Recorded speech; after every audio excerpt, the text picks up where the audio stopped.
For clarification. I think some of the public might like to know a little bit about the 101 southbound at 25 improvement, maybe when that might start, maybe the time frame, when the road might be closed, just so they can figure out when to kind of just plan their commute. Is there any update on that at all? Yeah, I can try. It's actually a District 4 and VTA project because it is in the Santa Clara portion. But I can definitely give you the information that I have and point you to where you can get more information. So that project, the 10125 ramp improvements phase 1, that was supposed to start in fall of 2024. The reason it got delayed is because PG&E, the relocation of utilities took more time than they thought they needed. But it is on track now. So they expect that project to start the work on it around April or May of this year. For more details, that is there on the VTA, the Santa Clara equivalent of SBCOG, on their website. And as we get more and more information, we will be pushing it out from our website too. Thank you. Councilmember Morales. Hi, Neil. Welcome. It's great to see you. Can you share in terms of the immediate safety measures? Is it in response to the community's need for Priscilla's death and the 3 high schoolers? Is that or the everything that's been happening, the fatality of everything that's been happening in our community? I'm not sure if I got the whole question. Were you asking about the safety improvement project? Yes. Okay, this was in response to some of the collisions and fatalities that happened on Highway 25 in the recent past. So both Santa Clara County portion and our San Benito portion, we had to come together and discuss how things can be resolved and how we can make this more safe for people who are using it, because the people who are using it are not thinking about whether they are driving on Santa Clara Road or on San Benito Road. So Speaker Rivas's office got involved and they wanted to understand more. So this was driven by a conversation or at a level from the Speaker's office in coordination with Caltrans headquarters. So Caltrans headquarters in Sacramento got involved and they are doing the safety study, this District 4 and 5 are doing the safety study and reporting to Speaker's office along with Caltrans headquarters. What it means is there might be help from headquarters to do something immediately to resolve this safety concern. I hope I answered your question. Yes, we did. And Ms. Abraham, can you clarify when you said District 4 and 5, which District 4 and 5 are you speaking of specifically? So District 5, Caltrans District 5 is the representing Caltrans state entity for the counties of San Benito, Santa Cruz, Monterey, San Luis Obispo, and Santa Barbara. District 4 is Santa Clara and North. So each district has a different area that they're responsible for. Because Highway 25 is, majority of it is in San Benito, but a portion of it happens to be in Santa Clara, we have to interact with both districts. Thank you for that clarification. Any other questions or comments? Okay, thank you for that report. Are we having public comment on this item? There is no public comment for this item. Okay, so we're gonna move then. Thank you. Thank you. Thank you. Have a good night. So we're gonna move to public comment on items not on the agenda. So, Super, do we have any? Yes, Mayor Stevens, we currently have 3 speakers. The first is Danny Barrera Jr., to be followed by Margarita Vapar.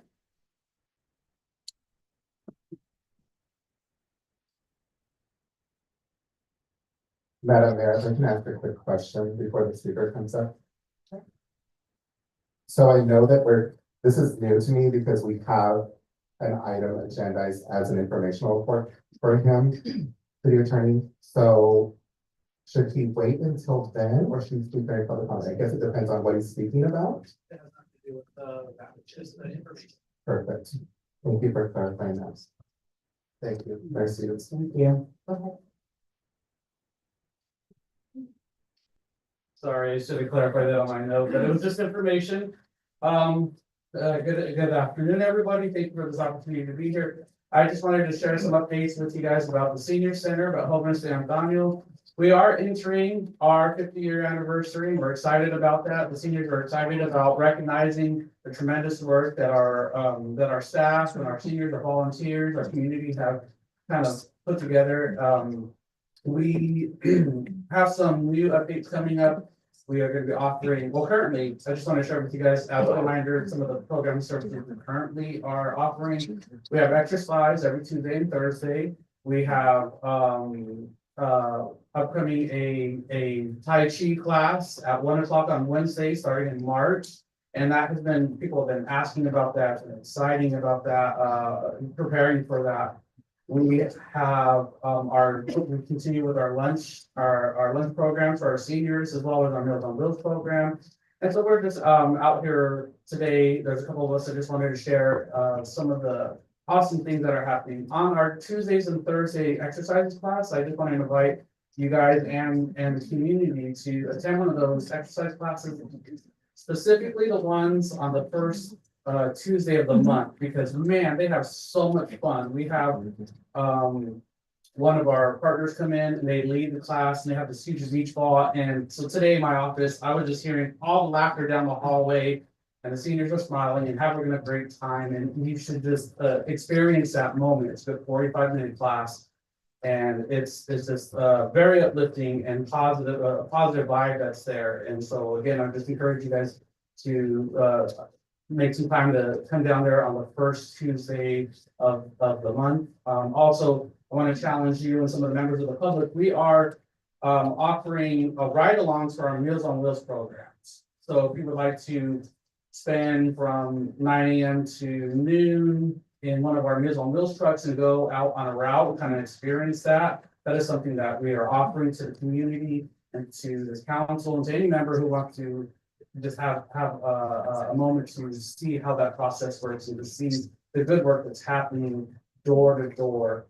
And so then also another big part of our programs that I just wanted to highlight real quick was our transportation program. We have a contract with a local transportation agency, and we offer specialized transportation for seniors to go to doctor's appointments, grocery stores, to the bank. Right now we're up for renewing our contract, so we're in negotiations of that. And so I just wanted to share that information with you guys and with the public and ask you to continue to support our senior center for all the good work we're doing there. Thanks. Thank you, Ms. Byrne. Thank you for all the great work for our seniors. It's really important. Our next speaker is Margarita Baypar, to be followed by Luis Espinal.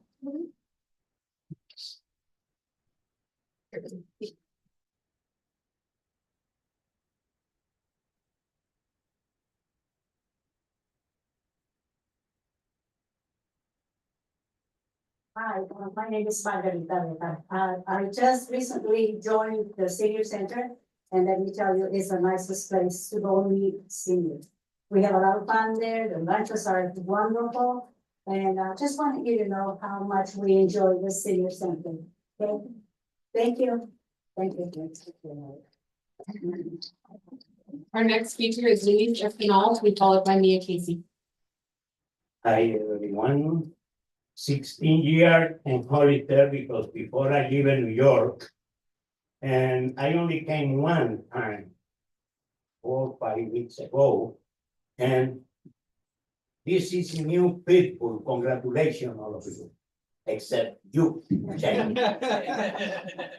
Anyway, the reason why I am speaking in front of you is I have, as I said, 16 years in Hollister. And the first 5 knowing the area and so on. And the last 9 working in the insurance business. And I have my business plan to do from Hollister to the whole country. Right now, I am agent and agency for 10 states, totaling 100 million people that I do advertisements on.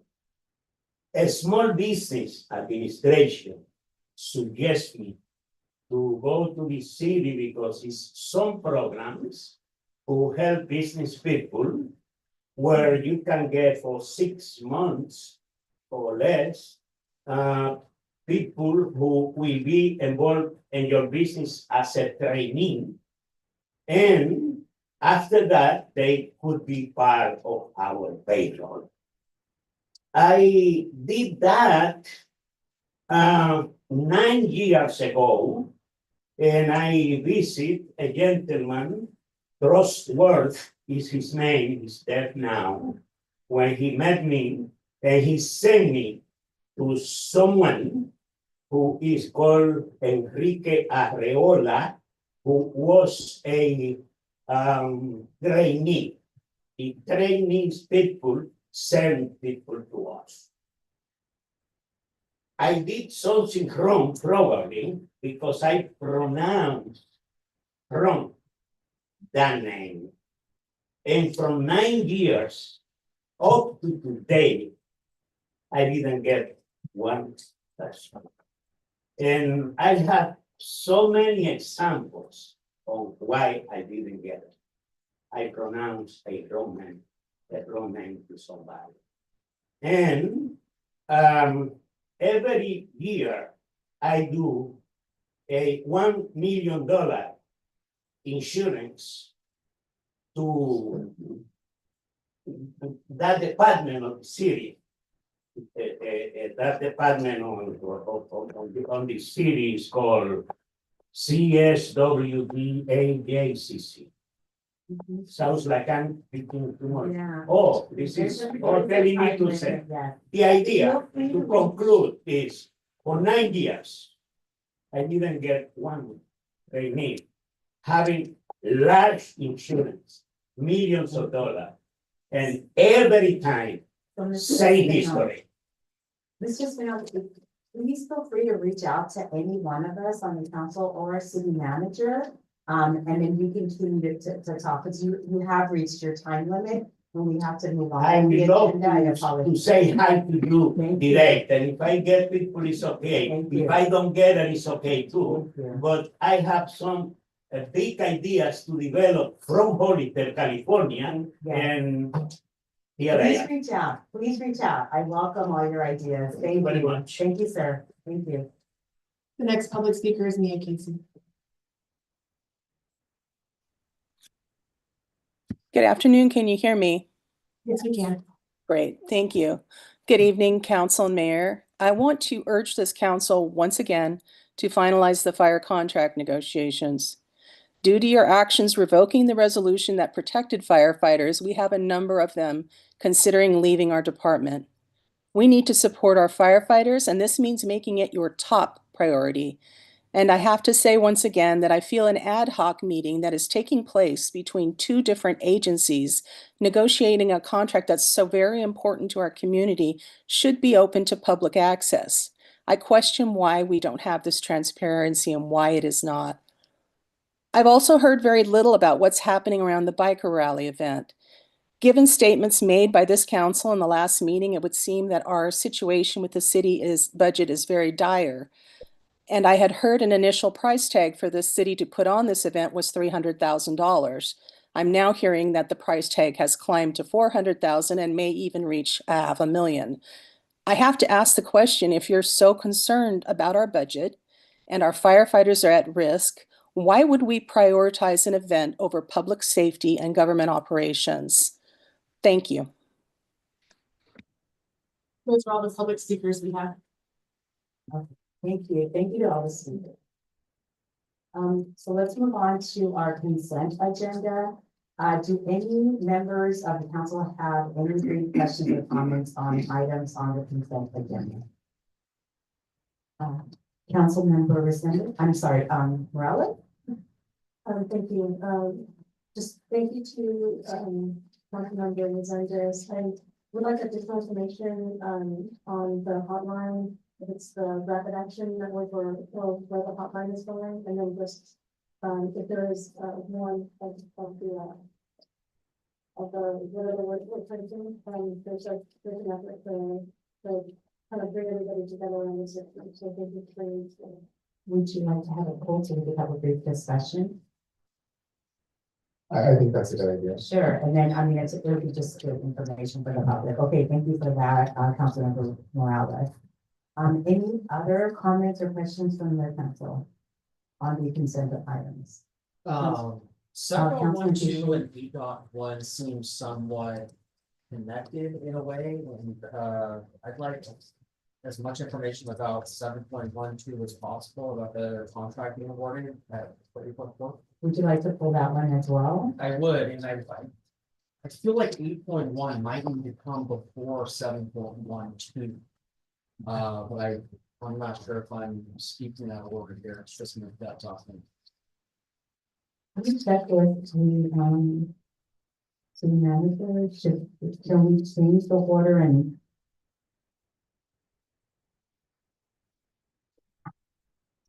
This contract would be underneath the. This agreement, this community workers agreement, is that correct? So yeah, this community, this 8.1 item is just for discussion and direction, so there shouldn't be an issue taking care of 7.12 ahead of that. Okay, that work? Okay, so we will do that. Any other? No others? Okay, thank you for that. So we're gonna pull those two items. And any other questions or comments on the rest of the consent items? Okay, so can I get a motion? Mayor Stevens, I do have one speaker for the consent calendar items. Thank you for that. No problem. This is for item 7.6, Nikki Solorio Luna.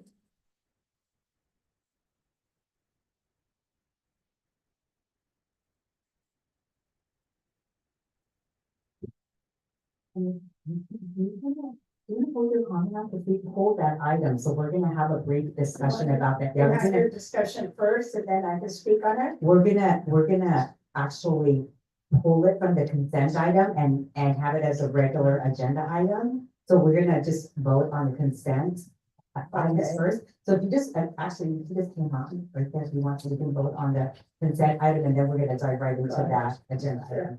Okay, thank you. Okay, so,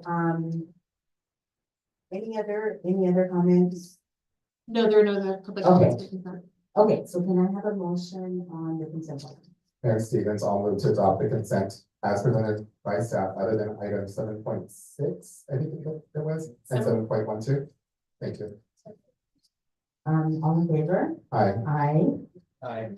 Okay, so those consent items, go through, so let's go ahead and, open up discussion on 7.6. A resolution authorizing city council member Resendez to use city council budgeted at fiscal year 24-25 discretionary funds for financial support of the Latino Coalition of San Benito County and related administrative costs. So should we do the public comment now or have the discussion first? It's entirely up to you. Okay, let's go ahead and hear from Ms. Luna. Thank you. Of course, I'm Nikki Solorio Luna, and I am the president of the Latino Coalition of San Benito County. And next Monday, February 10th, we celebrate 37 years in that community. So we have worked very hard in representation of many people, not only Latinos, but a lot of people, especially students, that now we see in corporate America. Now we see as attorneys, as educators and that. And they're all from Hollister. So this is the kind of work we've done, educating the community on immigrant rights, on everything that comes forward, and let me tell you, we did not expect what we received this past month. And in order for us to safeguard the Latino community, the immigrant community, and I think it's been quoted that there's over 3,000 immigrants right now here in San Bernardino County. So there's a lot of fear with immigration. And so in order for us to work on it and bring people together, we've had calls like, imagine my cell phone blowing up. But in order for us to calm people a little bit, we went ahead and received a toll-free line. It's a rapid response. But because the organization did not have it in the budget that we were gonna incur all this cost, we thought this is a priority for our community, and we went ahead and paid for the line, paid for the red cards, the immigration cards. We paid, actually, we brought people together. We invited 40 people and 100 showed up, over 100. And so there is a need, there is a fear, and in order for the Latino community, the Latino coalition to move forward, we have to do everything in our power to bring people together so that everybody knows that, yes, there's fear. There's fear for even us that were born in the United States. I was born on Fallon Road in the ranch. But you know what? There is fear that I will be stopped, that I will be asked. And you know what? I feel that in order for us to try and safeguard our community, our immigrant community, we need to do this.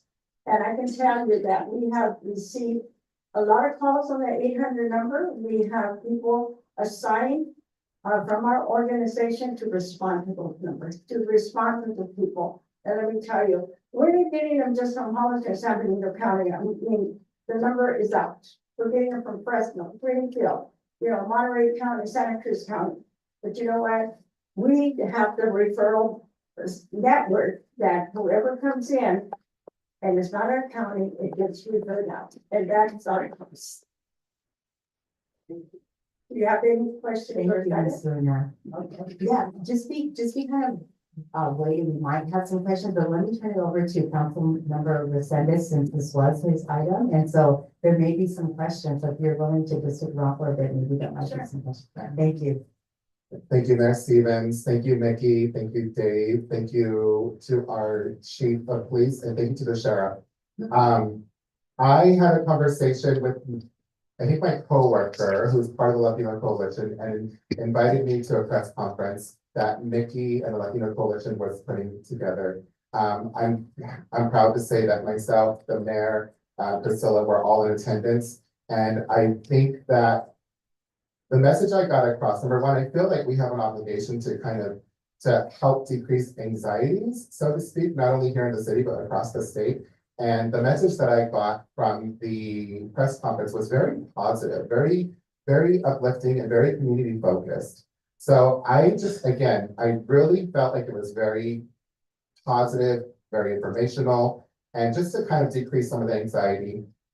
Mickey did share that they have an 800 number that they have purchased. It's kind of like a peer mentor type of situation where you're going to get somebody to speak to and they're going to plug you into the resource you need. And they also have an immigration attorney who is from Hollister, doing business here, that was there presenting the facts. So I felt very confident in what the Latino Coalition did. I'm very grateful to them and to everybody that came to that.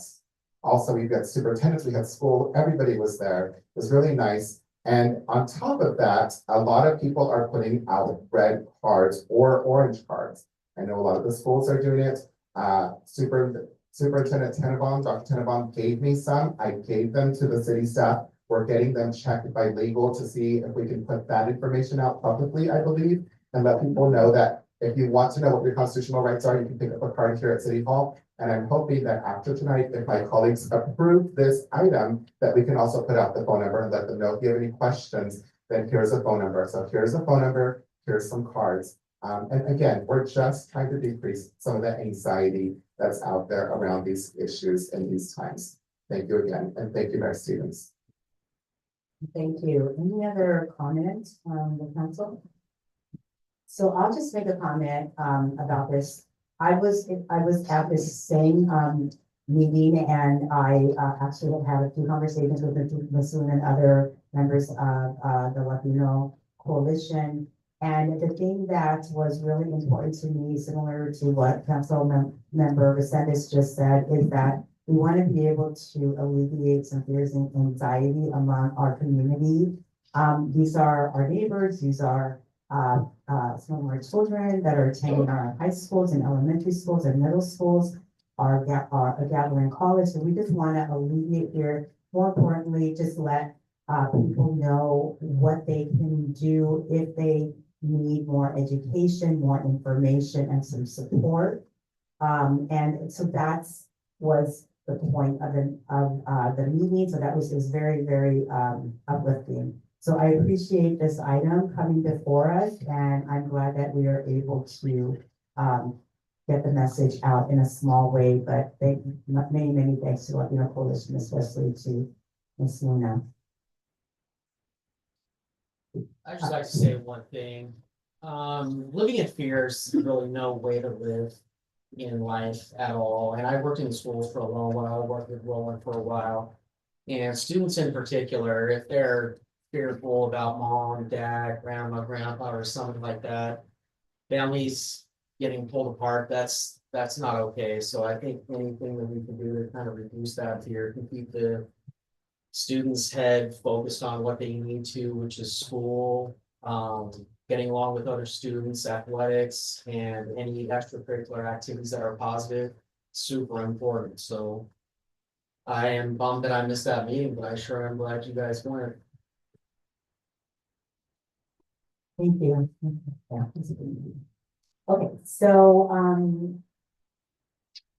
any other comments? Who wants to make a motion? Oh, what? Sure, go ahead. We did a survey on resolutions adopted by Board of Supervisors and City Council. I would like to request that the City Council adopt a resolution regarding immigration. I know that there's several that have been emailed to me, and I have emailed them out. So if you could consider that, I think it would be a big help to even our elected legislators who are asking for those resolutions. Okay, thank you. Okay, Council Member Morales will speak to that. Thank you, Ms. Luna. I actually have that as a request for an agenda item. Provided copies of all the neighboring jurisdictions, city council members, city resolutions. We also have copies of what the counties have done and the school board have also done in terms of these topics. So we have comprehensive list hopefully tonight. My colleagues will bring that back as an agenda item for discussion and for adoption. Thank you for that. Yeah, thank you. Okay, so let's go ahead and move on. Councilmember Rosales? Thank you. With that being said, I'm prepared to move for the resolution. Okay, so I will move that we adopt resolution authorizing Councilmember Resendez to use the city council budgeted fiscal year 24-25 discretionary funds for financial support of the Latino Coalition of San Bernardino County and related administrative costs. Thank you. Can I get a second? All in favor? Aye. Thank you.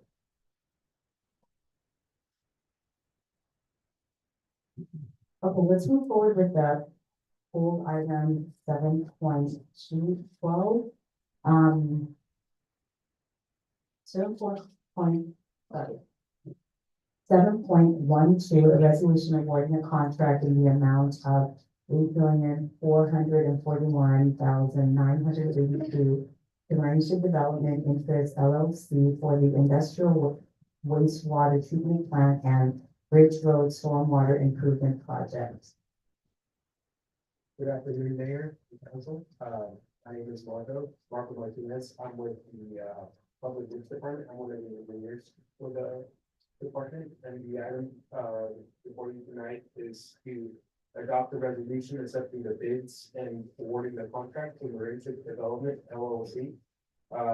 Basically for the industrial water wastewater treatment plant and Bridge Road Stormwater Improvement Project.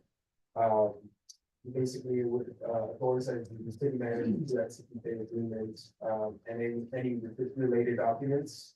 So a little bit behind, history on the project. So on October 7th, 2019, the city council, adopted resolution 2019-224 authorizing the preparations of planting specs, for the industrial wastewater treatment plant portion of the project. Containing stormwater improvements. Those plans were completed in August 2023. And requests for bids were advertised, but only one bid was received. It was way over budget, so bids were rejected. And on August 7th, 2023, the city council also adopted resolution 2023-145, authorizing the preparations and planting specs for the Bridge Road outfall portion of the project. Those plans were completed in November of 2024. As far as a bit of the funding portion of the project, it is based on a match grant. And it is half of the project will be funded by Prop 1 grants, and the remainder will be covered by Fund 662. Given that two projects were related, and for bidding and potential cost saving purposes, we decided to combine the two projects and put them out to bid. So this created the IWTP/Bridge Road Stormwater Improvements Project. And on January 8th, 2025, two bids were received. The lowest was from Marinship Development LLC in the amount of $8,441,982. So what the industrial wastewater treatment plant improvements will entail is the trash capture structure, inlet/outlet structure, emergency spillway, emergency backup generator, slide gate diversion structure, and inlet structure at pond 3, parking spillways to ponds 3, 4, and 5. Now, as far as the Bridge Road portion of the project, it'll entail 3 new trash capture structures, 2 flow diversion structures, 1 flow splitter structure, inlet and outlet pipes for the system, installation of all the required manholes, reconstruction of the existing city parking lot, and relocation of city existing water line and additional solar lighting, as that area is pretty dark at night. So these improvements are all required as part of the trash amendment to the city's municipal separate, they call it an MS4 permit, which basically regulates stormwater discharge. It's a permit regulated by the state, and it applies to any municipalities serving populations less than 100,000. So city staff is requesting city council to accept the bids to go ahead and perform the stormwater improvements. Thank you for that, Councilman Sanders. Thank you. So I don't know if you're going to answer these questions, or the city manager, feel free to jump in if you'd like. But I do think Vice Mayor can shake this as a valid point. This did fall under the PLA agreement we have with the unions, did it not? That is correct. This project is, if awarded, is within that. The current threshold is $250,000. This project qualifies for that. Okay, so I do think that he brought up a very valid point, but my questions are about numbers. So we got how many bids initially? So initially, when it was the first project, which was just the project of the plant, there was one bid came in far too high, and so that was rejected, and that was back in August of 2023. What was that number? I would have to pull it up there. Okay, that was before you combined them then? Correct. Got it. Okay, so the engineer estimated the cost of this project, did you not? What was the estimated cost of the project? The estimated cost, I'd have to,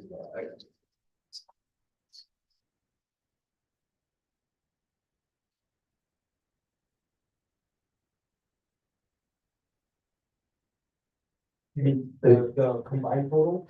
Sure, yes, that's what we're voting on tonight. So, I have it. Yeah. So it'd be 7,000,005, call it 7.5 million Okay, rounded, and the bid amount came in at 8.4 rounded, okay, so $1 million over the estimated cost for my department. approximately. Okay, that's a lot of money. And we're using matching funds from our tax-paying citizens' dollars to cover the cost of that. So how it works is Prop one, from a handful of years ago, there was Proposition one that created projects through grants and through bond programs that deals with water quality. And so the Bridge Road project, which is where that trash capture will be kind of at the beginning of the trail where the river trail is.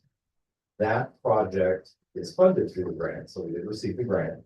However, it requires a match component. And so to spend those funds, we have to bring our money to the table. So by combining this program for this project, which we then have to do to have our permit, so it's a requirement of the state for the water quality. Think about it as, your stormwater system, storm drains, you could throw a sweater in the storm drain, right? It'll make it there. Right now, that stormwater makes it out to the basins and basically either evaporates, it is absorbed by the ground, or a heavy storm years. It will spill over into the river and out the river. And so what this does is think of it as a capture, right, before it makes it to those ponds, to capture that debris and filter it out. And then staff go in and have to maintain it and pull it all out of there. So the two projects together create the match for themselves. And the work, we have to have that system in place to have open. No, I appreciate that. And I understand. I don't need to know about the project. I'm well aware of it. I'm fully in support of the project. I just thought that, again, Vice Mayor brought up a very valid point. We are using people's taxpaying dollars, $1 million over, and we're tied to this contract. So it does fall into the lines of the topic that we're talking about later. I'm sure we're gonna get that in your discussion. You'll show us the projects that we've done. That is correct. Yeah, so I'm looking forward to that. Again, it's in my district. I'm not happy about the dollar amount. I'd love to hear from the public. We're contractually obligated to follow through with this. So we'll see what happens when we hear from the public. But I'm looking forward to the next item, but I was concerned to see that it came so high over budget. Thank you. And just for clarification, the matching funds are from stormwater impact fees that we collected.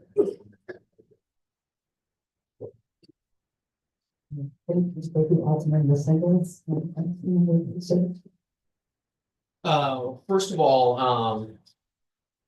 our town's getting older, right? And our infrastructure is aging as well. So clearly, I get nervous every time I hear the word combination atmospheric river. I really do get nervous. We have them every few years, it seems like now. We had one a couple of years ago, created some major problems.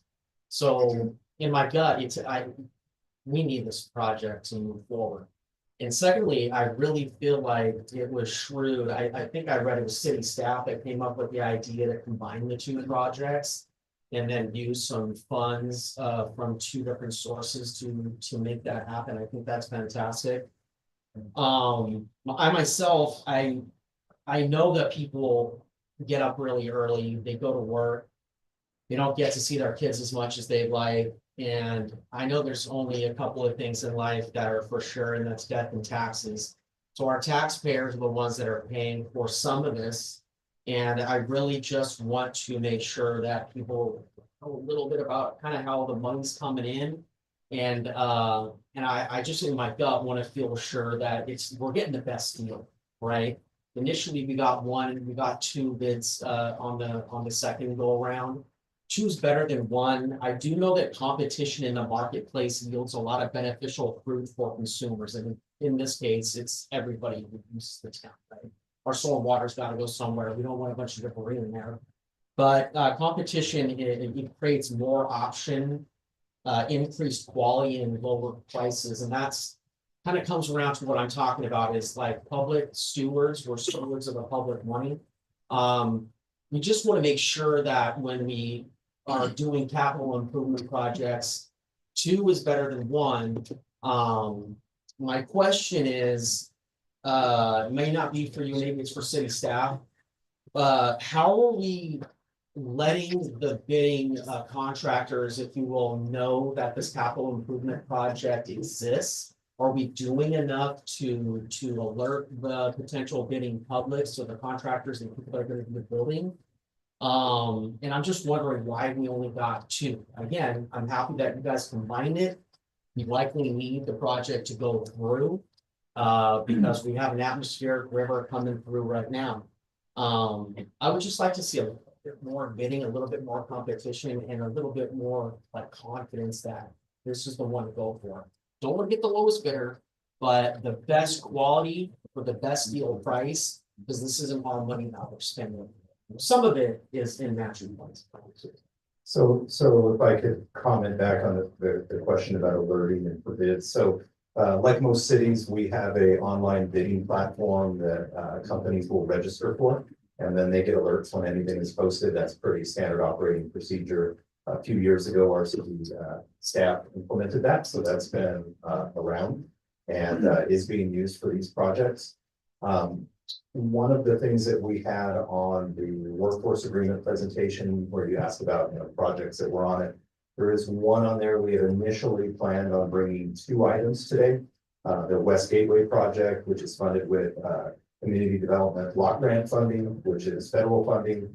And then this project here, this project is a combination of impact fees and bond fees. So at the state level, they issue those bonds that are paid back by the taxpayers. So it's not a sales tax or general fund dollar for the city, but indirectly, we all pay against the bonds of the state. What we did is we held back that other West Gateway project simply because there was an announcement at the federal level of the freezing of grants and funding. They since rescinded that. There's been talk that it may come back, but by the time they rescinded it, we had already pretty much gone forward with the packet that's before you today. We held it because we didn't want to be in a position where we awarded a contract of, $3.5 million, where $3 million of it was grant funds. We award a contract, the money goes away, and then we're on contractually for it. So we held that back. If it's the will of the council, we could pause for a meeting and bring that back with further questioning or with further research. My only concern is that, with grants, there are timeframes associated with them. And so we would need to get the grant moving, but if we wanted to table that and bring this project back with the other project, that is something that could be an option as well. So I guess I'd just like to know, how much are we putting in as far as the city's taxpayer funds? Like, what are we on, what part was that, 4? So the 4 million the dollars that we put in are through impact fees. Mhm. So that is fees paid by developers for their impact on the growth in the city.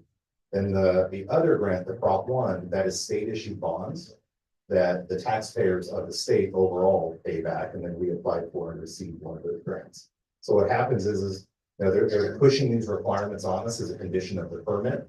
And then they put some funding out, but then you have to then match it. So it becomes an unofficial state mandate.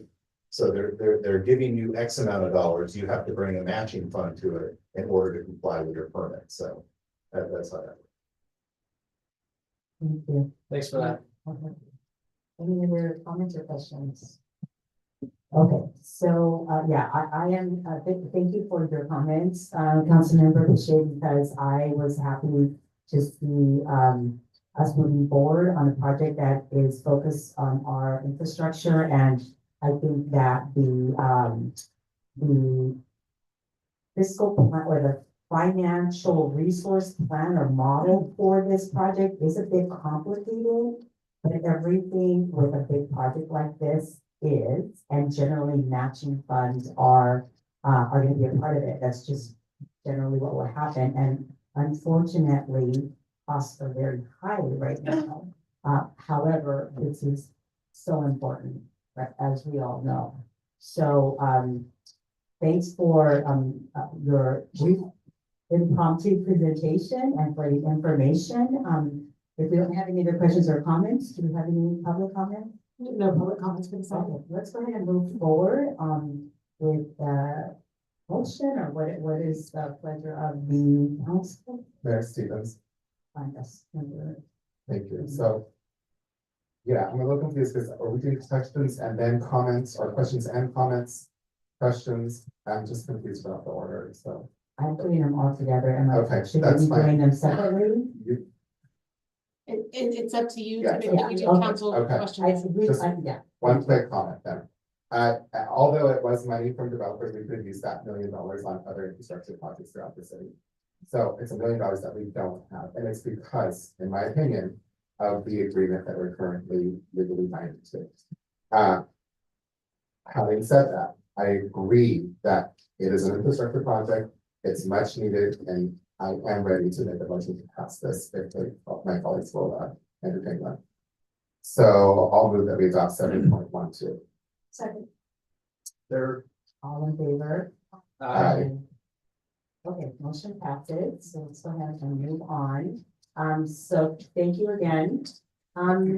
So next item, 8.1, a presentation regarding the community workforce agreement between City of Hollister and Santa Clara County and San Benito County's Building and Construction Trades Council. Do we have a staff report?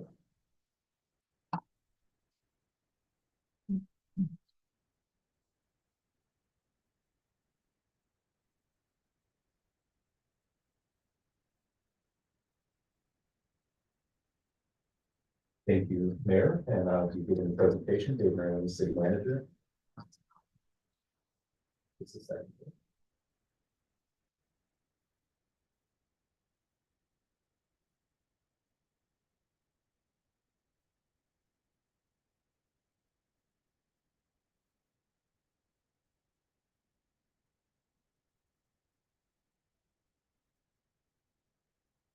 Okay, so wanted to give an update. We did receive a request to bring this item back and to give us an update on the project labor agreement, which in Hollister, we use a community workforce agreement.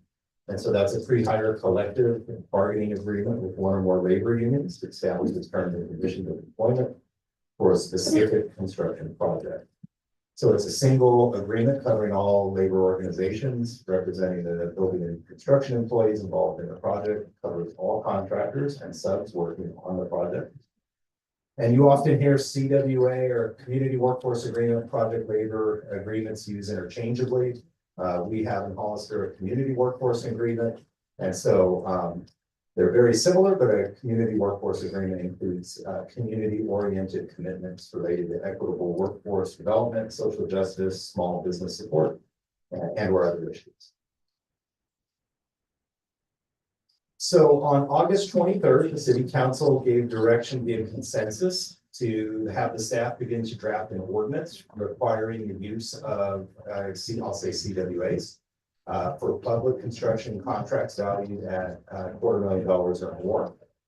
That returned back to the council for final adoption in December 4th of 23.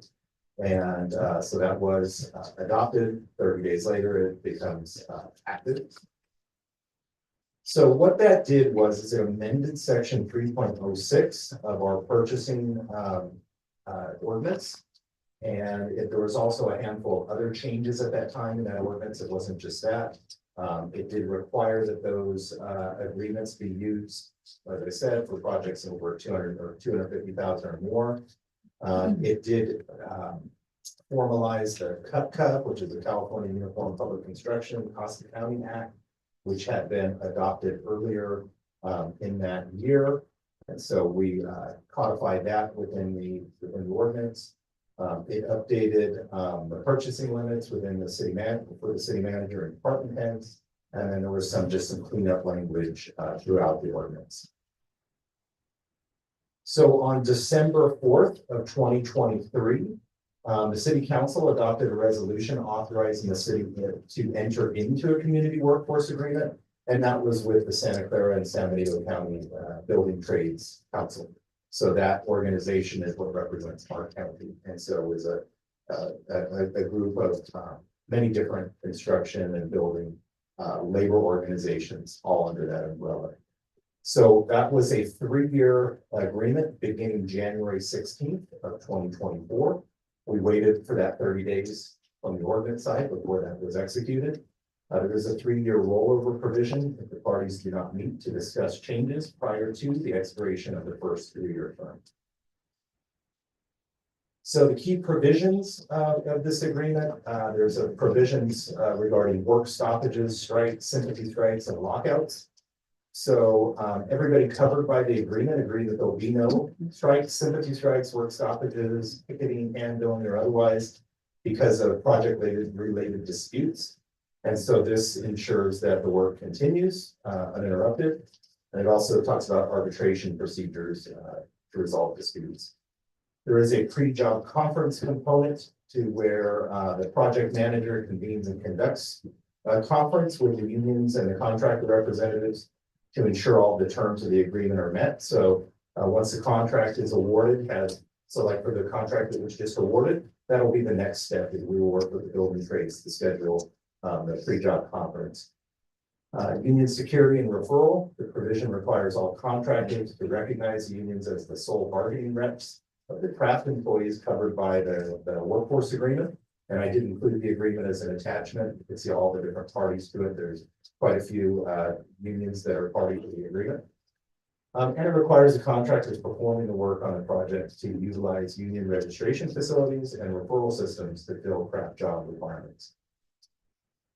For wages and benefits, the provision requires contractors to pay contributions to vacation, pension, and/or other deferred compensation plan, apprenticeship, worker protection and assistance, and health benefit funds established by the applicable master agreements for each hour worked on a project. For the apprentices and helmets to hard hats, this is requires the contractors to employ apprentices, from state-approved joint apprenticeship training programs and utilize the service of the Center for Military Recruitment, Assessment, and Veteran Employment RCAPS program.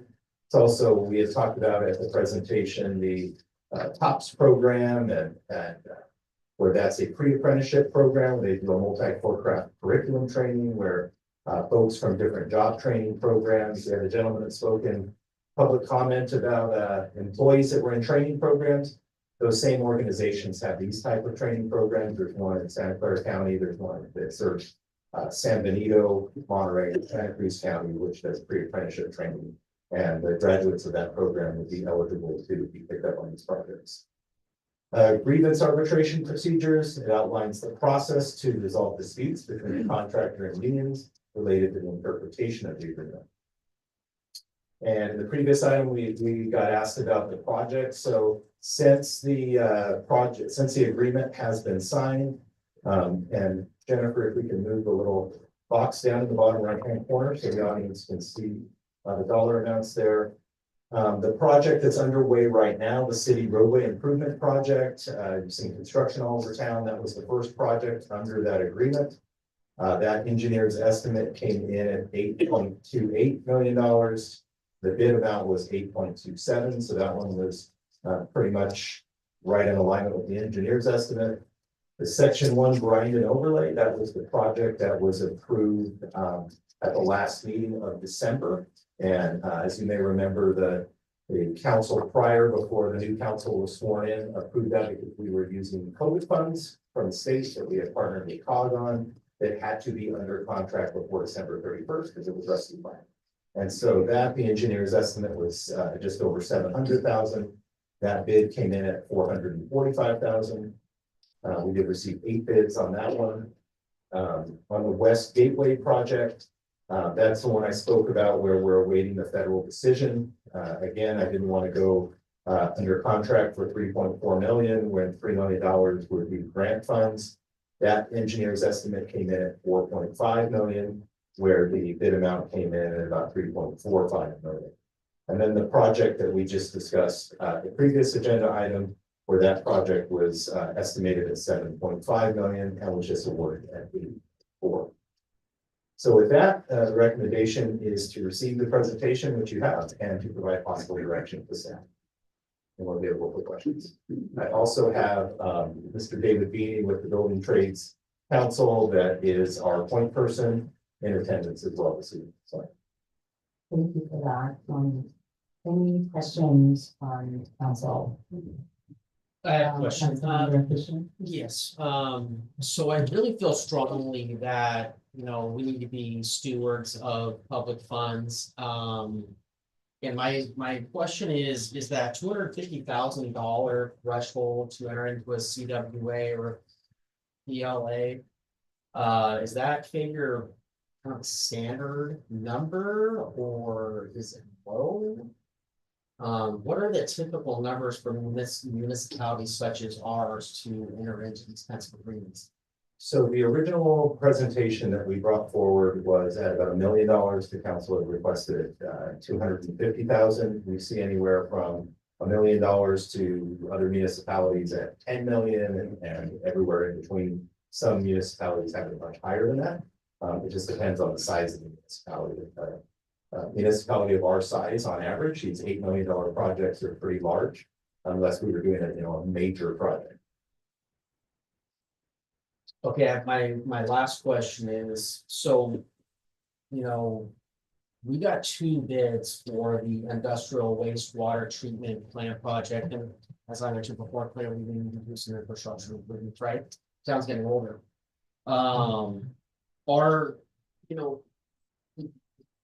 I'd like to see more bidding.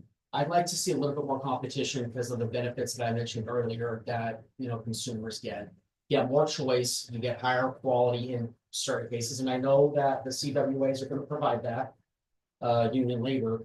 I just prefer seeing a little bit more bids. And my second question is, does the CWA in any way like hamper maybe smaller contractors that could be a bid on projects from getting into the bidding process? Does it weed out bids just as it relates to the CWA? So for non-union folks that would be bidding on the project, they can still bid, but they would have to adhere to the terms of the project labor agreement, which includes the contributions to the different trust funds and those types of things.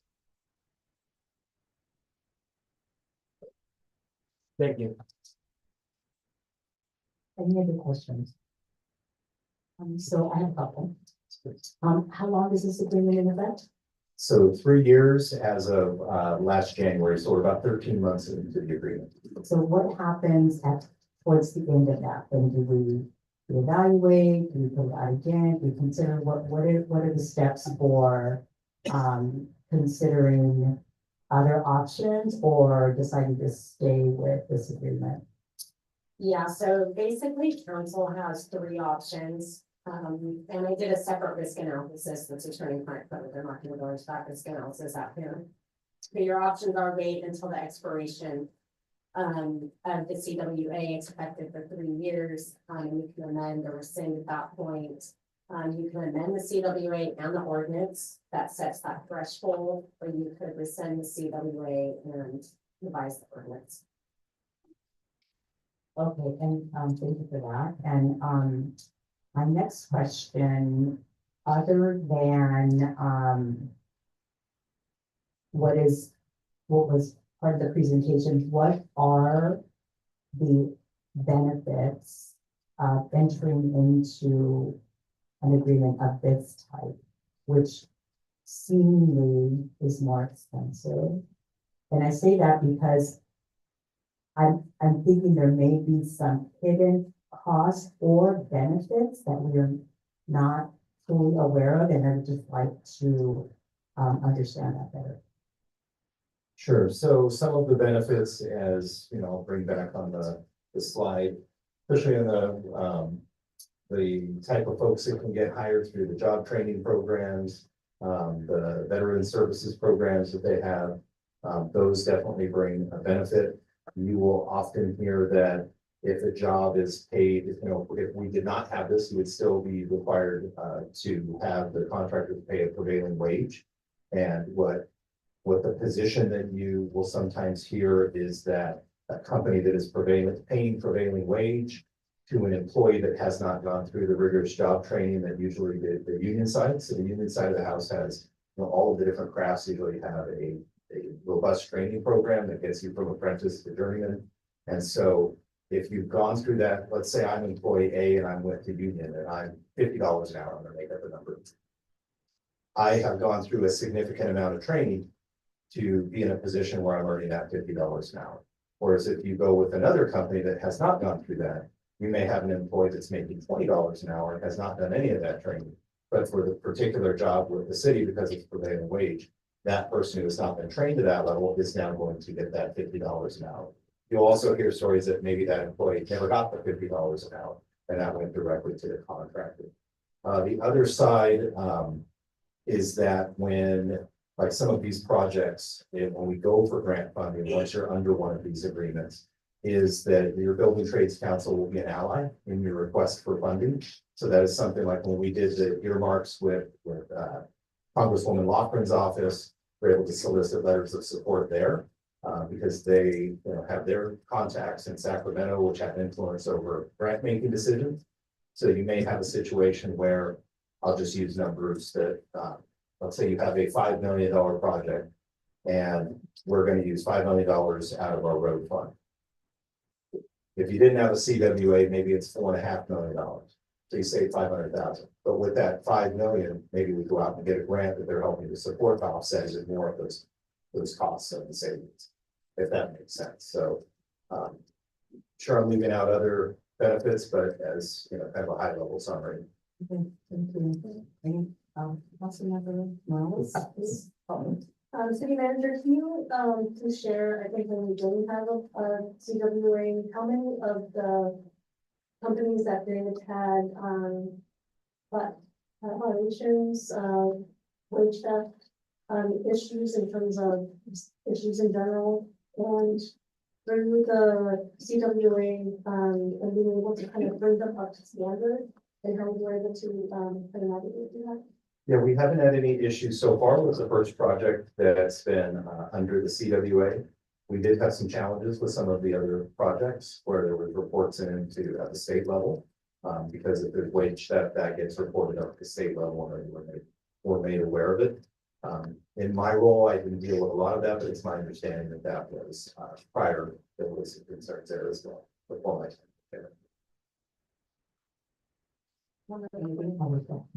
time. Also, I think there was at least concern from previous council about the contractors knowing how to do their job and some of the issues that we face in terms of having to comply and be able to kind of review the work. So if they're not trained adequately, they're most likely not going to be able to perform the work standard. And it costs the city or the organization which we have to take action to be able to remedy that. So it just costs more at the very end when we don't do it right the first time. Okay, thank you. Thanks for that additional comment. Any other questions or comments from council? Okay, so this item was brought forth as an informational item. You can move forward with an action. You don't have to move forward with the action. But let's do public comment first, and then we will. Mayor Stevens, I currently have 15 speaker cards. So good. Okay, lots of public interest. Thank you for that. So having said that, I am going to ask city clerk to set the timer at 2 minutes per commenter. So if you would just adjust your comments so that we can get the comments moving forward and get through all the 15 speakers. But thank you so much for your engagement in this. So let's have the first speaker. First speaker is Paul Bruno, to be followed by Erica Valentine.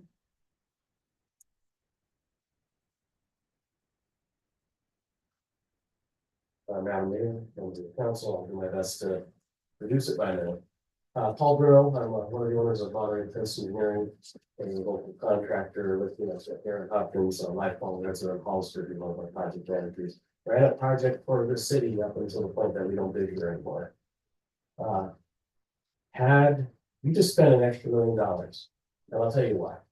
Because Amber Pacific and Monterey Fence Engineering were not bidders in that project. We would have 4 bidders, the price would have been less. You're absolutely correct. More bidders, more competition, you get better pricing.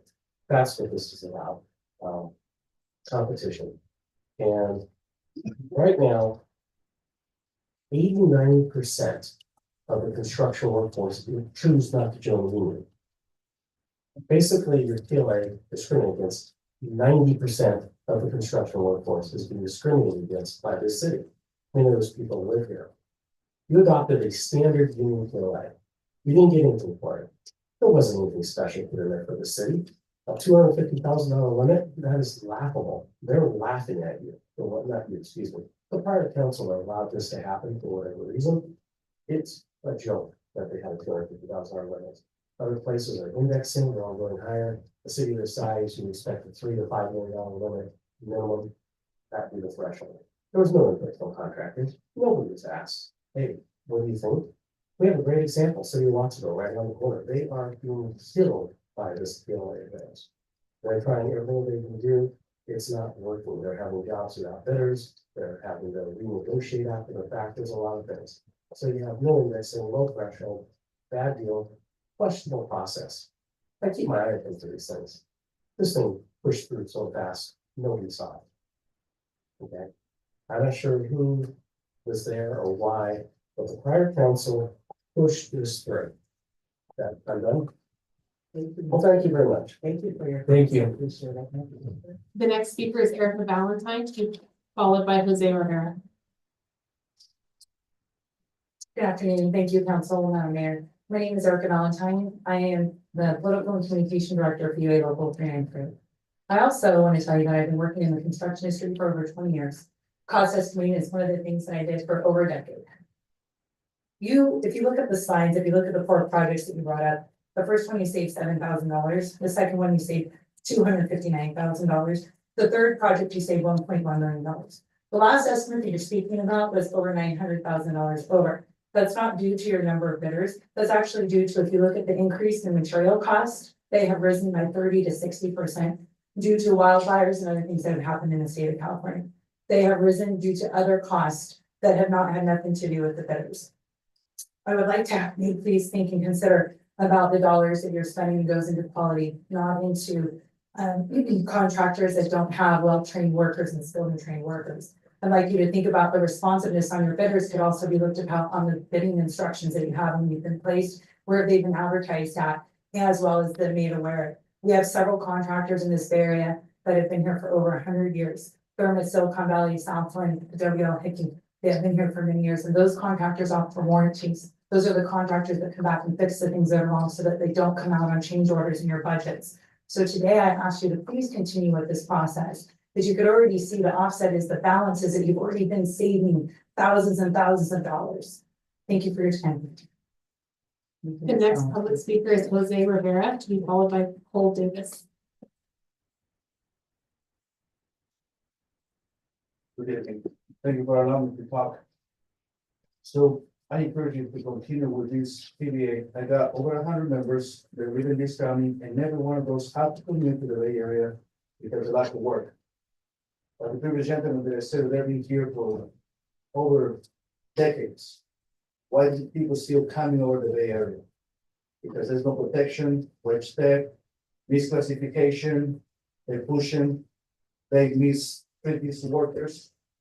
As a Latino, you understand, that's the target for these companies. They use illegal immigrants so they can push them and treat them wrong.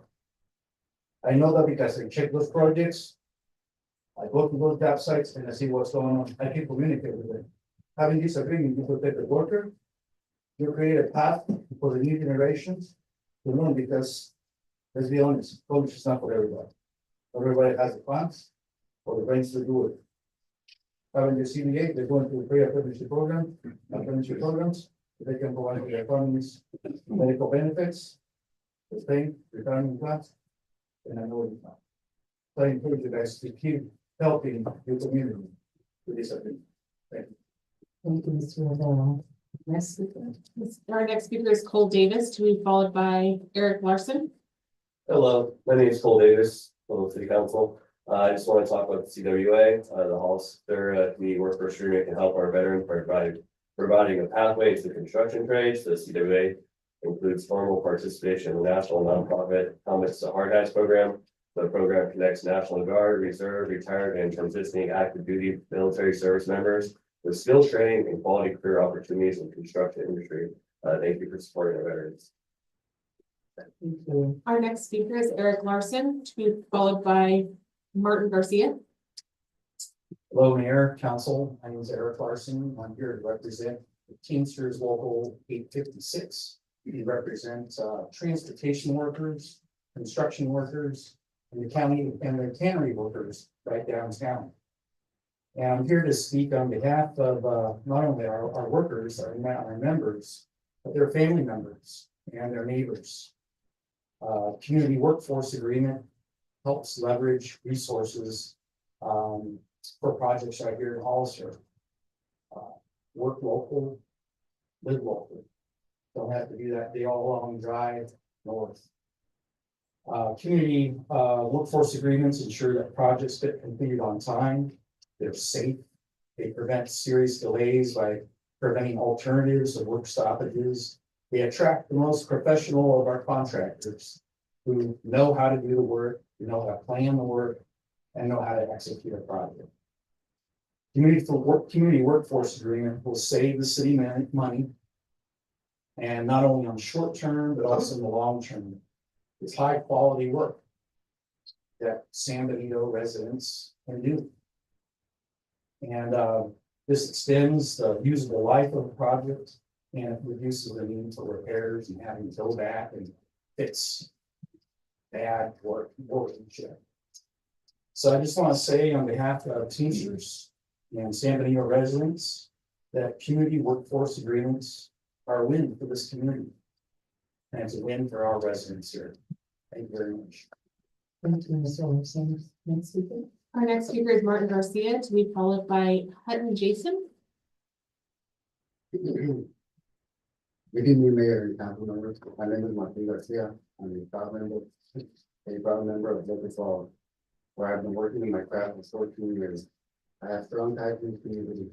I live and work in Hollister, and I care deeply about the future of our city.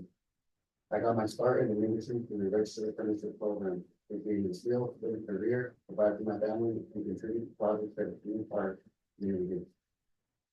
Today, I stand here representing my union, the thousands of members who work and live in this area.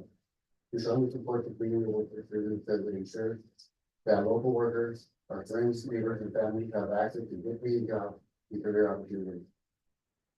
A CWA will also maximize Hollister's capital improvement construction budget, ensuring that taxpayer dollars are spent efficiently and will result in high quality roads and public facilities that last longer and require fewer repairs, saving the city money in the long run. Most importantly, this is a proven public policy tool that will benefit not just workers, but the entire community by creating stability, quality, practices, and economic growth. I humbly ask that you leave the community workers agreement in place and let's change it. Thank you. Our next speaker is Hutton Jason, to be followed by Dan Boosfield. Mayor, City Council, thank you for letting me speak today.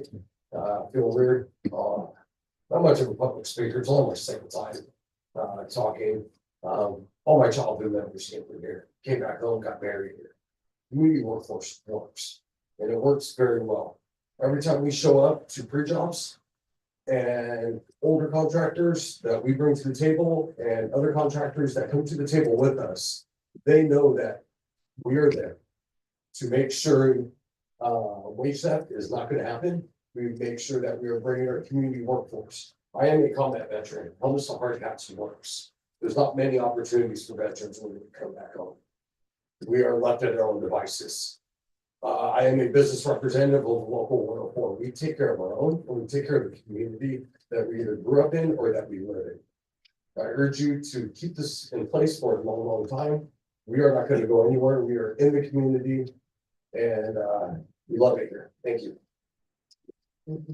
Our next speaker is Dan Boosfield, to be followed by Casey. Hello, my name is Dan Dosfield. I'm a 42-year member of Local 393 of San Jose and San Benito County. I'm also an instructor at the Type 3 Training Center. We have a 5-year apprenticeship program to make sure we have the good skilled labor to take those jobs. I've lived here for over a decade. A CWA allows me and my son to work here where we live. My son is a second generation. He's on the list to be an apprentice. He's a pre-apprentice now. And we take pride in living in Hollister. A CWA allows me, my son, and thousands of voters the ability to work here where we live. Thank you. Thank you. Next speaker. Our next speaker is Casey, to be followed by Beth.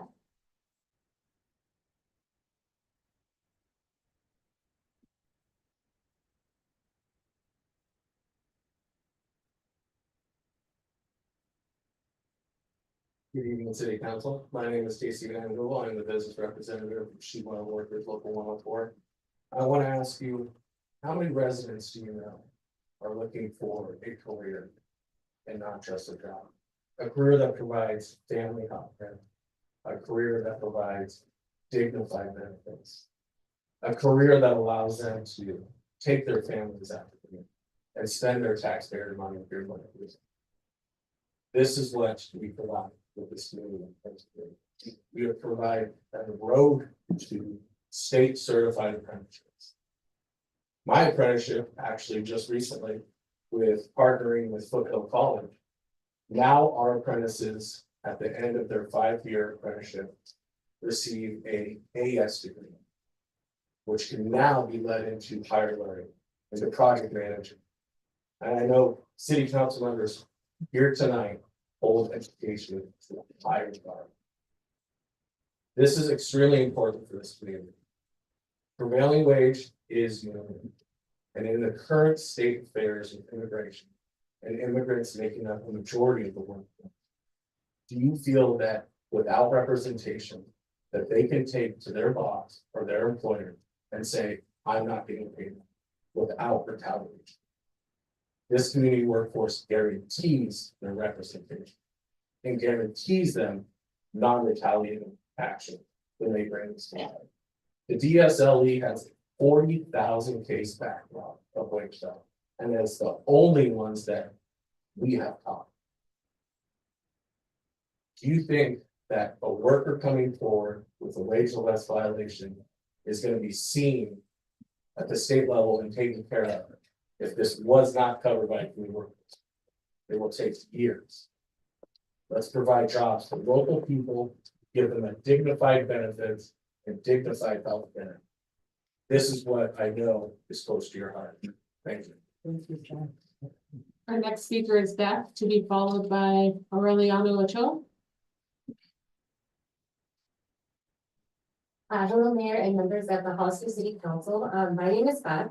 I'm here on behalf of the Senator and Integrity County Building Trades Council, but I'm also here because my parents live in Hollister. I have close friends in Hollister, so this community also has meaning to me in another capacity. With this community workforce agreement in place, I know that my family and friends and the community as a whole is going to benefit from better roads and vital capital improvement projects performed by seasoned workers who have completed robust training and on-the-job experience. If the work is done well the first time by workers that are learning and are earning a living wage and supporting their families, especially the local workers here in Hollister and San Diego County as a whole, then the work will endure. With options for apprentices to learn on the job site and pathways to employment, then this community workforce agreement remains a public good for everyone. Thank you. Thank you, Ben. Our next speaker is Aureliano Ochoa, to be followed by Gordon Saunders. Hello, Mayor and members of the council. My name is Aureliano Ochoa, and I'm with the Isolators, Local 16. And I'm here to speak on behalf of them, and we're standing strong with Santa Clara and San Bernardino counties. We're asking you to continue with this agreement. My members are asking you guys to do that for us. We deliver time work, we finish jobs in time. I agree with everything everyone said about this agreement because it's true. I live, I'm part of it. I want to share a little story when I was in the union. I had 3 kids and a wife. And I don't know if you guys ever been in a situation like that, but when I was getting hired, I had to put my dependents so they can get health insurance coverage. And I regret it now, but back in the time I needed to bring money because that union wasn't paying enough. And I had to leave my kids with no benefits. So I can bring more money every week so I can get it back. And I don't think it's something that any of these roles want to do. And I lived it. Now in the union, I have the opportunity. If I want, I'm Mexican. We can have 10 kids. That's what we do. So they all wanna have, insurance, and it's something that no one else is gonna do. So I just, please, just take it, I'm sorry, take it on that, just continue with this, it's, don't try to fix something that's not right. Thank you. Our next speaker is Gordon Saunders, to be followed by Niels. Good evening, ladies and gentlemen. My name is Gordon Saunders. I'm a retired operating engineer in local 3. For me, this is about quality of life, a living wage, insurance, a pension. That's what the CWA allows us to have for ourselves. And we'll give you a better quality product that is durable, that will last. And that's my opinion. ELA or CW. Thank you. Thank you, Mr. Saunders. The next speaker is Niels, to be followed by David Bean.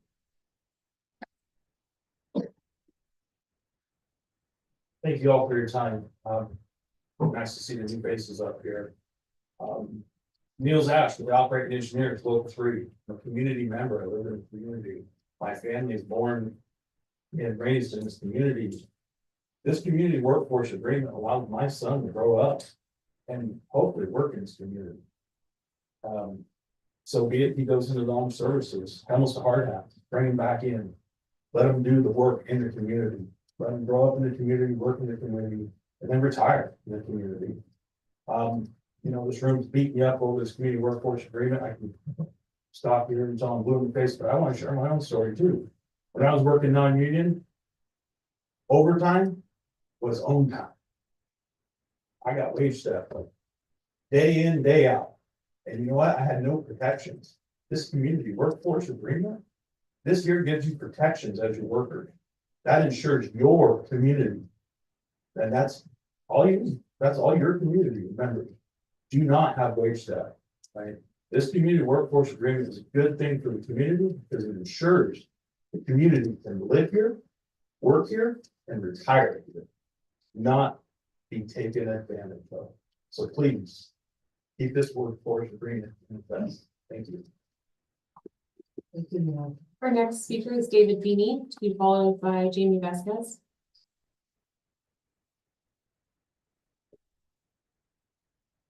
Good afternoon, Mayor Stevens, members of the City Council. My name is David Beanie, and I'm a journeyman electrician. Say that, but I also have the distinct honor of being the executive director for the Santa and San Diego County's Building and Construction Trades Council. We represent hundreds of construction workers here in Hollister. I would like to thank Councilmember Piche for requesting discussion on this topic.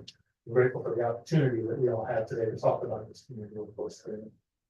And shed more light on the good work that we do in, around, and with the city of Hollister. Councilmember Piche, you mentioned earlier that you would like to increase bidding, and we're happy to partner with you and the city on that by giving you bid notices and sharing them with our contractor. Just another benefit we're happy to provide. The staff report was going to, or did identify some of the major provisions of the CWA. And I'll touch on some of those, but I really want to focus on the benefits to the city and its residents. First on the list is the CWA provides capital improvement projects that are more likely to be on time and on budget. 3 of the 4 projects that were bid out under the agreement have been awarded and were under the engineer's estimate. Saving money on projects means that you can fix more potholes for the same tax dollars or whatever project you see to put the money to. The CWA brings the resources of the construction industry to bear through additional compliance programs that ensure that waste theft occurs, brings more highly skilled and trained workers at no cost to the city. Also, it ensures that there are less cost increases due to change orders. There's also a direct pipeline for community members to obtain placements in building trades and apprenticeships. What makes this BLA CWA. In addition to the things that I just discussed, saving the city money, higher quality construction, and great jobs for the community, you are not charged a single penny for these things. Thank you. Thank you, Mr. Beanie. Our next speaker is Jamie Vasquez, to be followed by Mia Casey.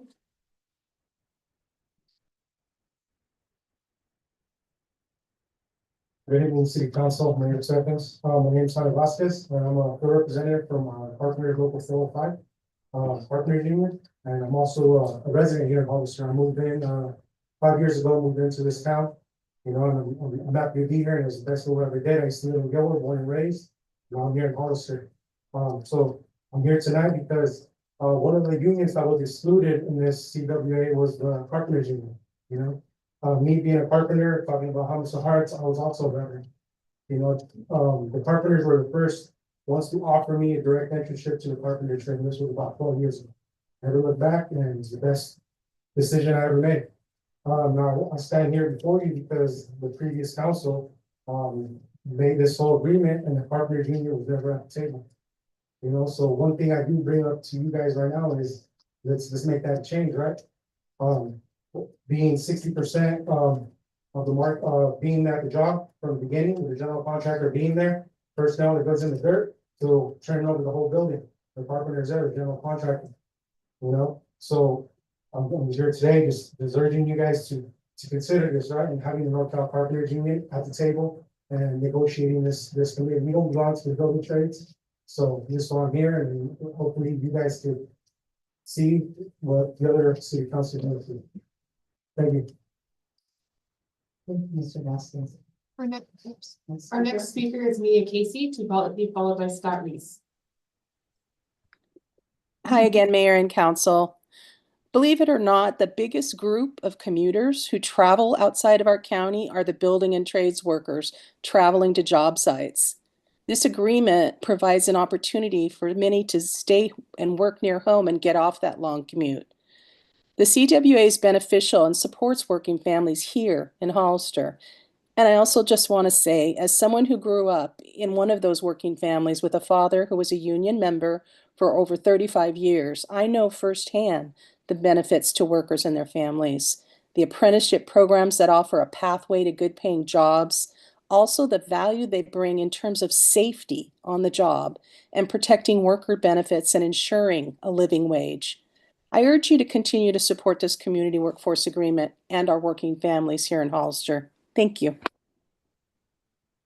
The next public speaker is Scott Reese.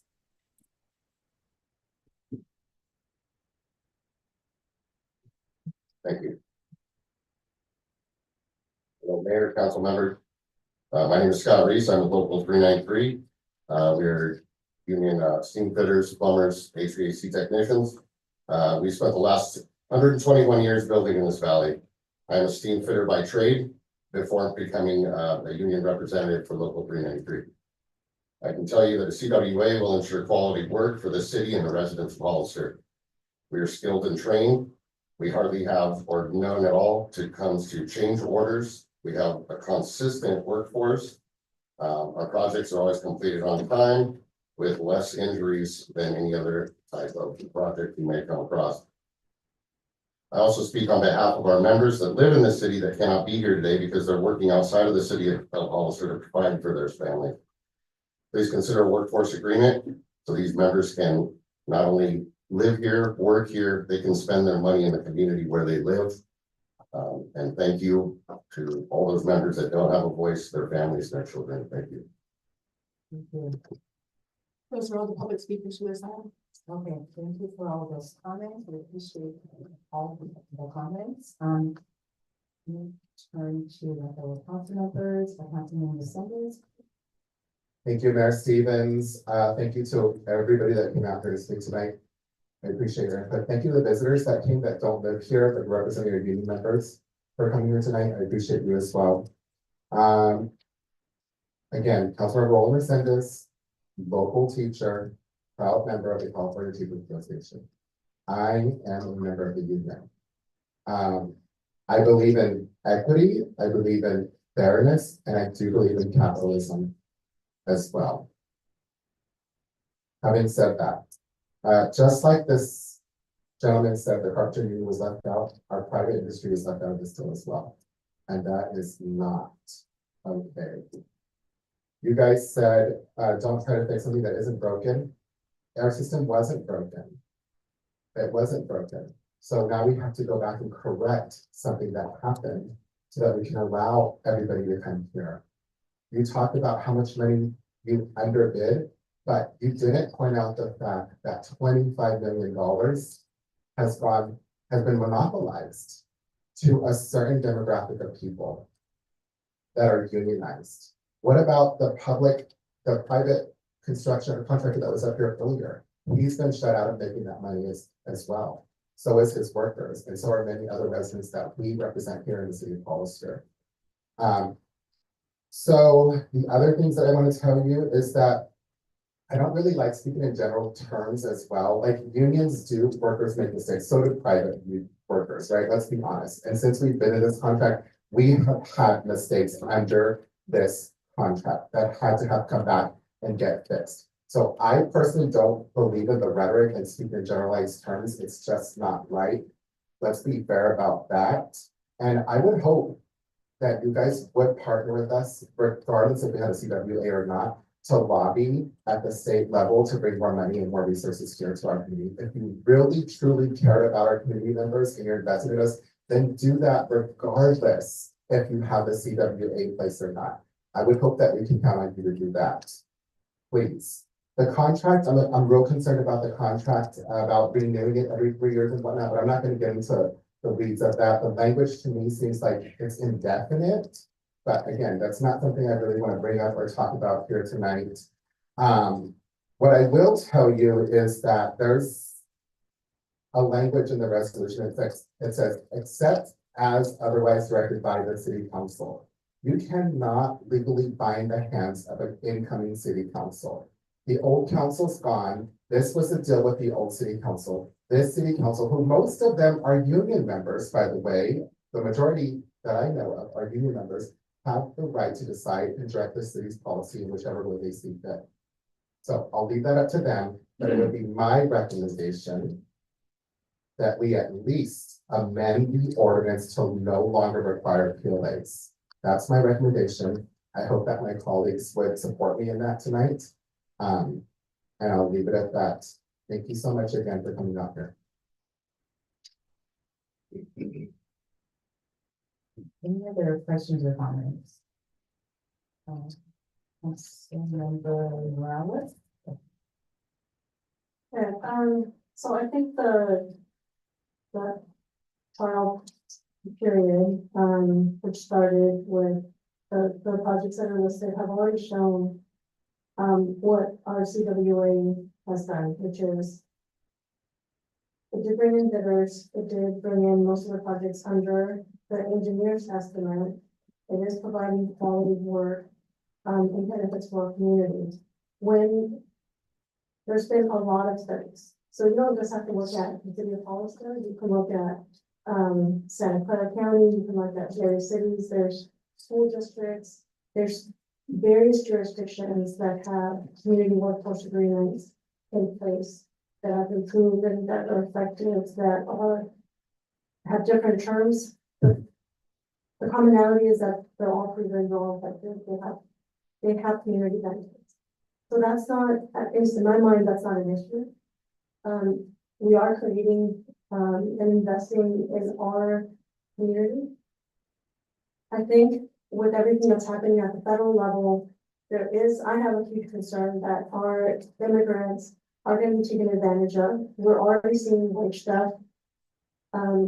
There's members right now that are not getting paid what they're owed, and they're only going to be not only not paid, but they're also going to be threatened to be deported. So I'm just very concerned about if we do remove this, besides the data that we already have, not only in the city of Hollister, but other jurisdictions, there are other consequences that we are going to see in terms of fallout. I hope that we're just looking very objectively in terms of what's best for our community and best for our pocketbook, in terms of our infrastructure, because that is essential. And we definitely don't want to do a project again in 3 to 5 years, which is what a lot of community residents complain about with the project. So I urge this council to leave the ordinance and the community workforce agreement as is. Give it an opportunity for us to fully evaluate it in 3 years, and then if there's recommendations, then I think we should talk about it at that time. But we should at least allow it to live so that we can fully analyze the data. Thank you, Councilmember Mercedes. Councilmember Shea, with a final question. Yeah, and again, I want to mirror what Councilman Mercedes mentioned. Thank you, everybody, for coming in here. I brought this up because I want to hear public input. I want to hear from all of you and hear your stories. And I'm happy about what I'm hearing. The Helms to Hard Hats program and getting vets. My dad's a vet. I didn't serve. A lot of my family did. My grandpa was in the Navy. Getting them into meaningful jobs where they can come back to the community that they love, live where they want, have a place here. I like hearing things like projects are going to get completed on time and hopefully under budget, safe work environments, and I like wages to be protected, employees to be protected as well. I feel like we also need to have a way to like balance things out as far as like the bidding process. I really want to see more companies be able to come in and bid on projects. I know Mr. David Marioni mentioned that you know, even those that are not in the CWA can come in and bid. My concern is that we only got 2 for a major capital improvement project. There were 2. And I'm also excited to hear what Mr. David Beanie had said about helping us get a little bit more publicity for these projects, because that's my main concern. As public, like representatives, we need to make sure that we're stewarding the taxpayer dollars as much as possible and making sure that when you're up here, we're gonna make tough decisions, right? The last meeting a couple of weeks ago was a really tough meeting. I just want to make sure that we're doing the right thing for the public. I like hearing that the projects are going to last longer and it will hopefully extend the usable life of these projects. I'm going to tell you a quick story.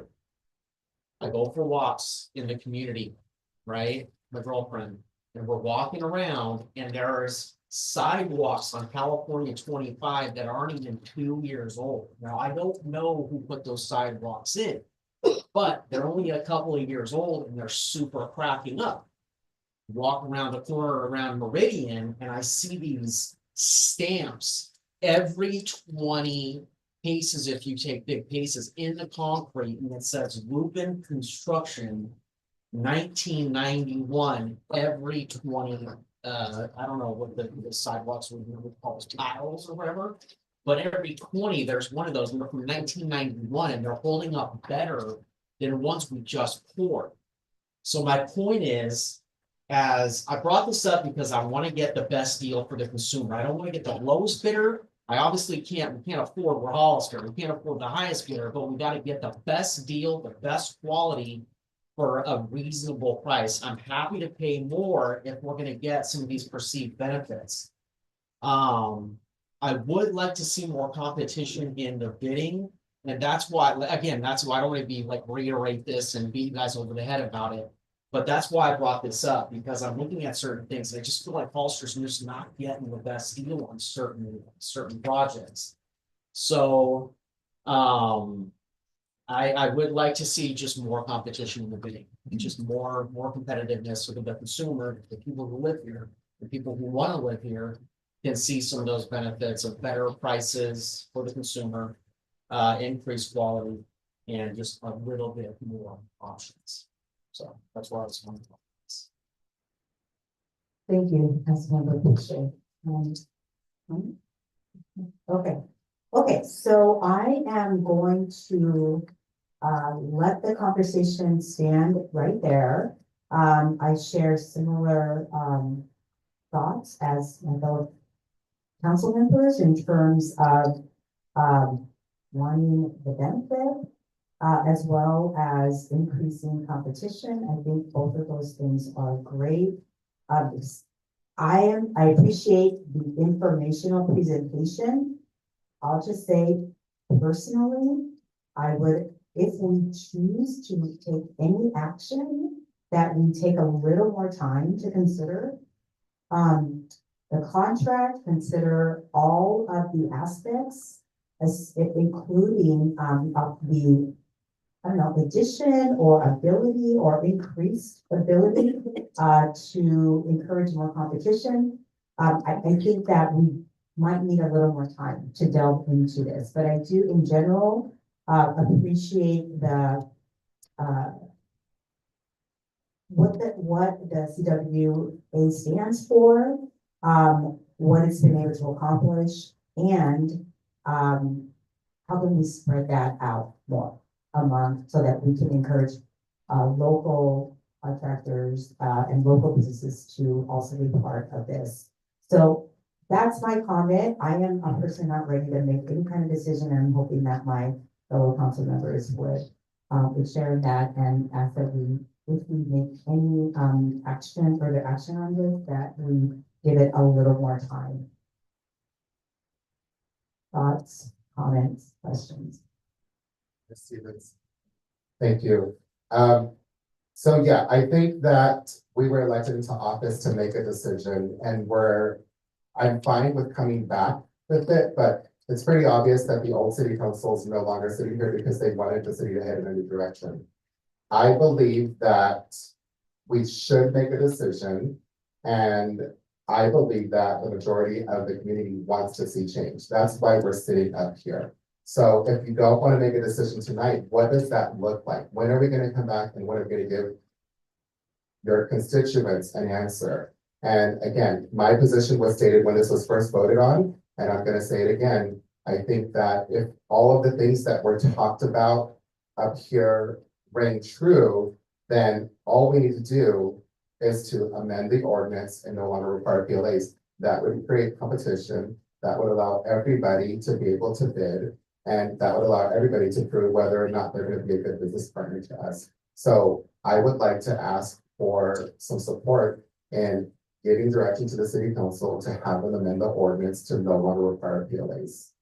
And if I'm not going to get that support tonight, then what's a date certain? What is that going to look like? And moving forward, thank you. So, me personally, I would like to delve a little more into some of the pros and cons of the PLA.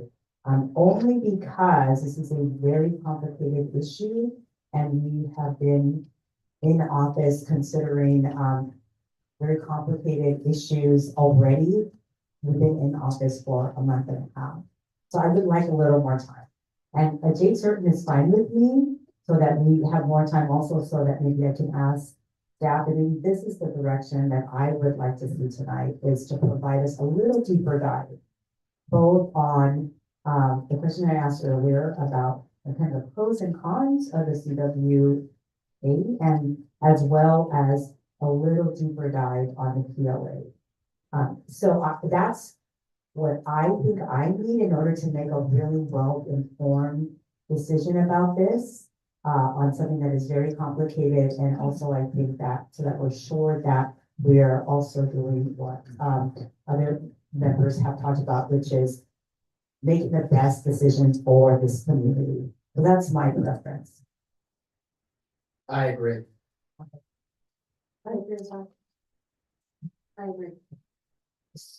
So how about if let me make a motion then. This one Go is ahead. just for direction. Just for direction, thank you. I want to be able to have a time, I want to respect Council Member Resendez's comment about having a time certain, because I appreciate that. I appreciate deadlines. I think deadlines hold us accountable. So let's have a deadline. I don't want this to just go on and on and on. And then, so if we can have, well, let me check in with city manager. When would be sufficient time for us for staff to come back with a little bit more information about what I just asked for, which is on the CWA and the PLAs, in terms of some of the pros and cons. And I think something that's a little bit more detailed than the high level presentation that we received today. Well, I guess I would ask, what type of data do you want? Pros and cons could be construed by different parties different ways. If you're looking for data on the workforce that was on the projects, if we give the next few months, this project that's being worked on now will be complete. We will be running up against bringing the next road program forward. So I would say that if we're looking to analyze how the first project went, we'd probably be a couple months away. And that would be timed probably before we're putting out the bids for the next roads that we'll be presenting to this council. Because what I would want to avoid is if we get to a point where we're now ready to present bids or present projects, because any project that we bring forward, we bring the request to put it out to bid to council before it even goes out to bid. So what we would do is we're going to bring forward as part of our CIP projects. We would say, last year there was a CIP budget. These road projects have been done. These ones are next slated up. Here's the engineer's estimate. Do we have permission to go out to bid? And so, you know, you give it 2 more months, they come back from an award to bid. So probably somewhere in May, we would be in between this project being finished and the awarding of the other contracts for the next round of roads.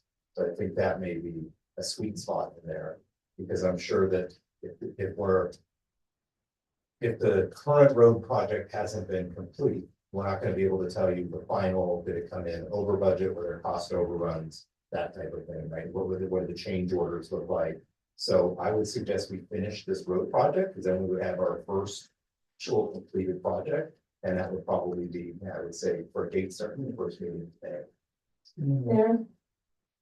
I'll recognize Councilmember Morales and then Resendez. So, you know, how like when we do a study on the topic, treatment and control group. So I would highly recommend that we consider doing that. We should take non-union work, look at durability, look at the workforce, look at their training, look at compliance in terms of whether there was wage stuff, any type of complaint against the work, and then compare it to the union work, CWA, for the contract, for the people doing the work, what's the training, look at the compliance rate, because all those things play into cost. So you're comparing apples to apples. You're comparing non-union work to Councilmember Resendez in terms of what we're paying, whether it's equal. And so looking at everything like you do with anybody else when they're doing, whether it's of any type of treatment, right? Or who's doing the work, education, background, if there were community benefits, whether they actually hired veterans, whether they hired women, whether they hired any vulnerable community, whether it's foster youth or just as involved youth, and look to see, you know, how they kind of stack up, because there is a lot of data, whether it's in Hollister or anywhere else. But that data will help our community, will help inform durabilities and other things. So if they do bring in people, but they're not paying them, and those folks are suing them, then we can get that information from compliance units from the state. So there's a lot of ways that we can look at it without impacting the work that's coming forward. Okay, thank you for that. Councilmember Resendez? Thank you. Yeah, I'm more interested in the work that's coming forward. So you and I had a conversation about the slurry seal, and that there was some mistakes done. Was that under this agreement? Yes, so the current contract, and I may, if you have further questions, ask William to come back up.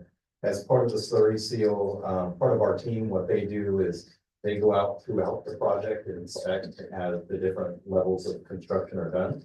And so there were multiple areas where the slurry seal was not thick enough. And so they went back out a few weeks ago. You may have seen some areas where there was new slurry on top of the existing slurry that was done as a part of this project. And so that is one of the reasons that some of the striping hasn't been done. There's been temporary striping, but not the permanent striping. That was scheduled for this week because that slurry work is just about finished.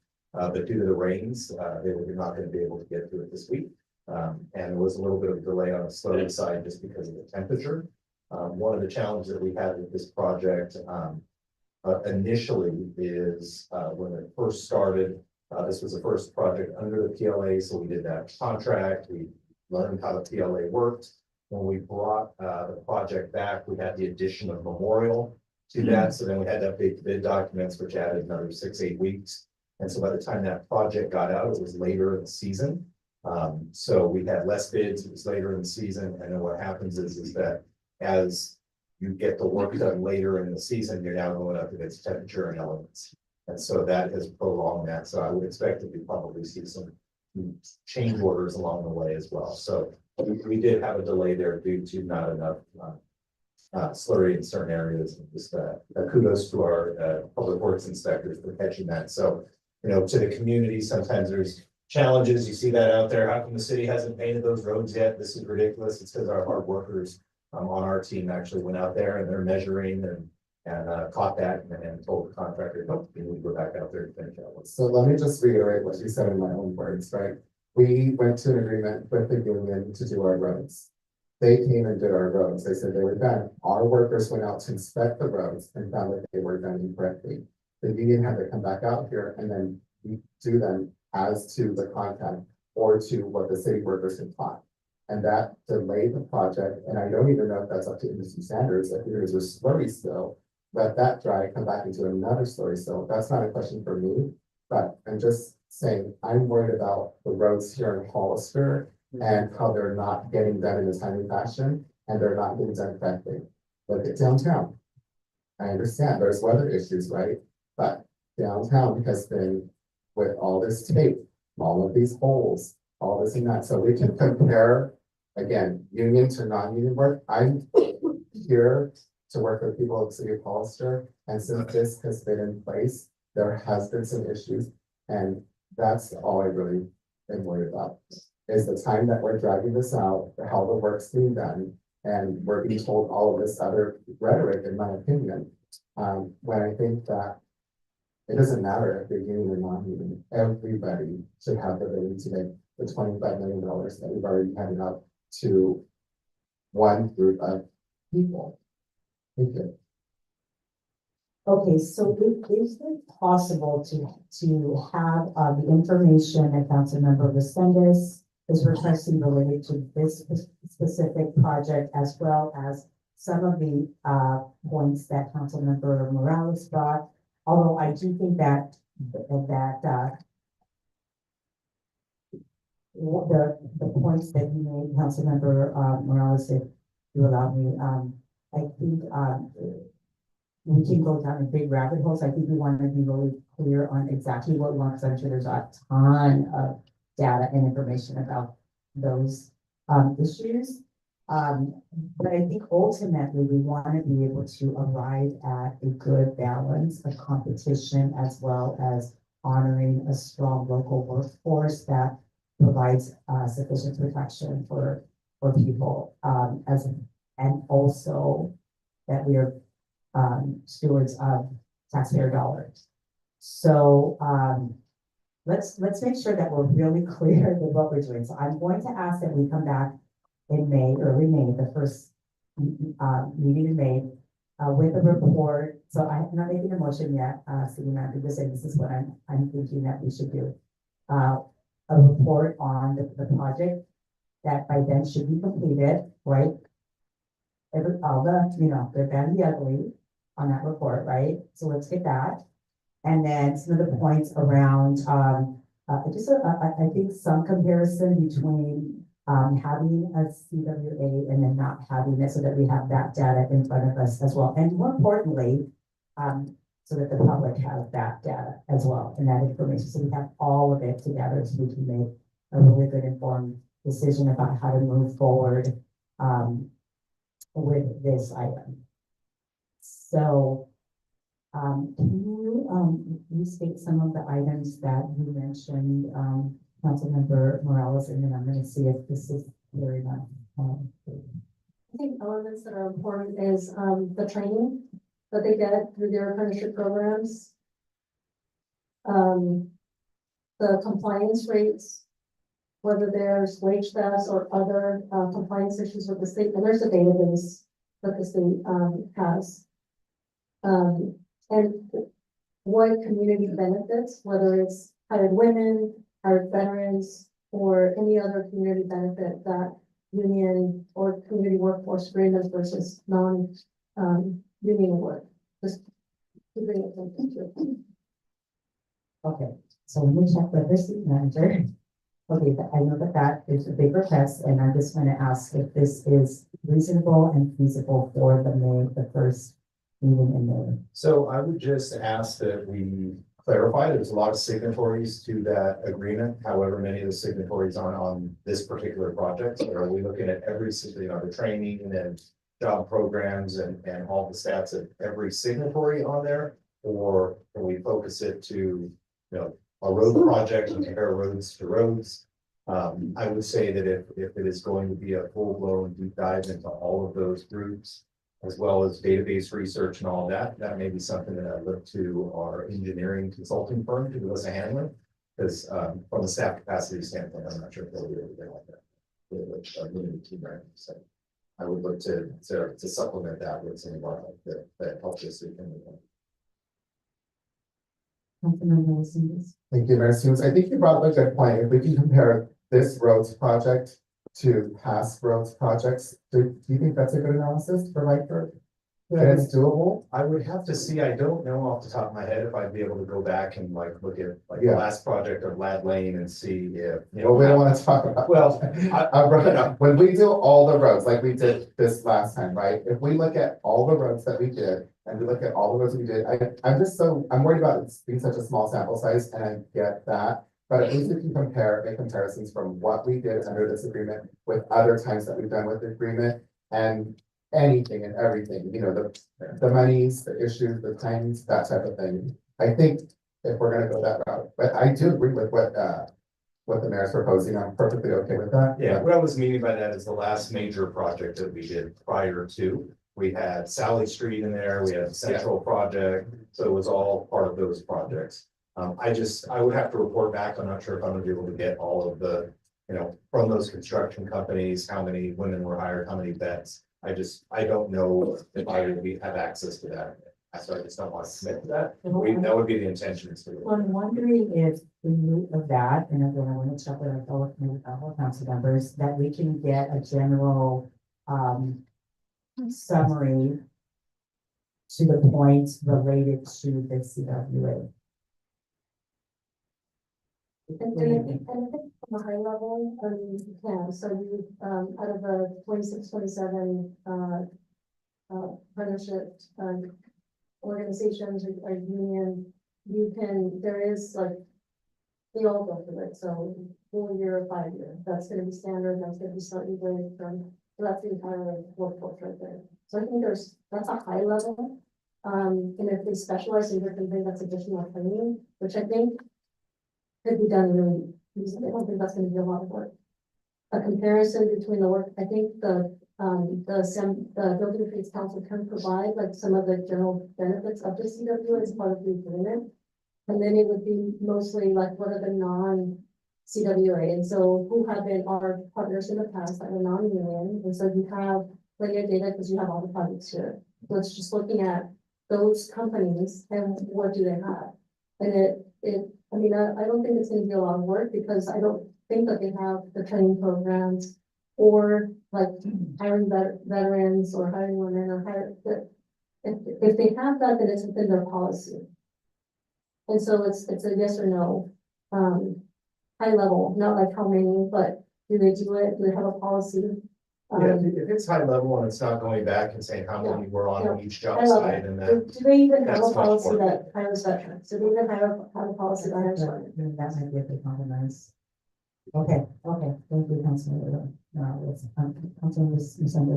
Thank you, Mayor Stevens. If I can add to that, again, the threshold of $250,000, that's impressive from what I've heard. Can we look at surrounding jurisdictions that have a CWA and see what their threshold is? I heard in talks that it could be upwards to $10 million. And then if we can look at potential challenges, I heard Watsonville, and I heard this from some of our partners out in the community. What challenges does Watsonville and other potential jurisdictions, neighboring jurisdictions have with CWAs? I think that's important to the conversation as well, if that's okay with my Okay, colleagues. so I think that's okay, but I want to check with city manager, and I also want to make sure that we're asking for the right jurisdiction, not surrounding jurisdiction, because our surrounding neighbors are not like Hollister necessarily, so let's make sure that we're comparing like jurisdictions rather than surrounding. But let me check with you again, city manager, because I know that we're gonna make you crazy with all these requests. So let me make sure that that we're not asking for something that's completely unreasonable, but that we could get that some really good information. I don't think it's unreasonable. Okay, okay, good. So then, let me check with our, attorney. Do I need to make a motion with this? Okay, No, so- it's consensus. okay, so is everyone okay with the thumbs up? Okay, so we're gonna bring this back the first meeting in May. All right, thank you so much for indulging us in that big conversation. And thank you for all of the, public, engagement. It was, very informative for all of us and just know that we take every comment, very seriously. It's in great information for us. Thank you all. Let's move. Actually, let me check with the council. Do you need a break or can we move on with you? Okay, so it's looking like we might need a break. So let's go ahead and take a 10-minute break. Is that good? 10 minutes? Okay, we're gonna take a 10-minute break and then we'll come back.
And up here again, and we're gonna move on. We had to take the break, so thank you for indulging us in that, and we're gonna move on to next item.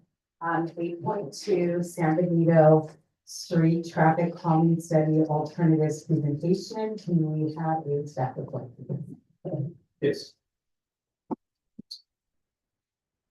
Hello, council and mayor. My name is Dylan Albert, and I'm an assistant engineer with the City of Hollister Engineering Division. Like you mentioned, the item before you today is the San Benito Street Traffic Calming Study Alternatives Presentation.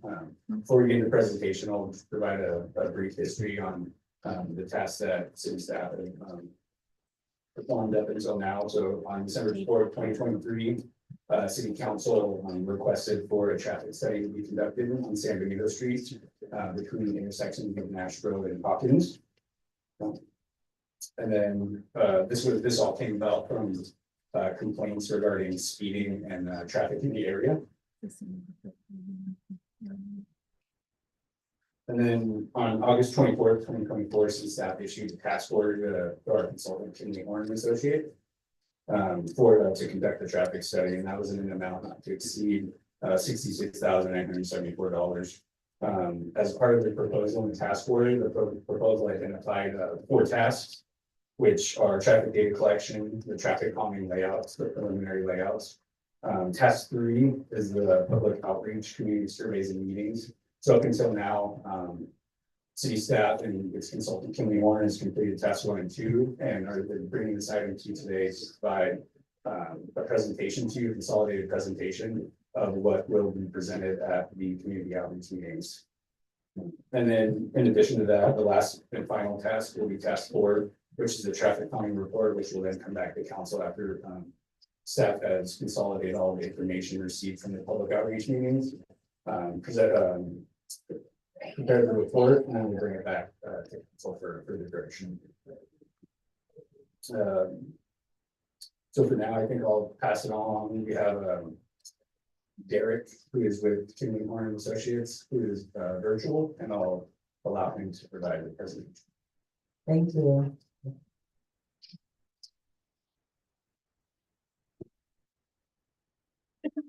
So the presentation, I'll let we get that prepared. The presentation included in your packet would be the full presentation that will be given out to the community. For the sake of this evening's council meeting, we have a condensed version just for your review and input, and then we would take direction on the next steps. We would be looking at some extensive community outreach before providing the study or the survey, because this isn't just a neighborhood street. This is San Benito Street from Hawkins and 7-Eleven to the high school in Nash. So you're probably not a resident of the city that doesn't drive on that road at least once a week. So we want to make sure that this is a citywide outreach project. Hello, good evening. Good evening, Mayor, members of City Council, and those attending tonight's meeting. My name is Derek Wu, and I am a project engineer with the consulting firm Kinley Horn. So I'm here to provide council an informational update on the San Benito traffic calming study that Kinley Horn and Public Works staff are currently working on. The slides presented on screen are materials prepared for public outreach. However, the public outreach component of this project has not been conducted yet. And for the sake of time, we'll only be showing a reduced set of slides from what was attached in the staff report for this update. Next slide, please. So in 2024, Kinley Horn was retained to prepare a traffic calming study for San Benito Street between Nash Road and Hawking Street. The primary objective of this project is to determine feasible pedestrian, bicycle, and traffic calming improvements to enhance multimodal safety and operations. And the traffic analysis being conducted is to determine a future roadway design that can, 1, enhance bike and pedestrian access and safety, 2, reduce vehicle speeds, and 3, minimize parking and driveway impacts to the existing residents that live along San Benito. Next slide, please. So here's an overview map showing the project study area and the surrounding destinations.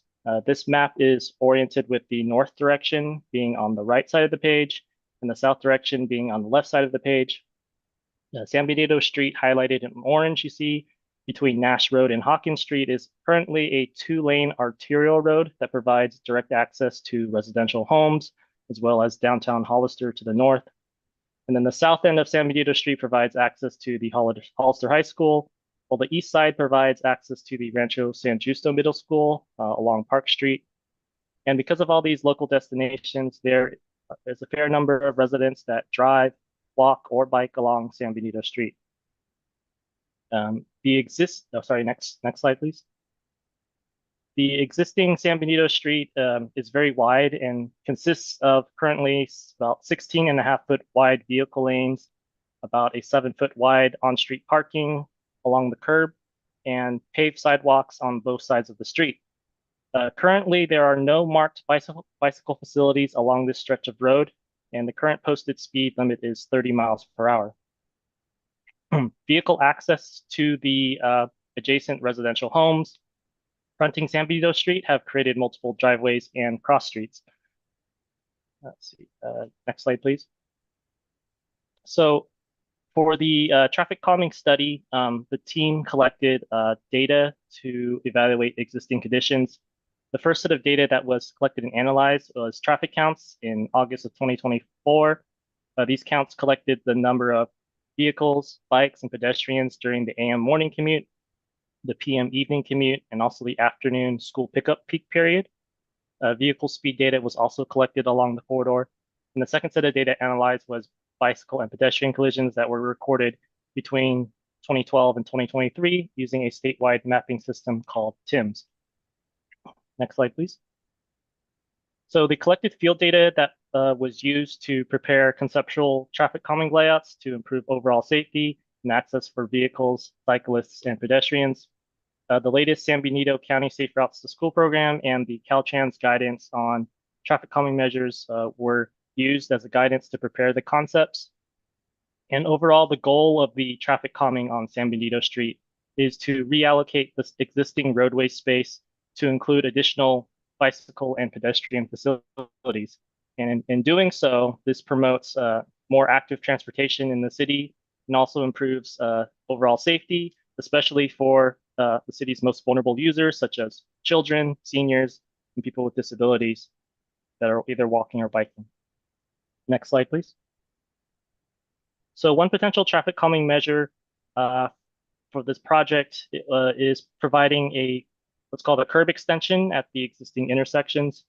A curb extension is a horizontal extension of the sidewalk into the street, resulting in a narrower roadway cross-section. And the extended area can be either hardscaped or can be a temporarily striped with bollards or planters. And the general benefits of providing a curb extension is that by narrowing the roadway space and creating a horizontal shift, it can provide for general reduction in vehicle speeds. It provides shorter pedestrian crossing distances in that area, and also increases the visibility of bikes and peds that are crossing the road. Next slide, please. Another potential traffic calming measure for looking at the project is mid-block crosswalk. And these are like raised curbs to provide a pedestrian protection and refuge space when crossing the street. Typically, flashing signs and high contrast markings are also added to improve pedestrian visibility at these crossings.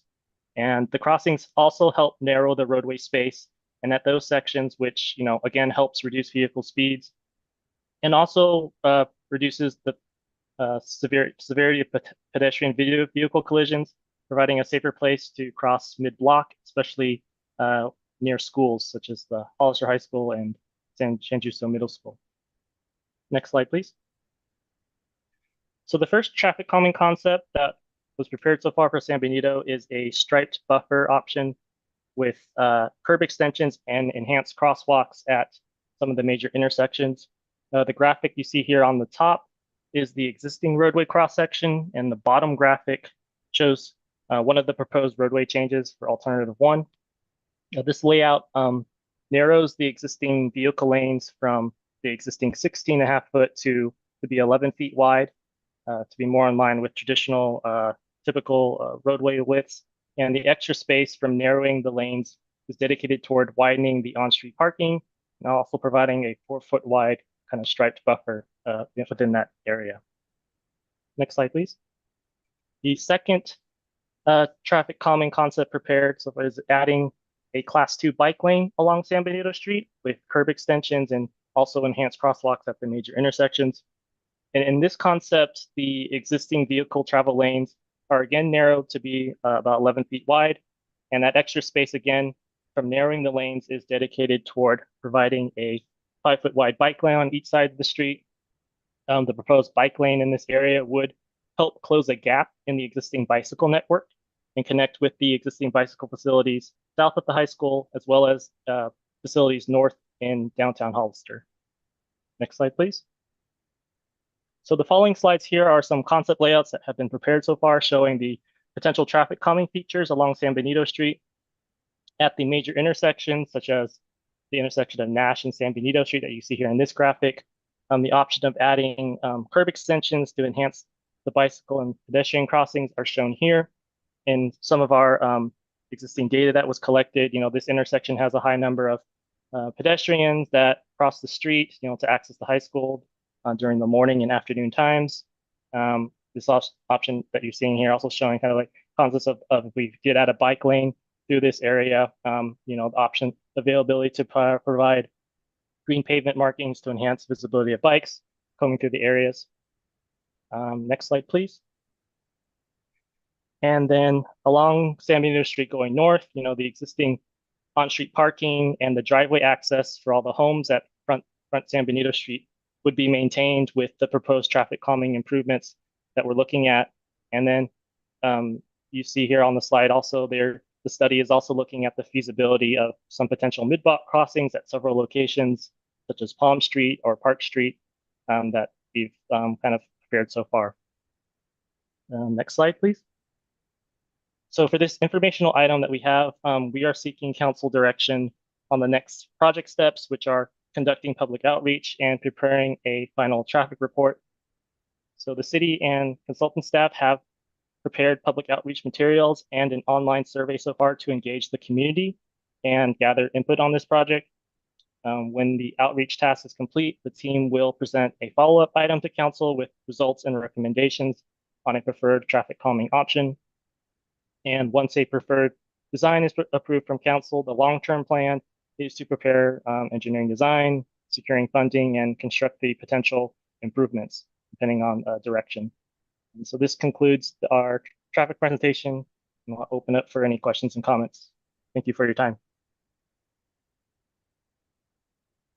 And thank you for that presentation.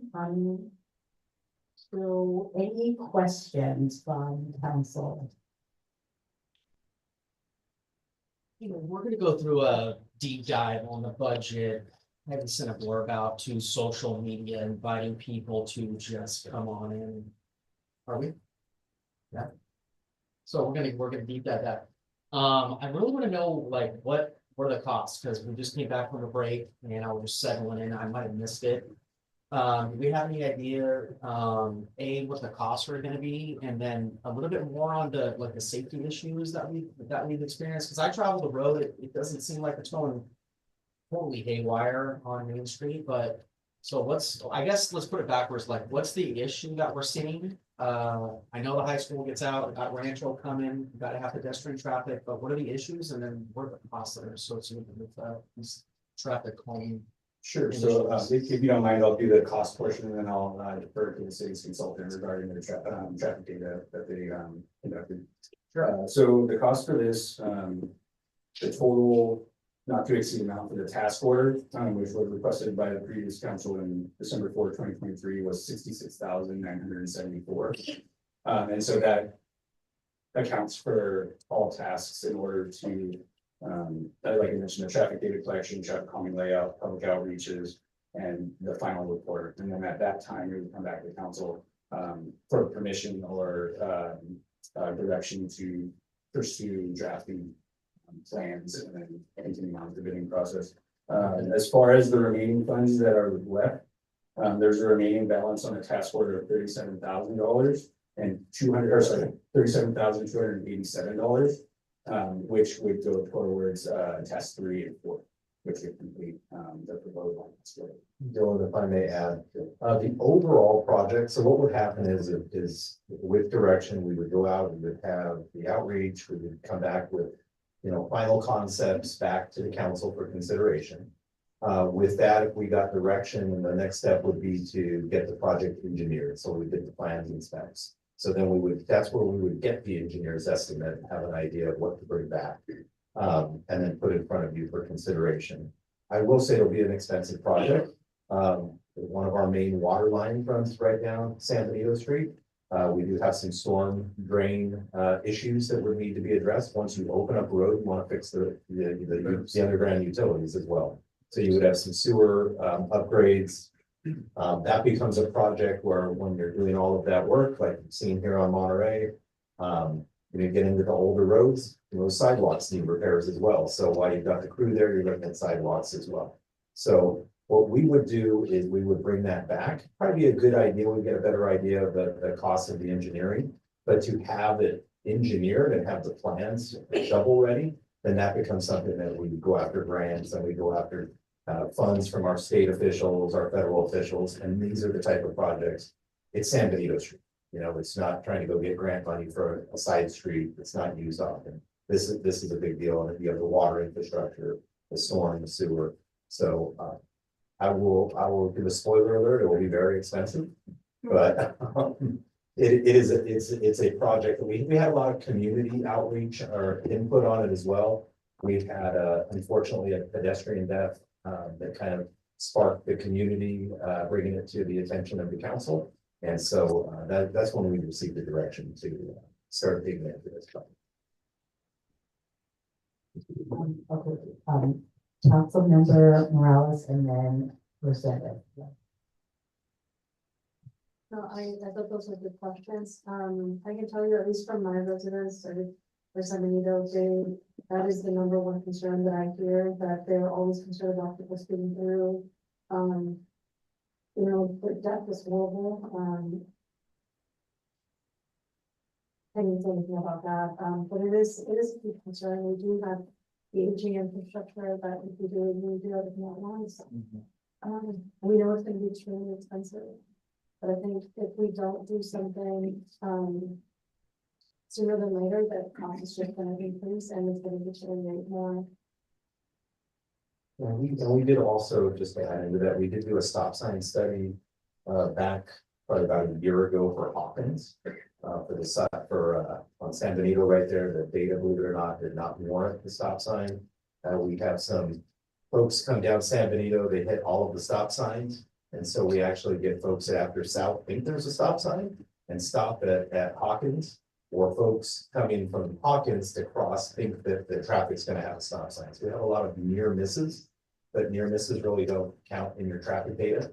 And so the stop sign study is not warranted. So what we did also with Williams team put some of the speed feedback signs up along San Benito that kind of slow folks down. You start getting ripping through there and you see that it starts flashing at you that you're going over 30 and folks start slowing down there. So we did get some positive feedback on that. We did also have a resident ask and do a petition for speed humps through there, and this type of road does not qualify for speed humps. So there's been a lot of study work, a lot of community work, and so that's where this is at. So we wanted to bring it back before the new council, before we went out and just started doing an outreach campaign.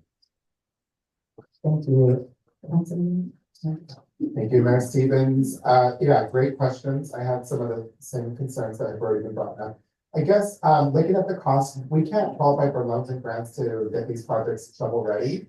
Like do all of this work as far as the engineering, the plans, and doing all the work with community and whatnot. So the community work and all that part is budgeted. So that was included in the approved budget. To be spend that budget savings.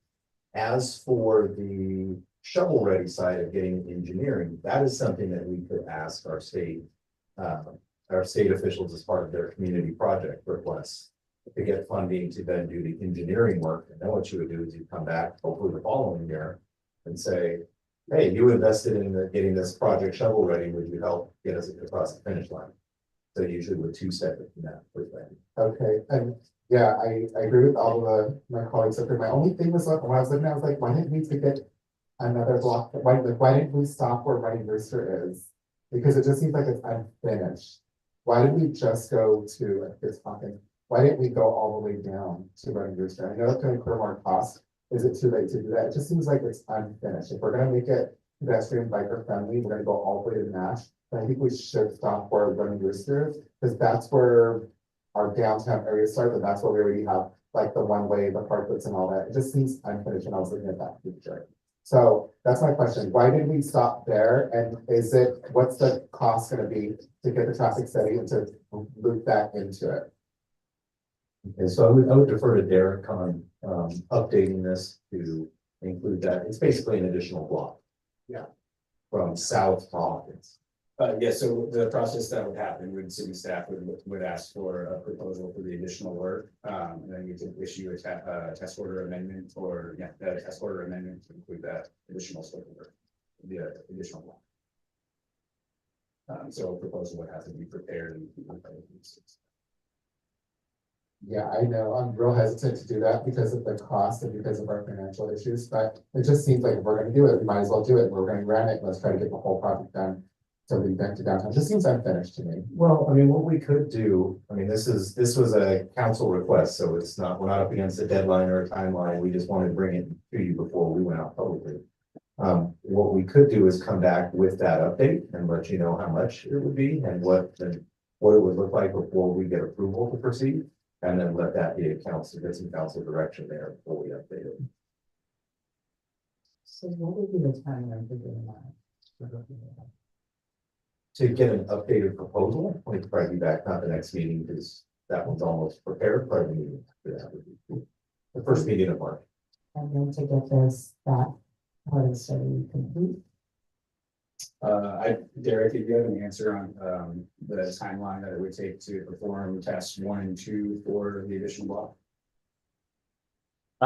We can turn that around fairly quickly. We think that extra block we can, incorporate all with the current data that we've collected and kind of implement some of the fundamentals that we did along San Benito Street, what we currently looked at on that last block to south. So I think we can work with the city to kind of keep the project moving on the timeline for, if we do decide to go to public outreach, the next steps, kind of looking back at updating the concepts for that. Can you be a little more specific than that about how long how much additional time to complete the one block study? Yeah, I can't give a solid answer at this time and moment, but we would get back as soon as possible and coordinate with public works staff on that.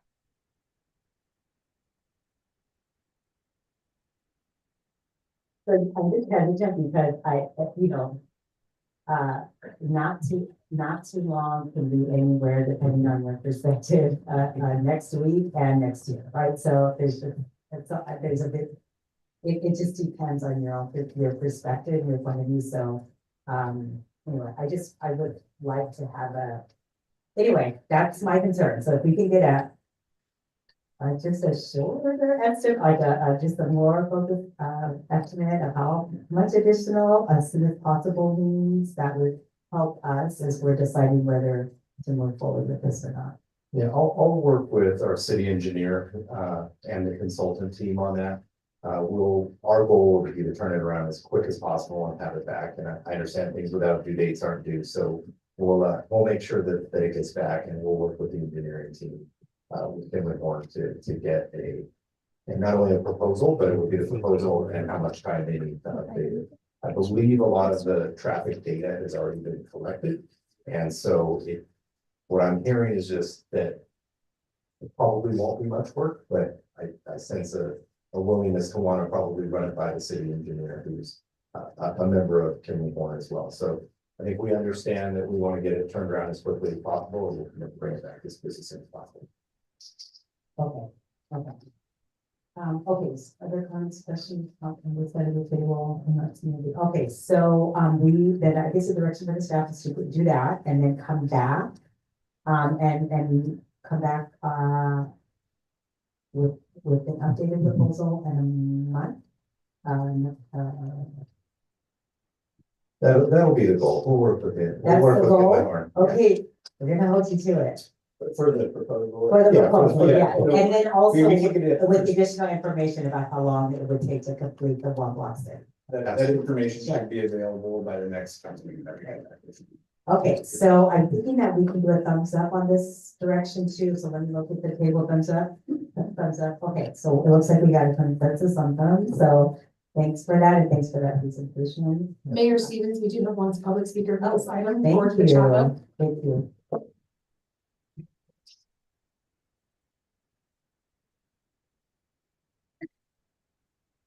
I had no idea there was on the agenda.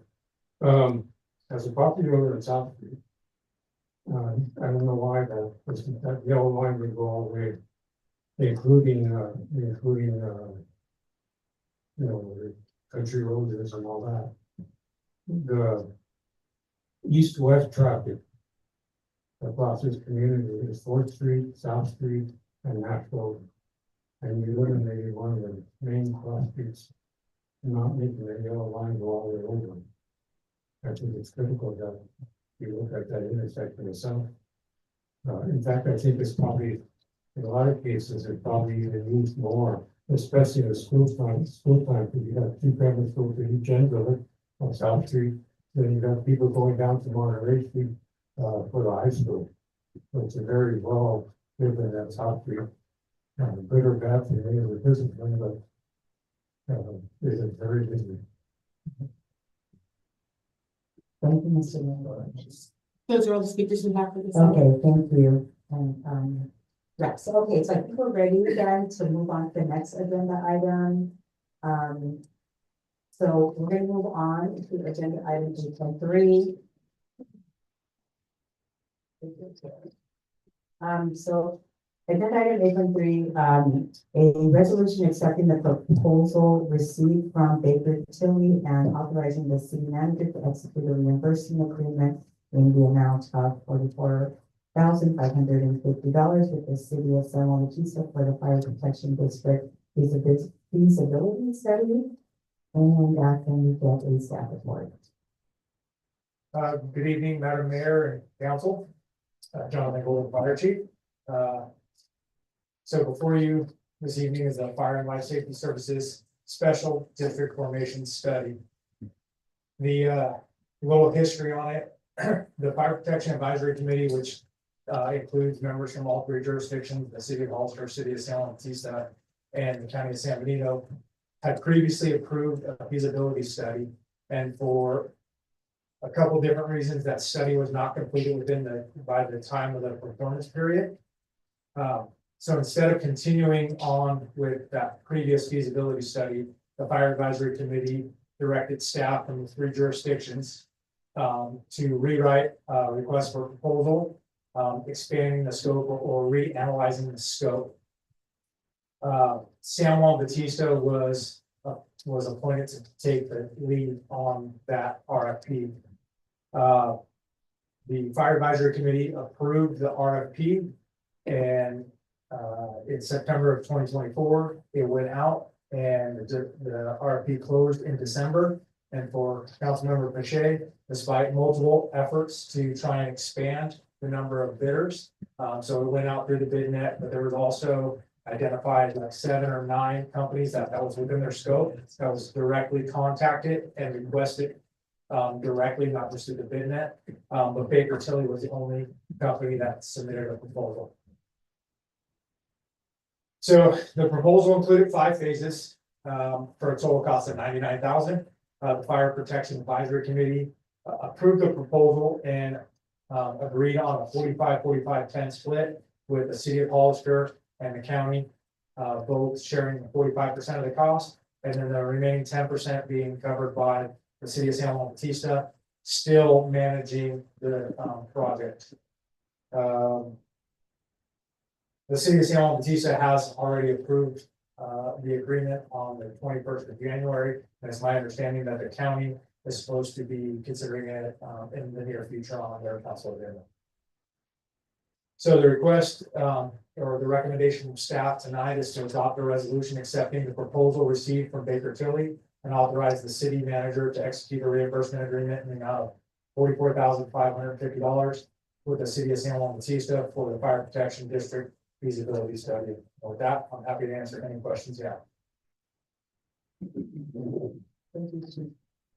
Any questions for the chief?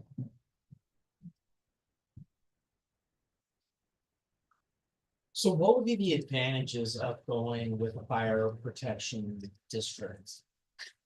Just for the lay person, I mean. So that's kind of what the study is to do. In general, the fire district would then take the fire department, the operations of the fire department, out of being a city entity or a county entity. It would be a standalone district which would operate on its own. Whether there's a benefit or not, that's what the study is intended to figure out. And not only a benefit, but then the scope of this does include what the LAFCO process would be, any funding alternatives that might be available. So that is the main point of the study, is to figure that out. Okay. Any other questions for the chief? Okay, thank you. Any public comment? No public comments for this item. Okay, thank you. Okay, so what is the pleasure of the council? No. The motion, A second. okay, all in favor? Aye. Aye. Thank you. Thank you, Chief.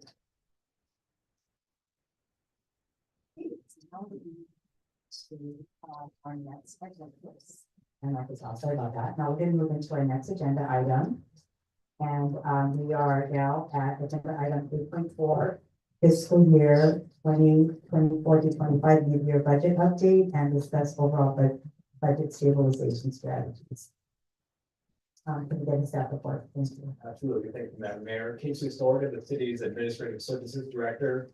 Myself and the city manager will be carrying the weight of the presentation. However, we do have staff from all city departments here, so as questions arise, we are all available to interact.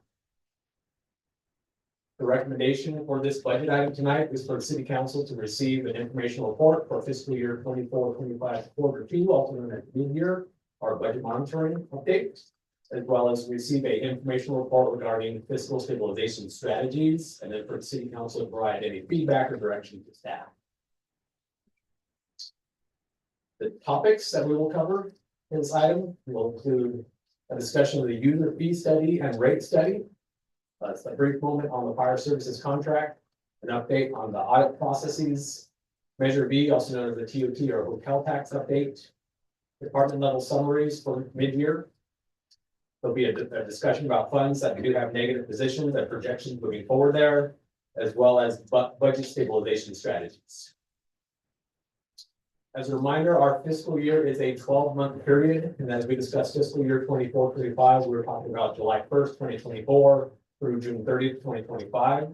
The second quarter is covering a 6-month period, also known as mid-year, as I mentioned before. And our city's fiscal and budget policies do require staff to provide this quarterly update for city council, so we meet that requirement for today's presentation.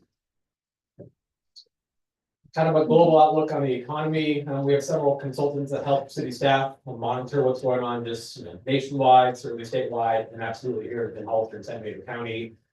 We are seeing that households are continuing to prioritize necessary spending, delaying or kind of overall just having less discretionary spending. People are making those decisions in their households. We are seeing projections for sales tax revenues to remain flat. That was the prediction that has been throughout this entire calendar year. Property taxes do have some nominal growth, but not anything significant in that respect. The cost of borrowing money, also known as interest rates, does remain higher than the past 2 years, which were very unique in the sense that they were at historic lows. We are also keeping an eye on what may happen through the Federal Reserve, if they will, or how they may adjust interest rates in this upcoming year. As we analyze our budget position through mid-year, we're also very mindful of what's going on in the public sector generally. We are seeing that there are several agencies that are predicting budget shortfalls due to the economic impact of what's going on, lower sales tax, increase in cost of provided services. There are some agencies that have approved hiring freezes or eliminated positions. Some public agencies have also modified service delivery to either pause some services or delay in general for maybe a future year. Part of this whole equation does involve several different revenue sources, one of which is a user fee item. As a note, there's a separate item on tonight's agenda that will talk more specifically about user fees. But just as a high level, what are user fees? They are a fee for service that would benefit that individual rather than a group. Individual or group rather than the entire community. It's essentially meant specifically to recover costs. It's not a revenue generator. It's not a tax. It's very much that fee for service. Many of our city user fees have not been updated for quite some time. Part of that process was to complete a comprehensive user fee study, which we'll talk about in that subsequent agenda item. We'll cover that through the public hearing. If council takes action on that item, those fees will be effective 60 days after action. Similar to the user fee study, we are also in the middle of a rate study, close to completion there. The city had not conducted a comprehensive rate study since the year 2018. With some rates not being adjusted in decades. Again, there's challenges with cost recovery there. That study that's almost completed does cover water, wastewater, stormwater, and street sweeping, with the expectation that we will present that rate study to the city council for direction quarter 3, so a few months here. Brief update on the fire services contract. So the 270-day termination clause was lifted on January 21st by the city council. The contract does expire on December 31st of 2025 with 3 one-year options. The city of San Juan Bautista had agreed to the proposed terms back in October. However, we understand that the ad hoc committees are working regularly to have that conversation and negotiate terms of that agreement. So that is moving forward. A brief update on the city's outstanding audits. The fiscal year 21-22 is actually underway. We had our auditors on site just this last week. We are still on target to hit that June 2025 completion date. All of our efforts, both city staff and all our partners, city consultants, et cetera, are headed towards that target. So we very much prioritize that. Because of the late audits, it still does offer some challenges to the city and our ability to secure grant funding or issue debt. And just the instability in general with budget monitoring, especially for long range assumptions. A brief update on Measure B. We had talked about this in quarter 1. That's kind of in the middle of the election series, but in November of 24, Measure B was passed by voters with 53% support. That would increase the TOT, the hotel tax, from 8% up to 12%. Staff estimates that this will generate roughly $300,000 in annual additional revenues, general fund revenues. However, this change will not be effective until July 1st of 25. With that, we'll move forward to discussing second quarter summaries by department. Part of what we're going to talk about is our general fund in a couple different respects. So when we discuss our general fund revenues, it does include all items that you see on the screen here, whether it is a sales tax, a property tax, TOT, as we mentioned before, those user fees, or the permit or license to charge for service, something over the counter, planning, building, et cetera, for departments divisions. In terms of our sales tax, as we mentioned before, we're looking at the economy. We do expect a flat economy for the remainder of this fiscal year. However, there are indications that what we consider maybe a more normal economy will return in fiscal year 25-26. That normal economy might see 2, 2.5, maybe 3% growth in sales tax revenues. As I mentioned before, the TOT has not been included in fiscal year 24-25 revenues, so that will not be effective until July 1st. You'll see a few different slides here. The first one being the revenues, and as we talk about subsequent slides, they'll be more focused on expenditures or expenses for the mid-year. Revenues traditionally do trail a little bit behind. We are 50% for the year. You'll see our budget, fiscal year 24-25 budget, bottom line roughly $50 million. You might say, oh my goodness, we're 50% for the year. Why don't we have $25 million collected just yet? There's generally a delay in how taxes are collected and distributed to public agencies, so it's not uncommon to be a little bit behind in terms of our actual revenues that are hit books yet. So that's where we see $15.6 million collected year to date for the 2. However, we do have that year-end projection based on the changes in the economy coming in just about $1 million less than expected this year in the general fund revenues. And as we look at general fund expenditures, we incur those expenses on a day-to-day basis. And so this is where you'll see something closer to that 50% range in terms of general fund expenditures for all departments, all city departments, where you see our amended budget for 24-25 is just over 52 million. Our Q2 year-to-date spent is 26.4 million, or roughly 47% of our spent for general fund expenditures for all city departments. And we'll do a deeper dive in department by department moving forward. As we look at our department level data, it does include all funding sources. So whether that's the general fund, Measure W, Measure G, enterprise funds, grant funds, kind of all encompassing on how our departments and divisions are doing. And again, it covers the 6-month period. Admin services, which includes human resources, finance, and risk management. That's where we see budget of 3.6 million. Year-to-date expense through Q2 of 1.8 million. And you'll see this trend throughout some of our departments where a lot of the one-time expenses have already been incurred through Q1 and Q2. And that could be an insurance premium, a software subscription, one of those things where we have a once-a-year invoice and typically a larger invoice. And that's where you see some of these percentages are just a hair or two over %. But we're having services at 50%, right? Airport, there was an item earlier tonight on consent that addressed the services and supplies overage there in the budget, where it's been reconciled to that amendment tonight. And so where you see the $1.4 million budgeted and just over $8,000 spent, 58%, that's all being reconciled to that amendment that's approved tonight. And no concern with the airport. City Attorney's Office. So this is a general summary of all legal services, certainly with our City Attorney's Office, but all their partners. So this is where you see the amended budget for 24-25 at $822,000. The year-to-date spent at roughly $630,000 or 78% spent through a couple of processes and mid-year adjustment activities. We do expect to amend the budget to add more funding available for our city attorney and all those legal fees associated with running the operation. Yeah, so as Casey mentioned, this number isn't just Lozano Smith. It would be your elections campaign attorney firm. It would be all the investigations. The investigators are retained through our firm, as well as the cost for those investigations to maintain the attorney-client privilege. Also, PRA records, the redaction software is included in that as well. So just it's not just our firm. I just wanted to explain that. So you're saying the elections accounted for the jump between Q1 and Q2? That's not good. Thank you. Thank you. Next up, we have our city clerk's office. And where you see $1.1 million budgeted this year, the Q2 year-to-date spent at roughly $438,000 or 38%. The clerk's office is a little unique in the sense that their budget may ebb and flow based on any given election year.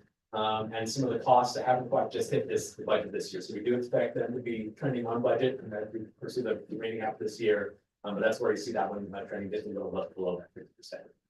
We haven't realized all those invoices for all the work that's been done for this half of the staff.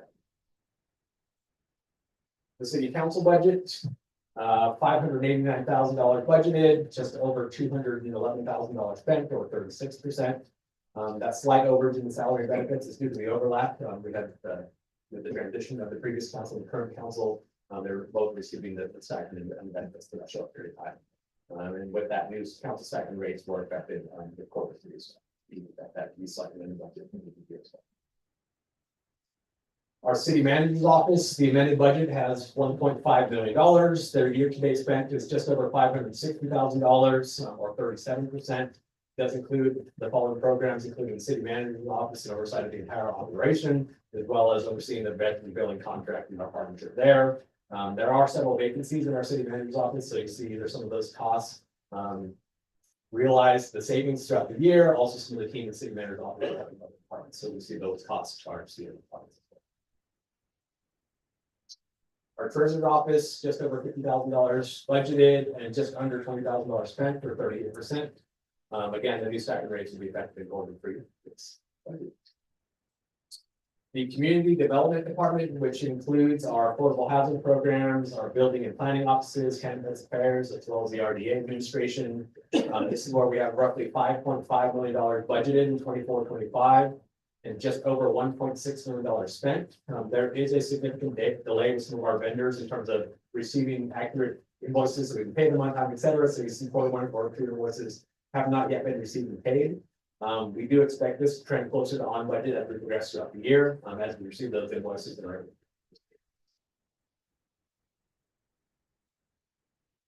Engineering budgeted at just over $2.6 million. Our year-to-date spent is just over 1.1 million or 44% spent. You'll see some of those cost savings are directly related to our city engineer vacancy.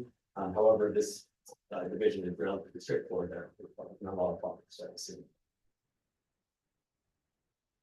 Our fire department budgeted in 24-25, just over $16.3 million year to date, roughly $8.5 million spent, or 52%. Our fire department overtime budget is partially related to that 57% when you look at the salary and benefits line. As of Q2, the overtime line item has been spent at 86% of the total budget. So we'll have to do some adjustments there.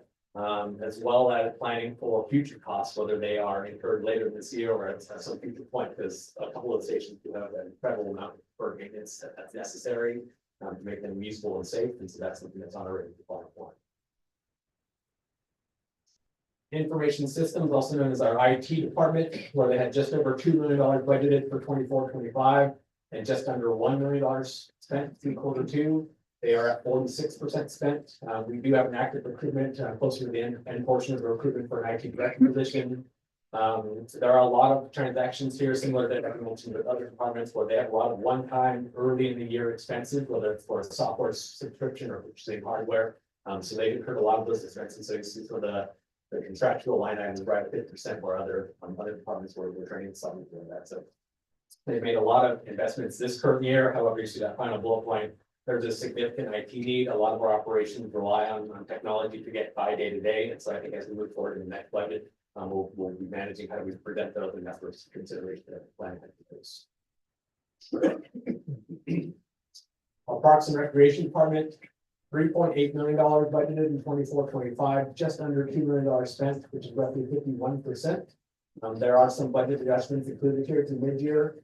Some ideas of how we manage the staffing levels to make sure we're getting the maximum number of service hours out of our team.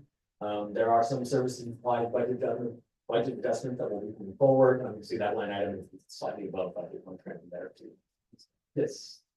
So one of the things I just want to jump in on this one is, as we look at ways to be more efficient in our departments, been working with our Parks and Recreation director, who's in the audience this evening, to look at how our parks are maintained, how our downtown is maintained, and how we're doing it with the existing model. And so we basically baked in with some of our budget adjustments and put together a plan that basically lends itself to be cost neutral, but ends up resulting in about just shy of about 6,000 additional work hours, which would also lead to shifts that start earlier, end a little later, that can cover the parks, the downtown corridor. So right now with the downtown maintenance, it's more of a, we run the street sweepers early in the morning. And then as there's issues, the arborist comes down, cuts the trees, trims the bottoms where the shoots grow out. But as soon as you trim them, they're back. And then just the overall downtown maintenance we've heard in the past, or we'd like to get more work downtown, keep the downtown nice and clean. And so in looking at this model, which we feel would be cost neutral, it would lead to about 5,700 more hours.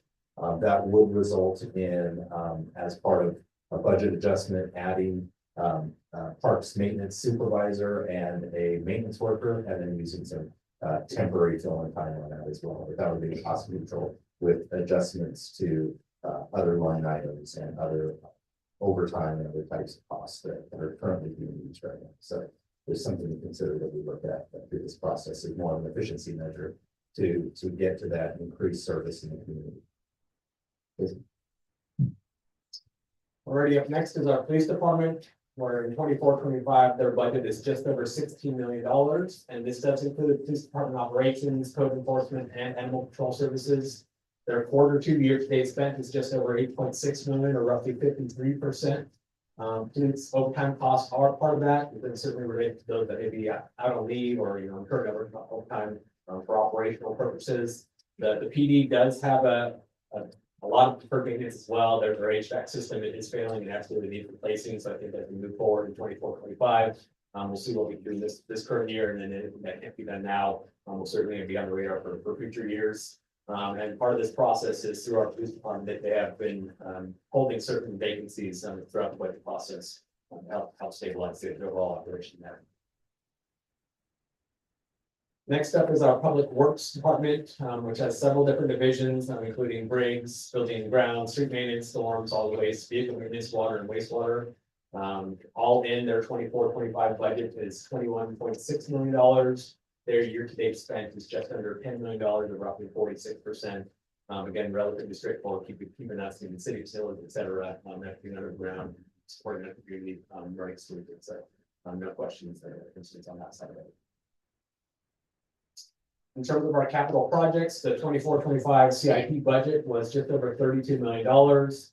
It is roughly at 23% or $7.5 million spent right now. You will see some of those costs incurred at over Q3 and Q4 as those projects incur additional expenses and get closer to completion. So we'll have a further update as we progress through that.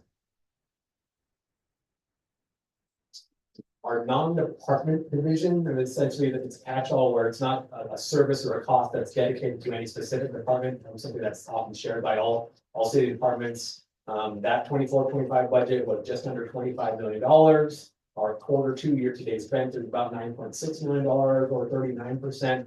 This does include our debt service payments, so essentially our loan payments, a lot of transfers between our different funds, and you'll see that final note. The large transactions in that other category is the $9 million in Measure W, which goes to a different fund and then gets transferred in and out.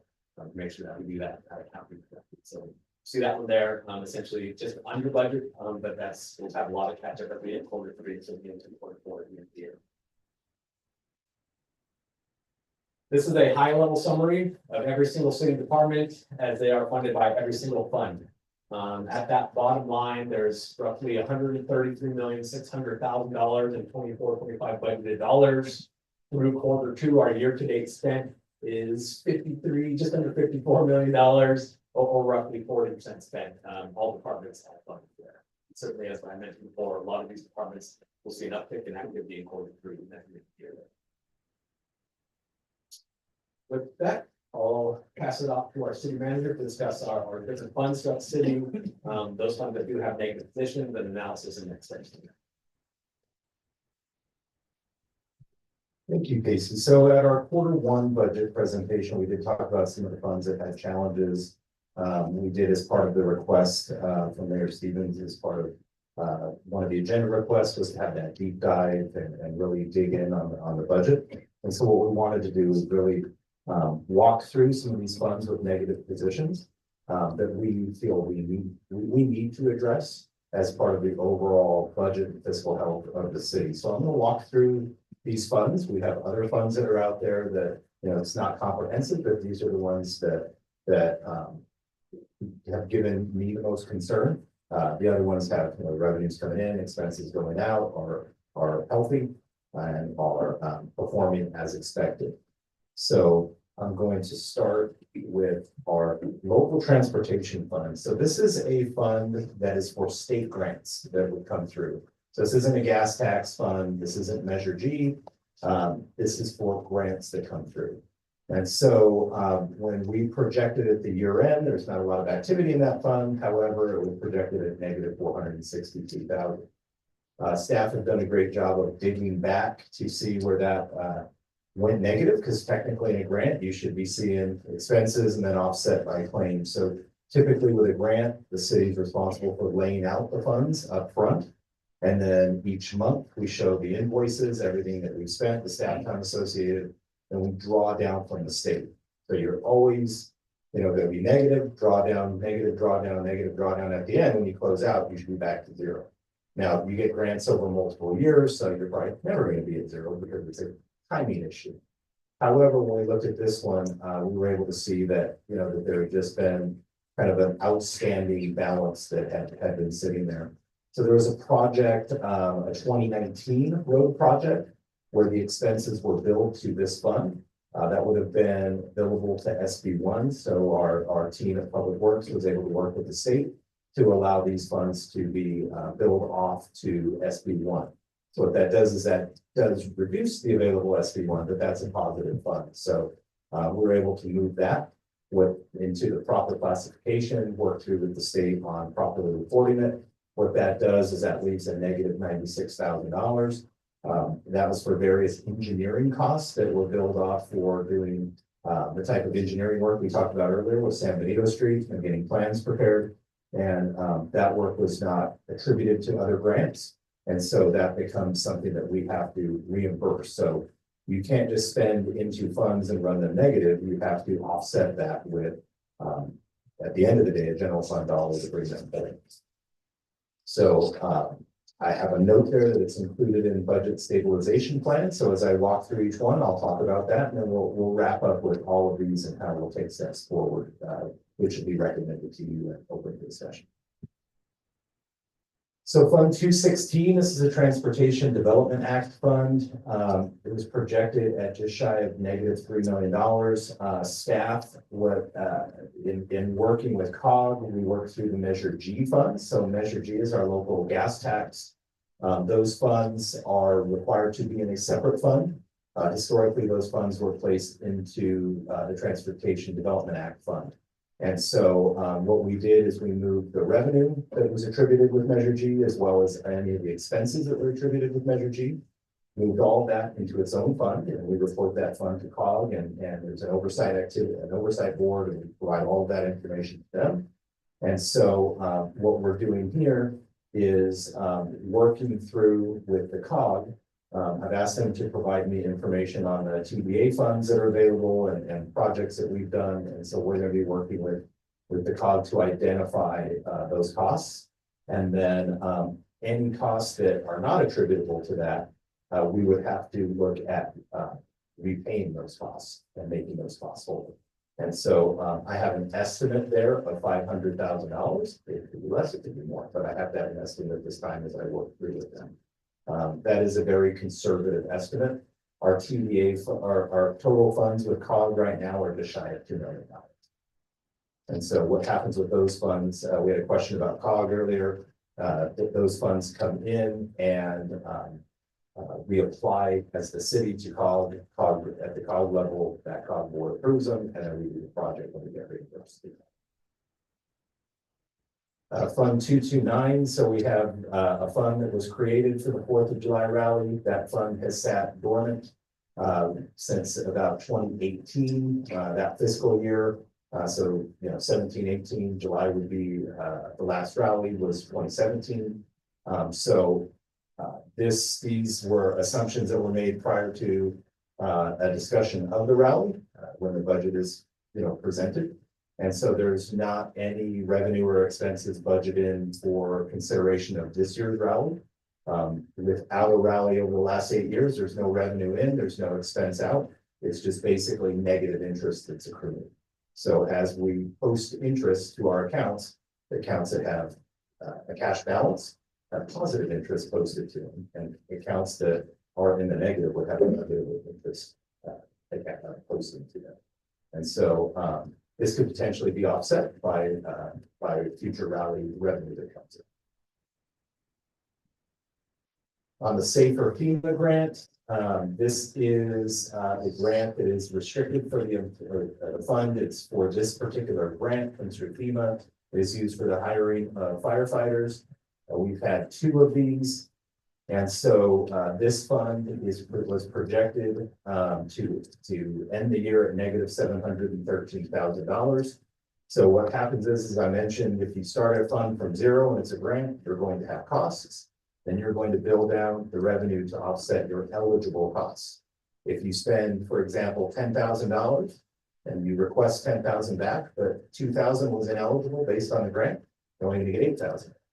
So as we went through this, basically a result of ineligible charges being charged off to the grant and not seeking reimbursement timely enough for eligible costs. And there becomes a point where the grant maker, they close the grant. I can't go back 5 years later and say, I found something I need to bill off. Once that grant is closed, that grant's closed. So if you think about it as we have billed these costs to the fund, there's never new revenue coming in from this grant. We can't just leave a negative fund sitting on our books forever. You have to pay that fund back because those are real costs that have been expended. Same with the FEMA COVID-19 fund. This was projected to end the year at negative $742,000. What you saw in a lot of communities is, you had COVID. Whenever there's a state emergency or a federal emergency, FEMA will, make an announcement. They'll have eligible costs. They'll put out guidance. And basically what happens is you spend your dollars and then you seek reimbursement for those dollars. FEMA is notorious for denying almost every claim that comes through and requiring very tedious documentation. Most of the time, by the time you're doing the billing, your opportunity for that documentation has passed. For example, as we were turning in a bill about 1.5 years ago for supplies that were purchased, they actually asked for GPS coordinates for the social distancing 6 feet apart stickers. They actually wanted to GPS coordinates of where every one of the stickers was placed throughout the city. So that's the level of detail. Most cities have not actually captured that. And so then that becomes a cost you can't bill. And so if you bought it and hoping for reimbursement and you get denied by the group that was going to reimburse you, you then still have to bring that fund whole, and you're doing that with a general fund dollar. That's why we did bring in a contract for disaster cleanup with another firm last year in case, Lord forbid, we had an earthquake or a disaster and we need massive debris cleanup. We went under contract with a firm that provides that type of service, and they do all the FEMA work and they front the upfront costs, and then they get the reimbursement and we work together, so there's less risk on our side. That's one of the challenges with these FEMA projects is most of the time they'll either not have the proper documentation, or in the case of a road, if a road gets washed out, they will give you the funding to return the road to the condition it was in it right before it was ruined, and you need pictures to prove what it looked like. So FEMA is a very emotional program. There's typically, there's the emotions of getting the work done and we're going to get in and get it done. And then fast forward 1.5 years later and they're telling you no thanks on everything that you're doing. And that's a very, very common story. It's not unique to do this. The Airport Enterprise Fund, at the end of our fiscal year 2021 audit, there was an approximate receivable back of $675,000 that the general fund had been subsidizing the airport for its operations. Over the last handful of years, that number is estimated at about $475,000. Jeff is in the process, our airport director, of working on a rental study. That doesn't mean rent's going to just go up and that problem goes away. I just want to be clear with that.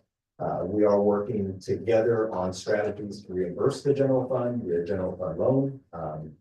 The general fund cannot, we would have to work that through to figure out how we support that.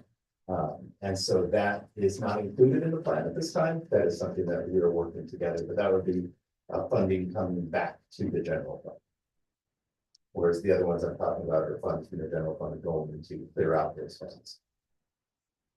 The Water Enterprise Fund, this is the one that we're doing the study on. That is projected to close the year end at negative about 4.5 million. Mid-year revenue is trending positively. We are finalizing the water rate study. The rates have not been studied and not commissioned a study since 2013. And so in that study, it set new rates with an annual increment increase, and that last incremental increase was in January of 2019. That was the last council action.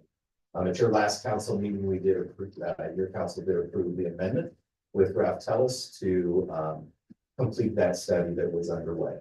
And so we will be bringing that back as Casey mentioned in one of his slides, towards the end of Q3. And we are working to address that negative balance as part of the rate study as well. Your storm drain fund. So we talked a little bit about the storm drain funds this evening and the impact fees. That fund was projected to end the year at negative 1.5 million.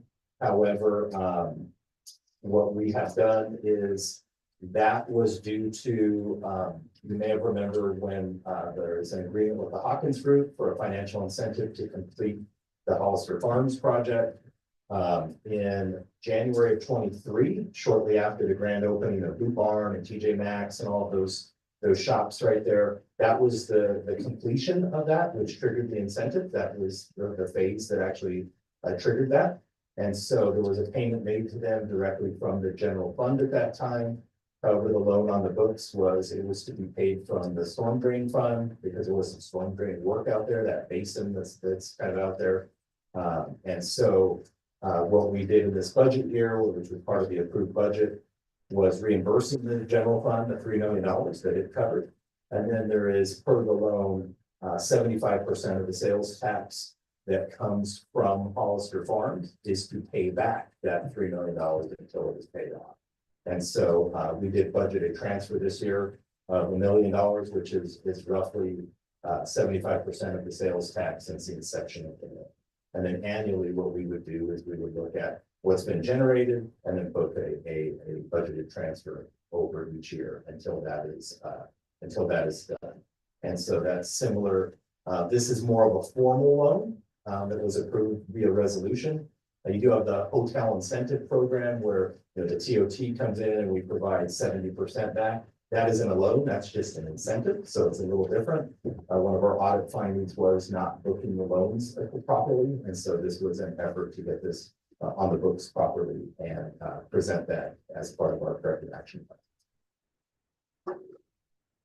The Sewer Industrial Enterprise Fund, so this is a dedicated fund to the wastewater plant on South Street, for the cannery and the stormwater.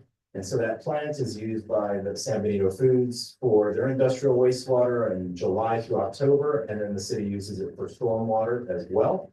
In a different pond than the wastewater, than the cannery's water. The expenditures include utilities reimbursed by the San Benito Foods in the canning season, and then we have insurance as well. We did reach an agreement. We did have some outstanding payments that the city had removed sludge on as part of an agreement.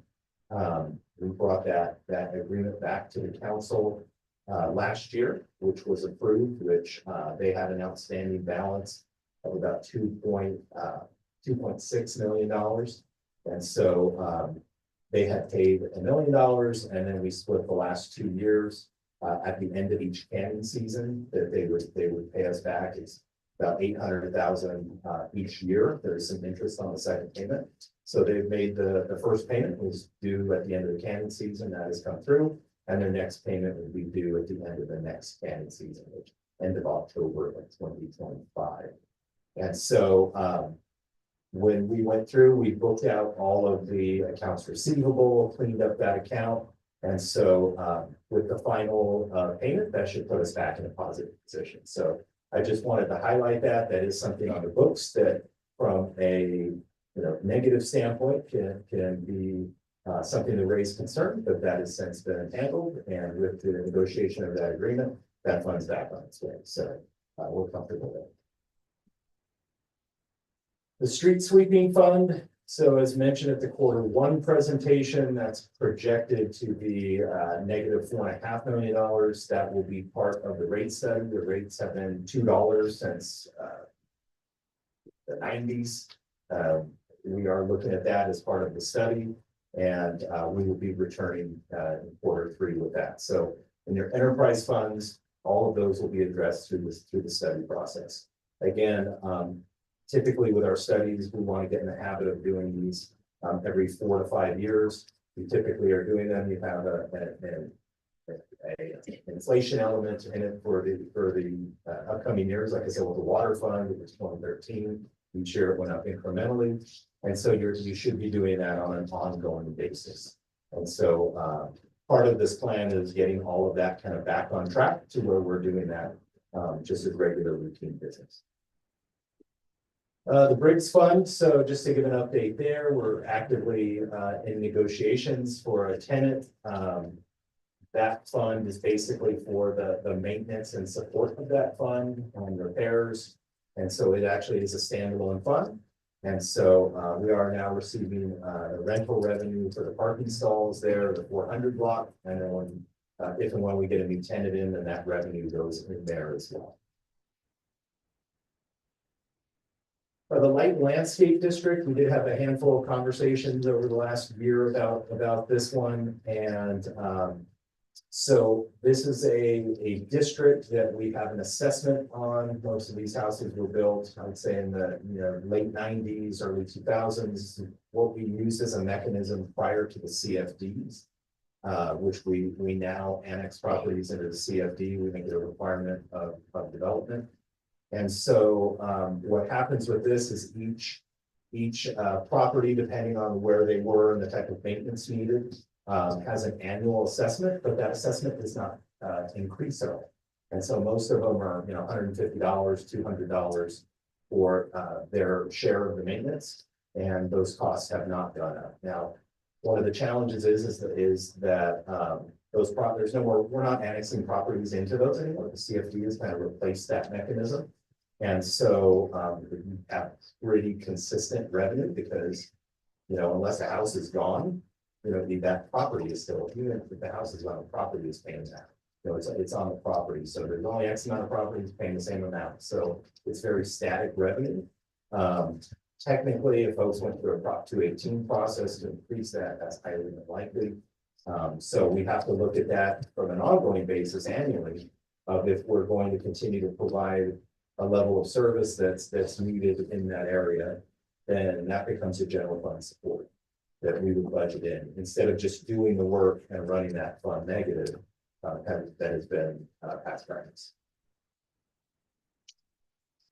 We did get a request, so I did commit that I would bring it in second in mid-year budget to take a deeper look at some of the deteriorating sidewalks and curb and gutter and upgrading the curb ramps in Sunnysville Village. The Public Works team went and looked at existing current rates that we are paying for that type of work and the distance associated with it. You have in certain areas, you have some it feels like the concrete mix was probably in certain areas different than the mix the next day. And so we did have a request to look at that.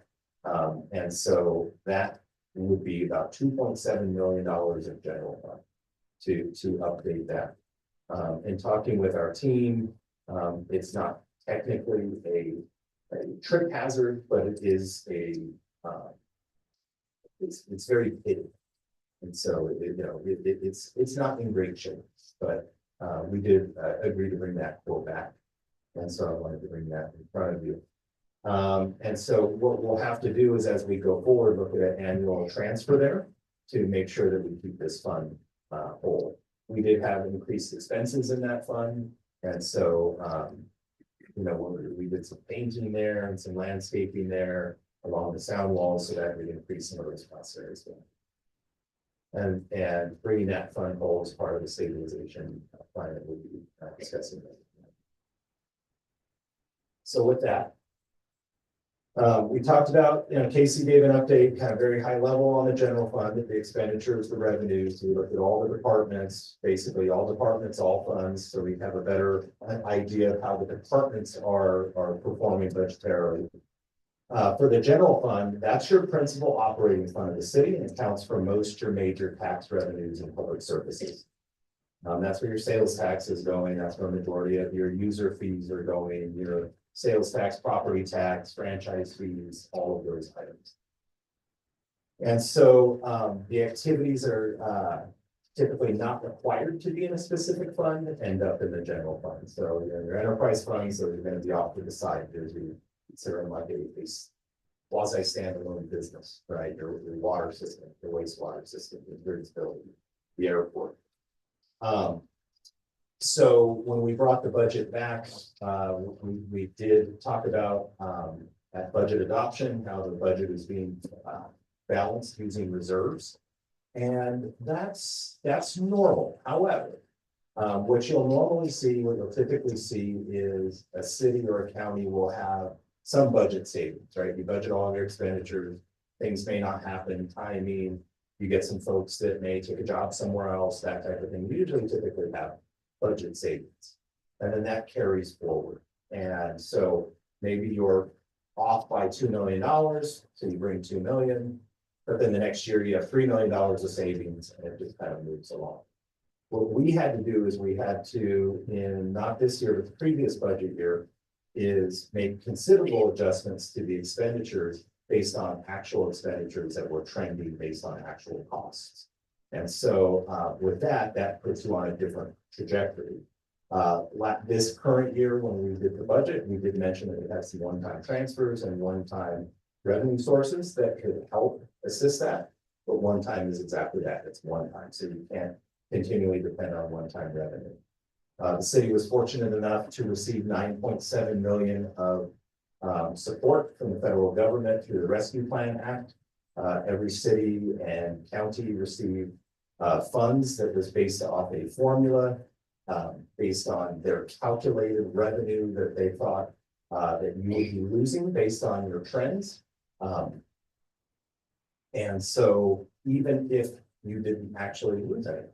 And so, we were fortunate enough in the community where, from a tax standpoint, our residents from a shelter in place, most residents are leaving and our working population leaves the city.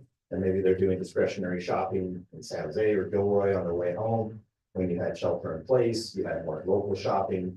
We didn't have a huge tourism industry that took a big hit. So our revenues actually performed well. And then we got one-time funding. Whereas the concept overall was maybe you had your hotel industry took a dive and you imagine if you're one of the coastal cities and shelter in place, right? Folks can't go on vacation anymore. These type of infusions were to help keep cities and counties afloat.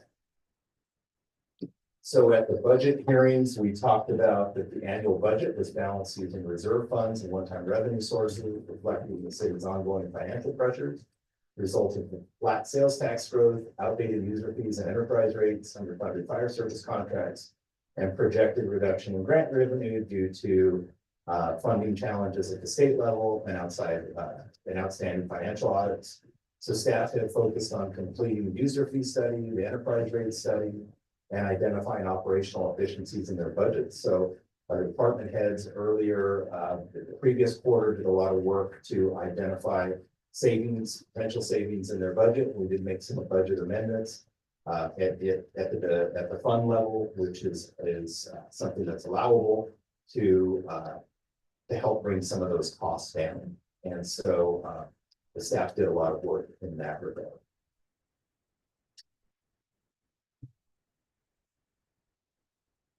So this evening, we're seeking direction on mid-year adjustments and direction for the preparation of the 25-26 budget. As you know, we're going into budget season. We will be working with the departments to develop budgets, do budget hearings, bring all of that back to you for adoption and consideration and adoption in June. And so we wanted to have this discussion with you and help kind of set the way for our budget development. We are going to be providing a 5-year forecast of the general fund based on a status quo approach. So what happens if we don't do anything? We just stay the course versus a recommended stabilization plan. So to kind of set a context, I hear this a lot about paying how property tax works. Not all property tax is created equal. Believe it or not, every county has a different split of how the property tax dollar is distributed, and that all is attributed back to Prop 13 back in 1978. And so depending on how your taxes were allocated back in 1976, you're kind of set in your ways going forward. So if you just look, we talked about Mayor Stevens, you mentioned that our surrounding communities might not be the same. They're not the same. And so if you look at just the first one there, Monterey County for a property tax dollar gets 6 cents, we get 2. In 2022, for the state data, we got 1 cent of a property tax dollar. And for Santa Clara County, the cities are getting 9%, and Santa Cruz County, they get 5. If you look at our county, the county's in a very similar position.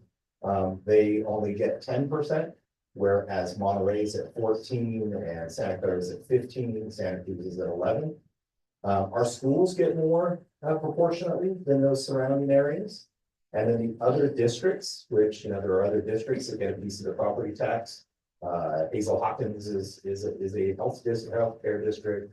We have a handful of other districts that are out there, as well as RDA debt obligations that's factored into here as well. So when, we literally get, this is where you got 2 cents on every dollar of property tax payment. For sales and use tax, our rate here in Hollister is 9.25%. The first nearly 4% goes right to the state's general fund. Then you have 0.5 cent goes to Prop 172. So what this is this is a public safety tax that basically what happens is they look at all of the tax generated, the sales tax generated in California, and then they look at each county's proportionate share. So how much does San Benito County generate of the entire tax pool? And they take that proportion, and then there is a formula that gets applied to that. So for that in San Benito County, the county gets 95% of that. The city of Hollister gets 5%, San Juan Bautista gets 0%. So for this year's budget, it is projected of that 0.5 cent sales tax. The county is projected about $5.1 million. We're projected about $250,000, about $250,000. So, and that is based on the share of taxes that San Benito County generates. So it all goes into a pool and then that gets apportioned out. From there, you have 91 realignment. The city does not get those type of funds. Those go in, those are county operations for public health, human services, behavioral health. So that's not a source of revenue for the city. Your local revenue fund, 2011. So that's a realignment fund that is supports through AB 109 through public safety. We had an item this evening that is funded through there for the records management system. You also have a 1.25%, so a quarter goes to county transportation fund. So that's a separate fund that goes directly to the county. And then 1% goes to the city or the county for operations. So that 1%, it's either depending on where you live, going to go to Hollister. Or if it's generated in the county, it's going to go to the county, or if it's generated in San Juan, it's going to go to San Juan. You have then locally, we have Measure G, which is at 1%. And then we have our Measure W, which is our local tax, which is at 1%, and that goes directly to city operations. So in total, we're at 9.25%. State caps you at 10.25%. So we gave at Q1, we went over what, based on the data that we had at that time, what it would look like if rescue plan had not hit. And so what we wanted to show here is we took the rescue plan revenue and adjusted with Hollister Farms data. We mentioned that $3 million and removed that. And what we wanted to show here is had the rescue plan not come in and we just take that off the table, we were projected to be spending over, basically out of reserve funding prior to. So rescue plan basically provided a shot in the arm to keep the reserves afloat as we continued on. So what I did there is if the revenues from rescue plan and the one-time payment to Hollister or Hawkins Company, which is Hollister Farm, taking those out, we were projected, and this is without the restricted reserves. This is our available fund balance. So, and that's what was presented at Q1. We also mentioned in Q1, just kind of the growth in the position count since 1920. You do see a considerable jump in 21, 22 to 22, 23. We did adjust on these positions that the council and treasurer are not considered an FTE as part of the budget, although there's a stipend budget. Just wanted to point that out. So that is the total funds and general funds. So this is basically the position count of the city. Then if we can move the little bar there, so we can leave the title. So what we wanted to show is a status quo here. So I took the total reserve, so we have a restricted reserve and a fund balance, which is basically your delta of your revenue and your expenditures since the beginning of time. So what do you have left? And so when you add those together based on current projections, we would be ending the year at $6.6 million of reserve. However, I then project out and I have to keep the revenue flat because we've had that one-time revenue that I have to adjust for, right? I can't keep budgeting one-time revenue. And so when you do that, that gap goes back to growing. And basically it's an assumption after a 4% revenue growth, 4% expenditures. And so what happens is you still, because you had 6.6 left, you can get through another year. All things perfectly considered, but you only have $780,000 approximately, well below your reserve of 20%. Your 2016 fiscal policies require a 20% reserve. And so that's our policy that we have on the books. That continues to trend downward because you're basically every year about 6 to 6.5 to 7 million of deficit spending.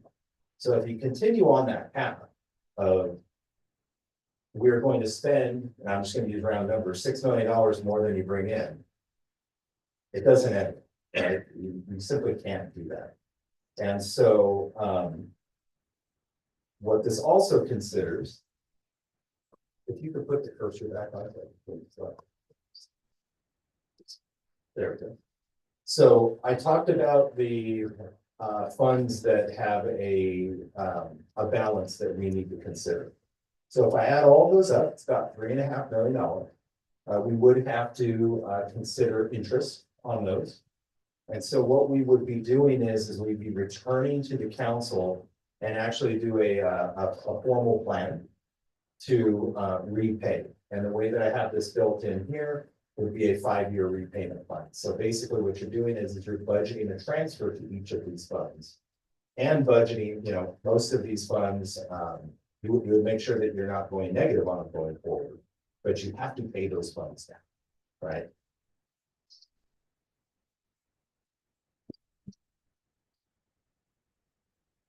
So this is what that looks like in a staggered payment plan back. So by the time you get to 2029, as you start that year, you have, by the end of that year, you have paid that back, right? You budget that transfer in that year.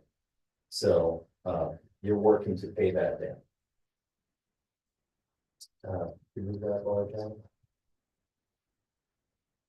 So what we're looking at is a 10% expenditure reduction and a 2.5% revenue reduction in 25-26, or yes, in 25-26. So what that does is, if you look there, the first year, our reserves, as we end with the first year on that graph to the left is the current year we're in. So if all things play out and you have basically your savings, we do have some overruns that we talked about earlier that we offset with some savings. We did budget for vacancies. So for display purposes, you assume if you come through a budget and with a reduced revenue projection, then you end the year about 6.6 million. However, you then, in the future years, you have the next year, you have the 10% expenditure reduction, the 2.5% revenue. And then the years going forward, you're back to that 4% increase. And as you'll see, the blue bars are your revenue, the orange bars are your expenditures. So each year you're budgeting, you're not getting into deficit spending, you're not budgeting off of fund balance savings. It's very close each year, you have $700,000-800,000 of wiggle room in there, but you're not depending on fund balance savings. Because if you continue to depend on dipping in to offset that delta, you're never going to grow your reserves. And so you need to grow your reserves to get back to that 20%. You would accomplish that in 27, 28. At the same time, we're working through to get the audits complete, you're paying down those funds. That puts you back in a very nice position for if you had to, issue a bond, get your bond ratings, and kind of get you right back in position of, securing more grants, that type of thing. So again, this plan remains unchanged. So the point here is, regardless if we do anything, we still need to address those outstanding funds. We simply can't just leave negative funds on the books. Many of those funds have been negative for many, many years. And so as we finish up, when we work with our audits, part of what we have to do is a corrective action plan. So we will be able to show that the council's adopted a repayment plan and we are budgeting that, and that becomes like a debt service. So any of the debt that we have, that's the very first thing we have to budget. When we build a budget, you start with what are your obligations on your debt? Then you go from there, right? And so that becomes that starting point. It's like a bond payment. We're going to pay ourselves back. So for the plan, we want to continue to seek further efficiencies in 24, 25 and adjust current budget to address areas of concern that we discussed.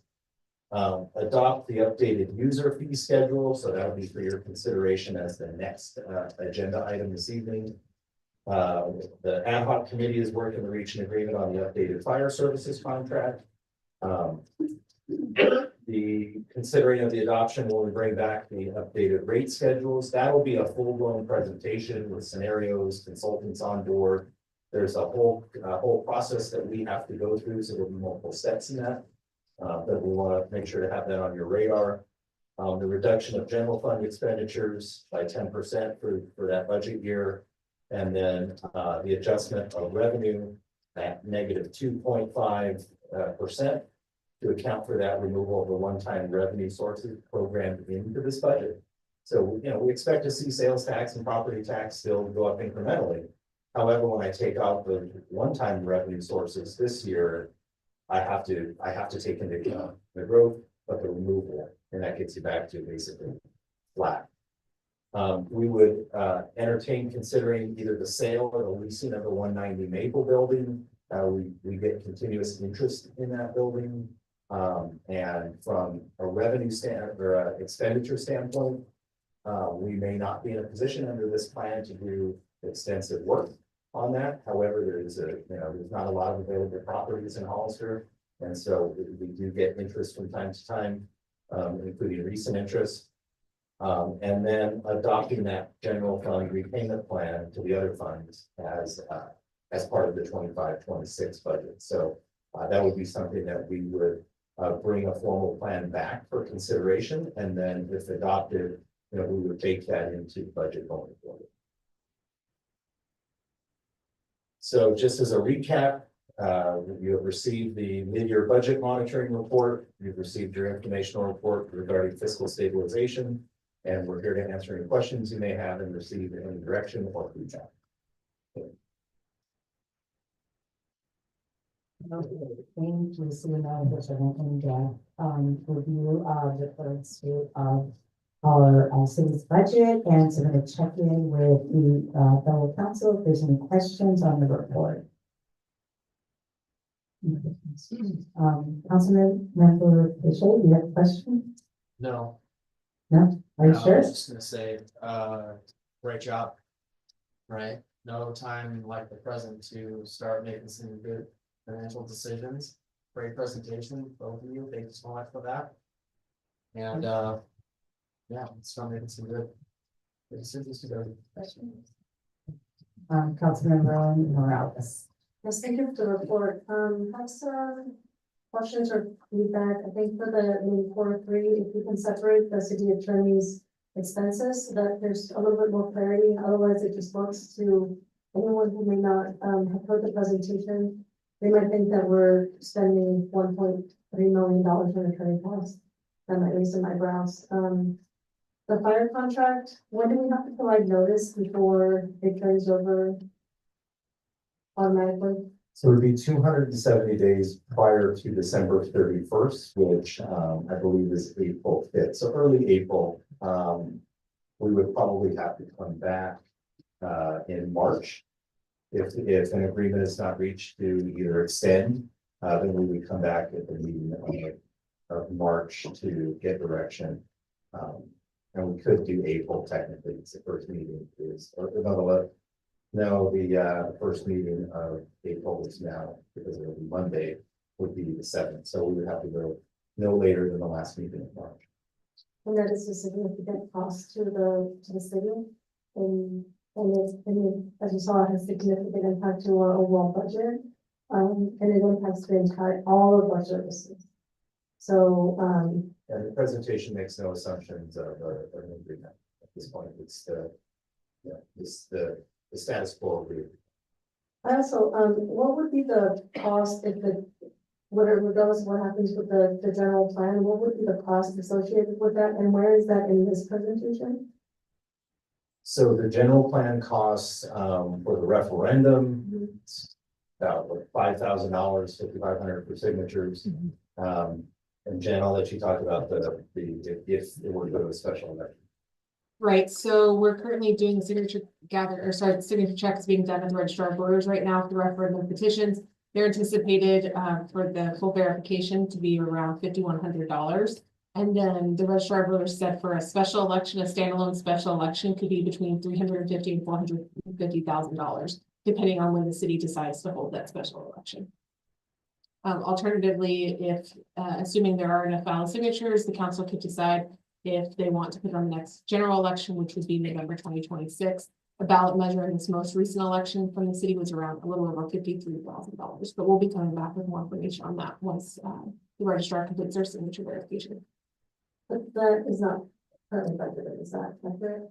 That is correct. Yeah, that is correct. So we would need to add potentially those costs depending on the. Depending on the direction of council. Council gave direction to go to a special election, then the costs that the clerk is provided would have to be considered. Now, this doesn't take into account where's our capital projects, or if we have like a water line burst, are any of those unanticipated costs or projected long-term, like big costs integrated as part of this proposal? So in our capital costs, so for like water, Williams team will budget a repair line item in there. So one of the reasons that you're seeing that water rate or that water fund go negative, you have a handful of items, right? You have rates that haven't been studied in a long time. You've had addition of staff, you've had increases in staff wages, and you've had ongoing water line breaks, cost of goods sold going up. Water meters are more expensive, just like any other think of the water fund, that's a standalone business, think of it like that. And so those costs, yeah, if you get one of those big breaks, we are eating it out of that budget. And so that's where when you look at your rates, you look at projecting capital costs into that rate. Now, that becomes a sweet spot that we will discuss with you. I mean, if you went in and you built into your water rates everything that the city needs into the rates, no one will be able to afford the water bill because the infrastructure is so old. So your rates account for some of the improvements. Your impact fees then match that available funding that you have, and that's how you get there. But those are the type of things that we would look at and consider, and that would be presented to you, right? And that's how you dial down the rates or dial them up is the type of projects as well that you're considering, because maintenance should be considered in your rates, right? If you have a business that does not consider the maintenance of your infrastructure in the rates, that money has to come from somewhere. So I guess my question is, do we have like a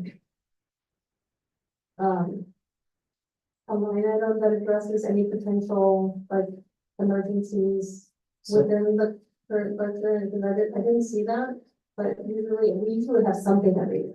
Yeah, that so, happens. so you have a couple of pots. You have restricted reserve that does have some funds available for those type of incidents. That would be something I would have to bring forward. You'd have to, actually get an approval for the reserve policy.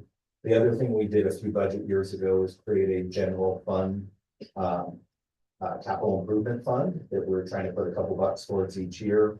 That has about $300,000 in it right now. It's not a ton of money, but if something happened, that's something that we could lean on, as well as part of like William's budgets, he is including repairs in there. Now, as we do reductions, that's something we would have to look at. So council could recommend to probably add additional funds, for potential 1 or 2 emergencies a year, that would be wise. And we can make different types of recommendations. Correct. I would just have to get concessions and other line items to, as long as it nets out to that 10%, or if you wanted to give direction to give a different, basically a 12% reduction, but then take that 2% and book it back over to that general fund capital improvement project. To actually set it aside as a separate fund of general fund dollars.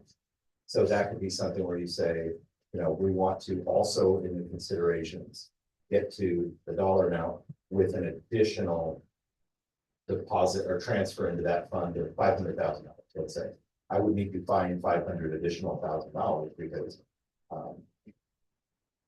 those funds, that would be less available dollars in the budget because you budget those as transfers. So that becomes an expense in one fund as a transfer out, and then in the other fund it becomes revenue as a transfer.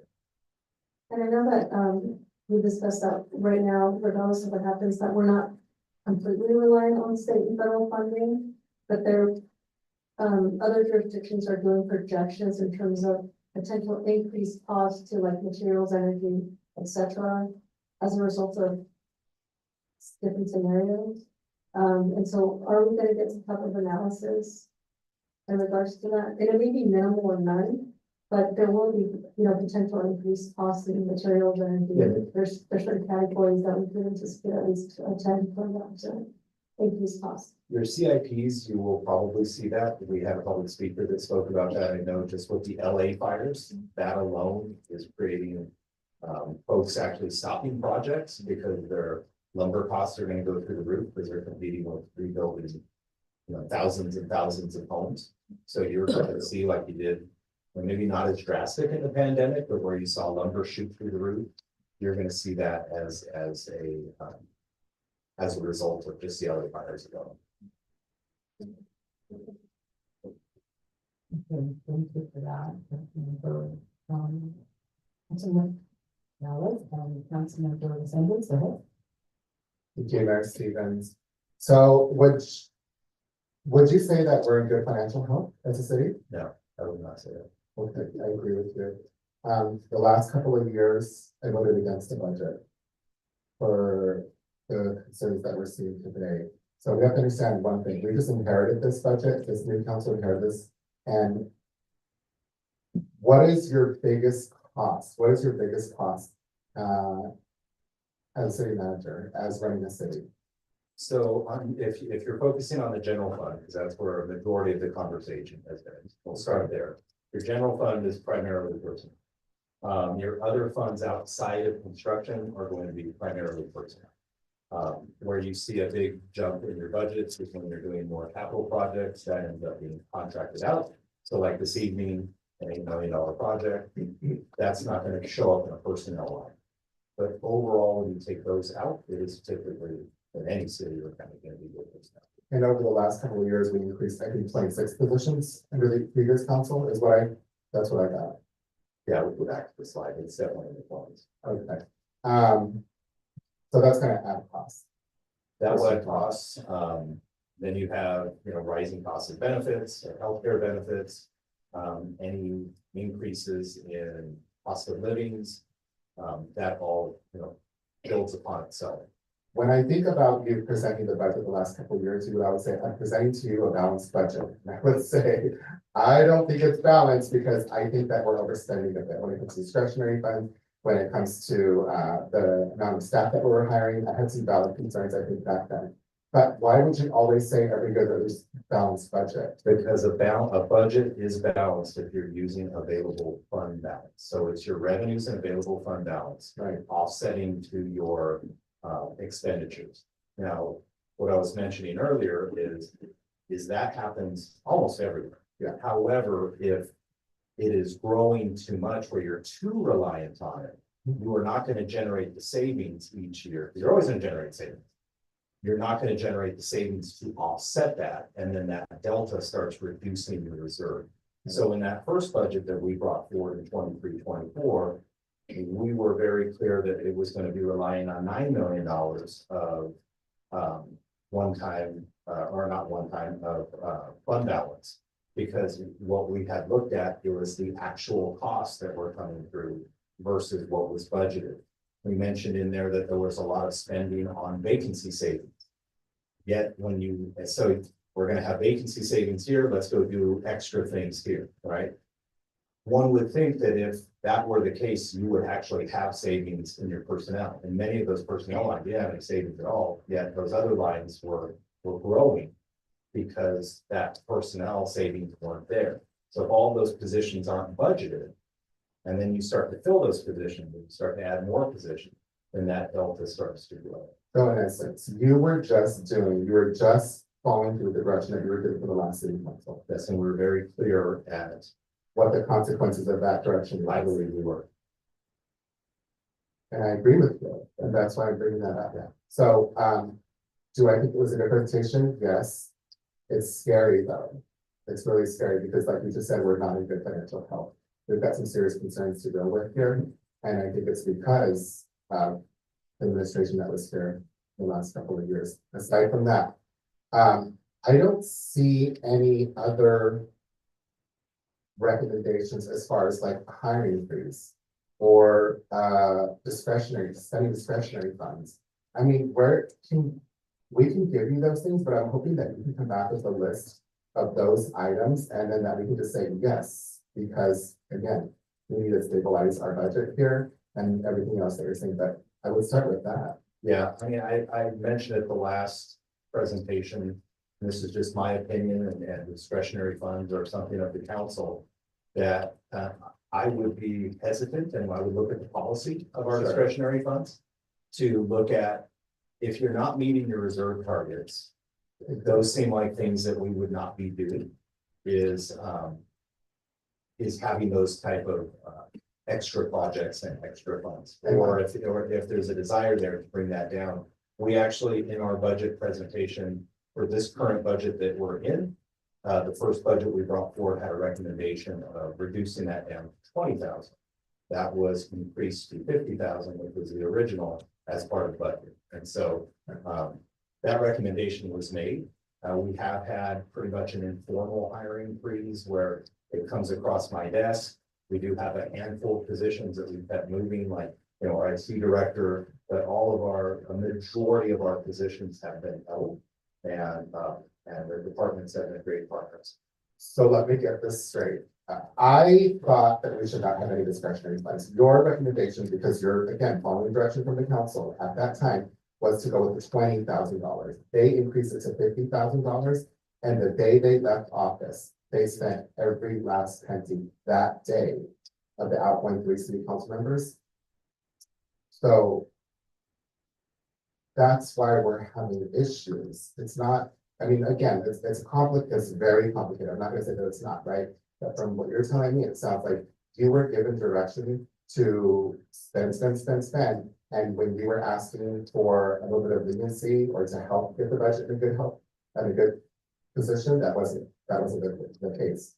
Just like we heard right now, we don't have money to do capital improvement projects. We should not be increasing the budget at all. That really frustrates me because the people that work for us are hearing what we're saying, that we're going to increase discretionary funds, that we're going to do all these other projects, yet we can't even afford to pay their salaries or to ensure that they have a job right now. with the presentation that you just gave me. And I also want to say, Councilman, so this, can I just interrupt this briefly? sure, I'm just wondering, I would like to just kind of move this forward. I mean, I appreciate, you know, some history on this. I think we can always learn from history, and I also would like to, just recognize that this is where we're at. So the reason that I brought this agenda item forward is simply so that we could get a point in time picture of our, fiscal financial situation and then move forward from here. So I'm just gonna ask. if I'm we gonna could- wrap it up right now. Okay, and then also if you have a question that I mean, I appreciate the ideas and I think that's great. I also would like to just hold off on dwelling too much on previous decisions. Get a picture of where we're at, let's move forward, not backwards, but I do appreciate the questions because they generate some good ideas and then I'd like to just be able to move forward, but thank you. Thank you for What I'm letting me wrap it asking up. is for some tangible recommendations from you for us to consider to essentially put a stop to the bleeding. And I'll just be honest with you, this is very complex. There's lots of other departments here than just the fire department. And I don't think it's fair to say that it all falls on the firefighters. So that's for another conversation, but I would like a menu of recommendations for us to look at so that we can say, let's do a hiring freeze, let's stop the discretionary, let's do all these other things, and we can have that come back so that we can put that into your budget stabilization fund.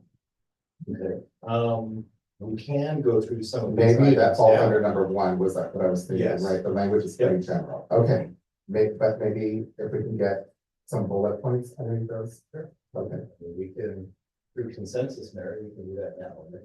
I'm all for that. Thank you. Okay, let's check in, let me check in, other questions, okay, so. I was kind of thinking that we would just do all of these things, honestly, like find every efficiency, Kaizen, continuous improvement, go lean, find every efficiency we possibly could. To find every dollar we possibly could, go through every department and ask them, what can we do? Right? What can you do for your city to go lean, right? You know? Edward Denning went through and found every efficiency possible, so I thought we could do every single one of those things. This was my favorite slide, by the way. This is the slide that's gonna save the world. Okay, so, do you have a question though? Is there a question in that, okay, did you have another question, Councilmember Defender? Yeah, I'm just saying maybe we could get that either tonight, so we can move on it, or at the next meeting, but I think I'd rather prefer to do it tonight, to be honest with you.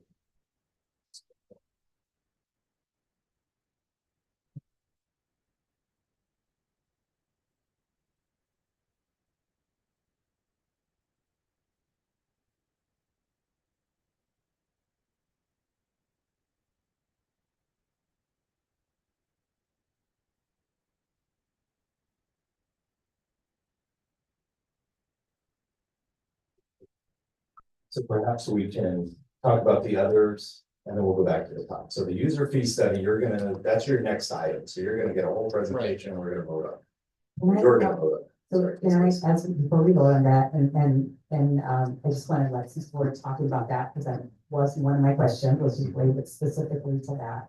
So I'd like to interject that now, and then if you'll just move on with the list after I get my question answered. Oh, yes, please. Okay, thank you. So my question with this is, and this is really so that the public is very clear about what this means. And also for myself and fellow council members, the fee study is to look at what we currently charge for all the various fees in the city. See if it falls in line with what we should be paying, and I say should like in quotes because that's a loaded word, and there's a lot of things that means, right? So what would it cover? What's it compared to other uh, fees that other cities charge? There's a lot of things to consider with that, but essentially it's what are we charging currently? When was the last adjustment ever made? And what should we be charging? And what is the plan moving forward for that? So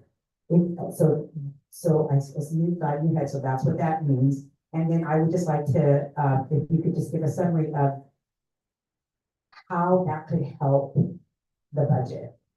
You explained that to me in a briefing that we had yesterday, and I think it would be beneficial for the city to understand what that would mean, and also how long before any of the benefits of a fee study would even be realized for the city. Sure, and we will have a full of the dedicated slides on the next agenda item, so I'll give kind of a high level, and then you'll have that as well, where Casey did a nice job putting together the whole presentation. So what that is when we look at our user fees, that is for services that we provide that are for the direct benefit of an individual or a group. And so what we do is we look at a cost analysis per fee. So if, you know, the police chief is looking at, you know, how much a dog license is, they're going to look at, you walk in, the receptionist greets you, it's 15 minutes, you fill out the paperwork, someone's got to key it in, you have printing of the dog license, maybe they got to report it to this, you know, they got to put it in their database, they got to do this and that, it goes over to finance, there's a bill. We actually interview, and each of those processes along the way is monetized. So it's with this person for 15 minutes. They make, I'm gonna make a number up, $25 an hour with all of their benefits. That's $40 an hour at 15 minutes. There's your first 10 bucks. And it just works its way down. And then that becomes the full cost. We work with the consultant, and they prepare all of those with our interviews that we do with staff. So hundreds of those have been evaluated. Now, across the board, one of the things that we've tried to do is kind of bring all the departments together under the umbrella of the city. In the past, it may have been some departments were doing their fees regularly, others were doing them not as regularly. And so what we're trying to do is get to a process where the city looks at those in a formal study process, because you have to reach what's called a nexus. We have to go through that study. Because what I can't do is just say, oh, the budget's in trouble, $300 for your dog license. And there's so many dogs here in town, we'll have no problems if we charge everybody $300, right? I have to be able to prove through a study that the $48, and I'm making a number up, was actually studied, and that's how we got to it, right? Think about it as we have to break even. And then what you have is each year we would bring at budget time, we would bring a CPI index, a consumer price index based on inflation. So in April, there'll be a produced report for the San Francisco Bay Area, which we fall under, and we would bring that back to council and put it for consideration for adoption. If it's passed, then the fee schedule gets increased. The previous council, we brought forward a lot of these fees under just a CPI because they hadn't been touched in years. So the council had adopted a CPI for the past years, but only for the past few years. It wasn't going back way back in time, but that is what's considered. We look at the current fee, which takes that into account, and they're all studied. Some may actually come down after you know, maybe you got more efficient, maybe your computer program shaves 20 minutes off of it. Or maybe the state has passed AB 1234, and now I got to fill out 37 reports on every dog, right? Well, the staff have to do more work. There's more costs associated with that. And the idea behind that is that the user, the individual, gets the benefit of that work. The rest of the community should not be paying to subsidize that, right? So it would be, and we go through that process with every single fee that we do. And if we didn't do that, and we just, you know, because I'll hear that, well, I pay taxes, I shouldn't have to pay for my remodel permit, right? Well, if you didn't, what happens if, 2,000 people decide to remodel their kitchen this year? Now all of your staff funds are going to doing inspections and looking at the permit work, and maybe you have less funds for public safety, right? The general public shouldn't be subsidizing someone else's kitchen remodel permit, right? There's no benefit to the community. So it's that process that we go through each year. And what we're trying to do through this process is we would bring those rates up to and some are on those fees, some actually come down. But we do those studies every 5 years. Now, if you have a major change, right? You may, if it's something in the fire department, now they have to, there's state law that says they have to do something new. We may come back with a nexus on just a new fee. Or the state says you've got to do 42 new things. Well, the CPI is never going to catch up with that. So we may study just that one to bring it back to reality, right? Because if you never do that, and it's really costing you, I'm going to make a number up, $100 to do a dog license, but we only charge $18 for a 3-year permit, then we are subsidizing everybody that owns a dog by $82. Right? And so that's that whole concept. We have to be able, with any of the fees that we charge, we have to be able to prove how we got there. Sure, And so, and you asked about the impact on the budget too. and well, and in particular, because this item is specifically adopt updated user fee schedule, so understanding that what that may mean to the public is that there will be, you will see increases in fees. There's a possibility of that, and well, here's my question, that may or may not happen sooner or later, so just a general idea, if that does happen, that is a possibility, but we would obviously be bringing it back here, that is part of this in terms of tightening our budget, being more efficient, paying for, or getting the payment directly from the source that it is benefiting. So that's all part of that. But I just think that it's important that the public know that there may be increases, and that's going to be key. That's going to be a key part of helping us to be better stewards of the city's budget, as well as making sure that people that are using or doing or benefiting from a city service that are they're actually paying for it. But can you talk a little bit about what that might look like if there were increases? When would it happen? How would it happen, et cetera? Okay, so if adopted, the next item after we move from this item will be that fee study. So let's say you receive the presentation this evening and you adopt it. There is a 60-day period before that goes active. During that 60 days, the staff are going to update their fee schedules in their departments. So they ensure that they are charging the new correct amount that would take effect April 5th. And so from that point, the fees that they collect would be under that new rate. Now, that doesn't mean automatically that all of a sudden your budget's just going to go up, because you may get folks that say, no, thank you, right? Maybe that fee adopted as true cost, maybe that's a deterrent.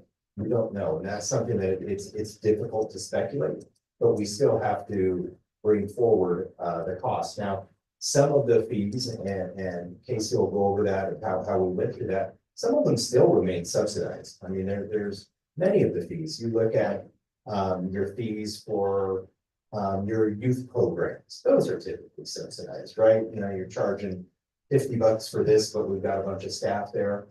And it may be something where if you charge the full price of that, then you don't have a sports league. And then what does that do for the community? Whereas when you're looking at fees that are more general in nature, then maybe there's not a subsidy. And when we get to that item, Casey will go over where, our policy actually calls for, what type of services that you would typically see a reduced rate at versus which ones you do. And so we would be very conservative of the effect of this, but we still have to go through this process. These processes should be standard operating procedure. The challenge is when they haven't been done consistently, it then feels like a bigger change, right? Yeah. Okay, thank you for that, we'll put it and, put that on the rest of the list, thank you. Okay. When we had, okay, so I'll go through here. So maybe, let's see, reach agreement, we talked about the ad hoc is working on the fire service contract. When we consider adoption, so we're gonna bring it back, we paid for us to do a study, so we will be bringing that back, there will be a discussion there. We'll have our consultant from Raftellus on presenting as well and go through the full process there. The direction of, as we give direction to, for budget development, building on the projected or the recommended 10% reduction in expenditures and a 2.5% reduction in revenue. Obviously, if we get additional news or something looks like it's going to pivot on the revenue side, we would make note of that and bring that back in budget. You know, if I felt like, okay, we're looking at something and maybe the revenue needs to be 3% less, we're not just going to get locked in, but that would be the marching orders. That would be the bare minimum, let's put it that way. So if maybe Mayor, if we could do consensus, I think I saw some thumbs up, but how we've typically done is maybe we could do that process. Is another question? I was wondering, Mayor Stevens, if we could just go one by one, and like for me, I would just say yes on everything that's presented. Thank you. Yeah, so I guess we'll say consider adopting updated user fee, because that'll be your next item. So if we do that, so did we, Mayor, we have consensus that look like on those? Do we have consensus on the rest? I'm not. All of them except for that, so Okay, okay, yes. okay. And then, To just do all of these things. Do you want to say 10% and 2.5, or are you looking to move that based on? I was just taking Dave's recommendation. I'm not sure. I mean, I would be inclined to just take his recommendations. Do you have a different idea? Someone very on that? 10 and 2.5, I think it's an actively valuable, especially because I mean, even if you look at the last 3 to 5 years, there's always something that there's a pipe that bursts, there's a natural disaster that happens, but there's all these things that happen that are kind of predictable. And you have to account for that, and these centers do not account for that. And so that was my only comment earlier. But we can do this for 1 year and then evaluate. I agree, and I think that it was accounted for, at least in part, right? Or at least as part of your explanation, there was some ability to account for that, but you're right, I mean, you never know, those are things that we can never anticipate. But I think reevaluating it in a year is a good way to move forward. well, and what this would be, if I can jump in, is this is the target at budget. So this doesn't mean that we're not factoring in repairs. We can still factor in repairs. That number remains the same. So if I do more on the repair side, I do less on other sides. So the other thing to remember is this is what we would be bringing forward at budget. We would still have the budget hearing process. We would still consider it for adoption. We are just starting that process. And so we wanted to have that discussion. The last thing I want to do is have everybody go down a path and make everybody do the work twice or bounce back and forth. It's very clear that we need to make significant adjustments. And so from an efficiency model, I want to start with this. It could be something where as we start digging in and we start building out the budget, it may be, if I put, significant repairs and this, that maybe we need to look at other areas, right? And so this is more just our framework going forward. The other items we had at the last meeting, and we had continuing formal hiring freeze or adopt a formal hiring freeze. If we continue on with the informal, how that's worked is the positions were budgeted as budget savings, which is something I would not be doing in a future year. That's not something, and I mentioned that at budget hearing, that's a one-time strategy. And what that's doing is creating some savings that's going to be used to offset workers' comp overtime in some other areas, and then that negates itself. right? Which that creates its own challenges. However, how it's worked is positions are requested and then they're evaluated. And then I will approve them going forward. So like, when Paul retired, so we posted that as the IT director, whereas some of the other positions, and all positions are important, and I really appreciate the partnership of the departments. It's easy for me to say just no, but those are people that may be picking up some additional tasks and, you know, figuring out how to get it done. I myself have vacancies in my own department that you know, that we've been dealing with.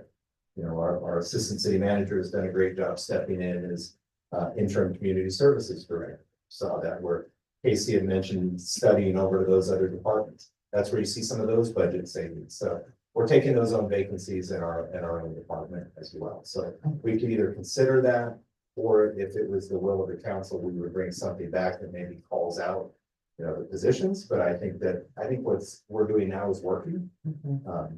Okay, let me just check in with city clerk. Do you have public comment? Yes, Mayor Stevens, we do have one, City Treasurer Gordon Machado. Okay, let's do that and then we'll do the thumbs up.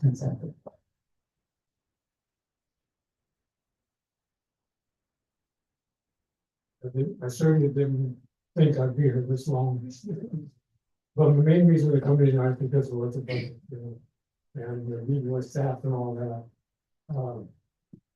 I'm probably more impressed than what I've done with staff, and we'll be back tonight. It's a council, going from item to item, squeezing it with it, and doing what the city manager said with the due diligence too. You can eliminate somebody or this and all that. So as a city treasurer, I'm totally impressed, and I hope someday on the street asks me a question tomorrow, but certainly give me the answer. But yeah, I'm impressed. Thank you. And those are all the public comments we have. Okay, so let's then move forward and with our consensus with the thumbs up, moving forward with the stabilization fund. Okay, so we said we've got that. And then there was a couple other items that we were going to talk about. Okay. The council discretionary policy, so that is actually a policy approved by council. I think the city attorney would want to look at that and try to make some recommendations regardless on the way the policy works.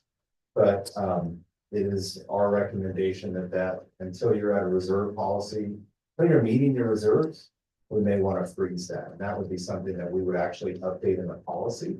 So the policy would call for it that, you know, the staff does not budget it until you're at your fiscal policy goal of your 20%.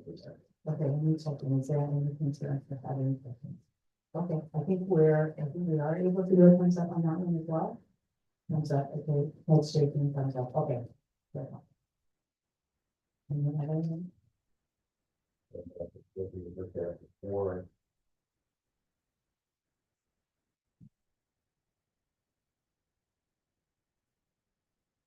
I think at this time, that gives us plenty of direction. One of the items, you know, the first one on there is to seek further efficiencies in 24-25. So we may come back, you know, at a upcoming meeting with some of these recommendations and the policy change. And if we find additional efficiencies or to accelerate this process, we may bring it forward sooner. Thank you. Thank you, Mayor Stevens. Just, I want to make a final statement because I know that the words that we say carry a lot of meaning to our employees and to our city as a whole. And I think I'm pretty known for not mincing words at all, but I want everybody to know, especially our employees, to know that we are in it together. We're in it together, and we're asking for you to partner with us and to help us get through this. So yes, we're going to have to make concessions. But I mean this wholeheartedly, that if we can follow the plan that's presented, then we can get through this on the other side as a whole. And I just wanted to put that out there to the community and to our employees, to everybody else that's watching, because this is not an easy position to sit in. And I think that my reputation speaks for itself when I speak to you all or to the community. I mean what I say. So we're going to work really hard at this. I'm pretty optimistic about it, to be quite honest with you. I know it's not going to be easy, but we're going to have to do this all together. So keep that in mind moving forward. And I want to again thank the city manager. and tying in that language about the flexibility, Councilor Morales, I think that kind of addresses your concerns as well, that there's gonna be times where we're gonna have to come back and revisit things. But I feel really comfortable moving forward with the direction that was given tonight, and there may be times where we have to be, again, flexible on the other side of that as well. So we'll see, but thank you to the city treasurer, thank you to everybody else, and I'll stop talking. Thank you for those words, and I don't want to kind of, just along those same lines.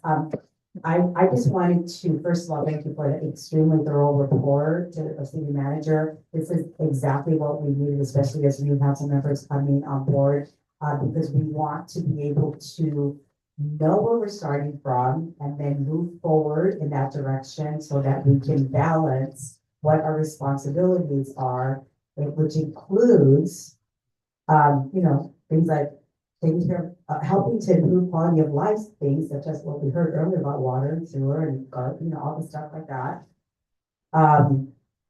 Investing in our future, and the only way to do that is through economic development, and the only way to do that is if we have our fiscal house in order, because we need to be able to do that so that we can grow our revenues, our reserves, all of those things. Those are only going to happen if we can invest in some economic development. And then we have to take care of our budget. We have to ensure that we are being very conservative in our spending. So part of this is going to require that we tighten our belts a bit and realize some of the benefits that come along with doing that, including some of the things that you mentioned, putting our rating and all of that, and then just getting out of this really tight budget year, and hopefully by next year we'll be in a better position. But all of this works together. It all comes together.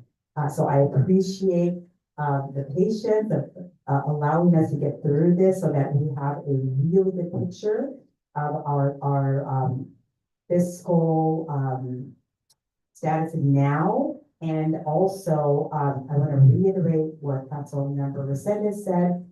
This may not be easy to get through in the short run, but I feel really good about the way that I'm seeing us come together as a council with our partners, including the county and San Juan Bautista, as well as with staff and with our unions. I've had some conversation with individual members, and I think that we can get through this together, but it's going to require all of us giving and taking a bit so that we can get through this difficult budget season, but we can definitely do this together.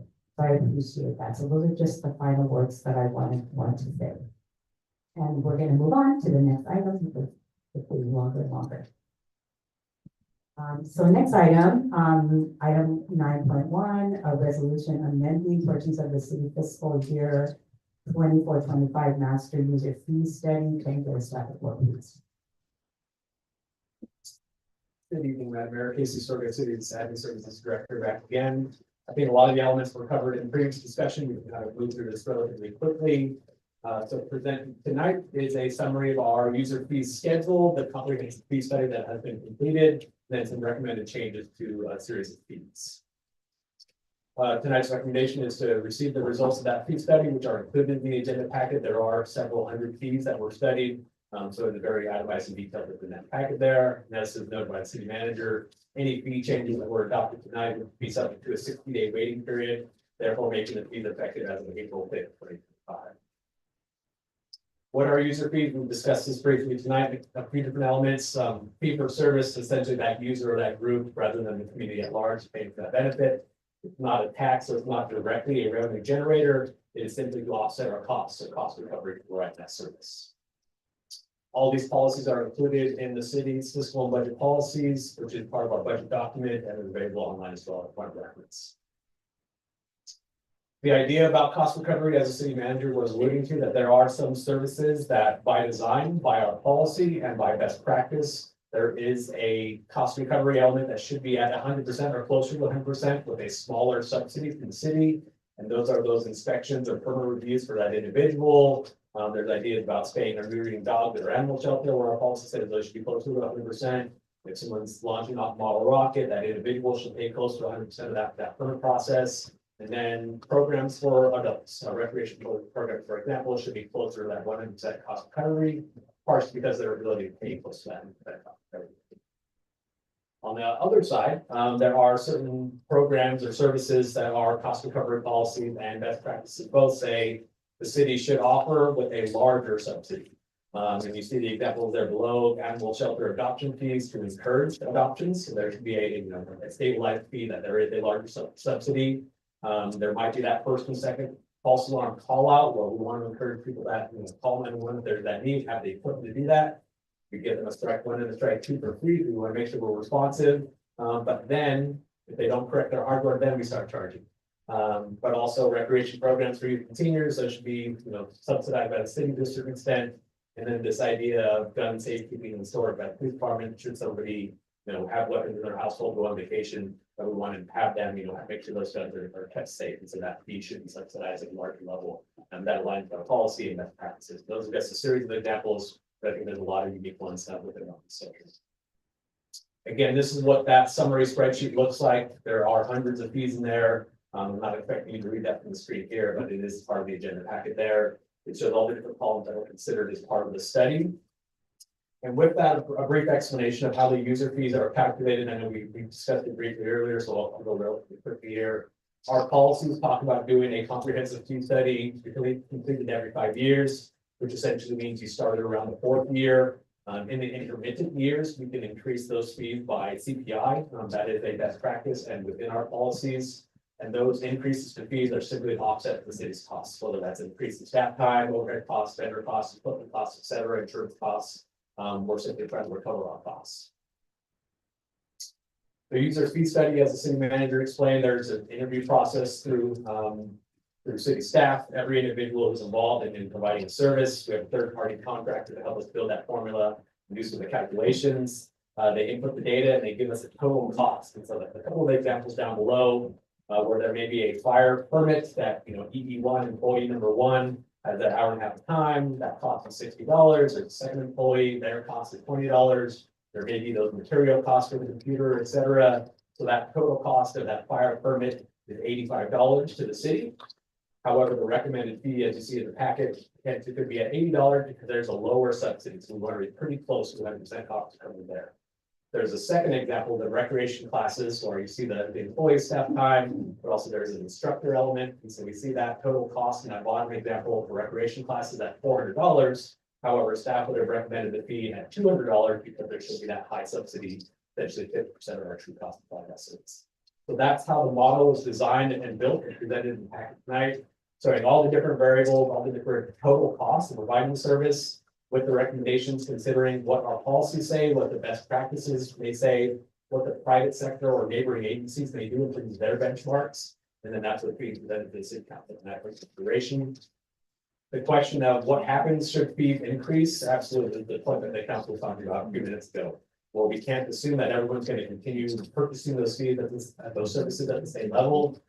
It may reduce the number of customers for some services. However, it can also allow for a greater cost recovery for some services. So at the net impact, is to increase our cost recovery levels. It's just very challenging to put a dollar value on that at this point. As we do increase fees, we'll be able to track, monitor those, and report back out for good.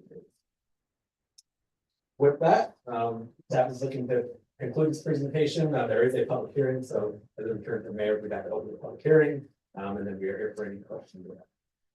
Thank you. Thank you for that. Any questions?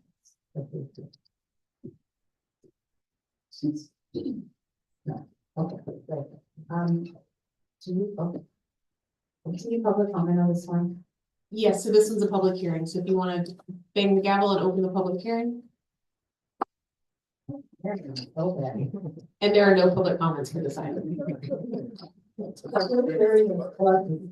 love that. Okay. Public. I just want to be clear. I'm very late hour. Should we? Any other, discussion or deliberation? And can we get a motion? I think we're all. I'll second. All in favor, say aye. Aye. Thank you, Casey, and thank you, Andrew. Okay, so we're gonna move on to committee assignments. So any, council members want to report on any ad hoc or standing committees, anybody have a report? Okay, so I'm gonna just make a really brief, report on the, fire ad hoc.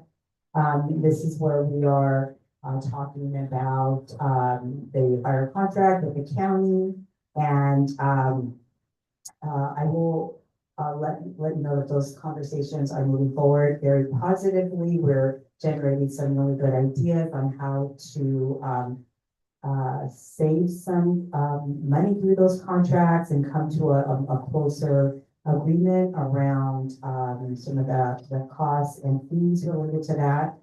We will be including Dave and the CAO from the county side in that discussion. Samuel Batista will be a follow-up conversation. So those are moving along. We don't have anything specific to report as of yet, but just know that those are moving along very quickly, very positively, and hopefully we will have a report in the next month or so, something that's more specific. Anything else? No. Any other report on any committees? Okay, not seeing any. So let's move on to the next item, any council reports. I'll just put a little something out there, you know, the taxpayers sent us to a boot camp, if you will, for, I'm certainly a rookie, you hear me up here asking some silly questions and getting some great answers. But we went to a boot camp and the taxpayer funded it. The League of California Cities was just that, it was a boot camp, and we learned quite a bit in those 3 days. You know, how to work with city staff, how to work with each other and make good decisions. You know, working with the city manager, city staff, it just was such a great event. I really felt like I could have had some of this information prior to the first 2.5 meetings that we have done. But we have it now, so I think it was a good use of time and money, and I was really happy to attend. Thank you for that. That was a lot more. It was budgeting information, there was emergency services information, there was opportunity to speak to other city councils throughout the state. There was a lot of really good interaction and learning in that time. Okay, thanks for that. And then this is also time if we have any announcements. Does anybody have any announcements? I've been looking at Councilmember Morales because I keep forgetting the announcement piece of it, and she keeps reminding me, but I appreciate that.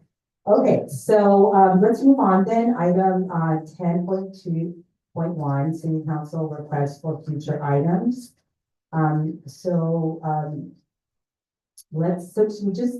Should we just do a thumbs up on all of them? Should we go individual? I'm looking at It's really your preference. We can, if someone wants to say no to one, they could probably specify right now, otherwise they can thumbs up on all three. Okay, so let me just read them off briefly. So there's one requested by Councilmember Morales on immigration, one submitted by Councilmember Resendez on designating the downtown as an entertainment district, and one by Councilmember Vianda, a presentation on Holidays de Antaño. And so if we can get a thumbs up on those future items. Okay, thanks for that consensus on that. Thank you. So now we are going to close this incredibly long session. Is there anything other than we're moving into closed sessions, but we're going to close the open part of.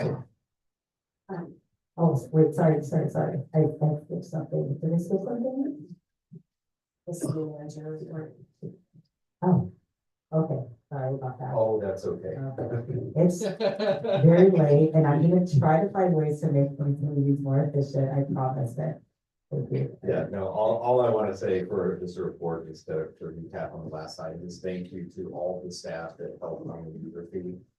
That's not just department heads, that's talking to almost, probably 3/4 of the employees of the city, and asking them how they get there and what they do, and that provides opportunities to learn about, how the process works. I think it was a very good learning experience for everybody. I think it'll go quicker next time as folks have learned how it works. It hadn't been done in a long time, but it was a really big lift of the entire city. So I just want to say thank you to everybody involved. That's it, my report. Agreed. Okay, so now we are officially closing the public portion of the city council meeting, moving into closed session. Except for the government code, I need to read out loud. Yes. So item 11.1, conference with labor negotiators pursuant to government code section 54957.6, agency designated representative, city manager David Marion, and administrative services director Kathy Astorga, employee organization, Service Employees International Union, SEIU, local 521, Hollister Firefighters Union, HFFU, local 3395, Hollister Peace Officer Association, HPOA, and then represented employees. 11.2, conference with legal counsel, anticipated litigation pursuant to government code section 54956.9, significant exposure to litigation pursuant to paragraph 2 or 3 of subdivision D of section 54956.9 of the government code when case. Thank you for that, your training. Okay, so now we're gonna go into closed session, so we're gonna ask people to leave the room, have a good night.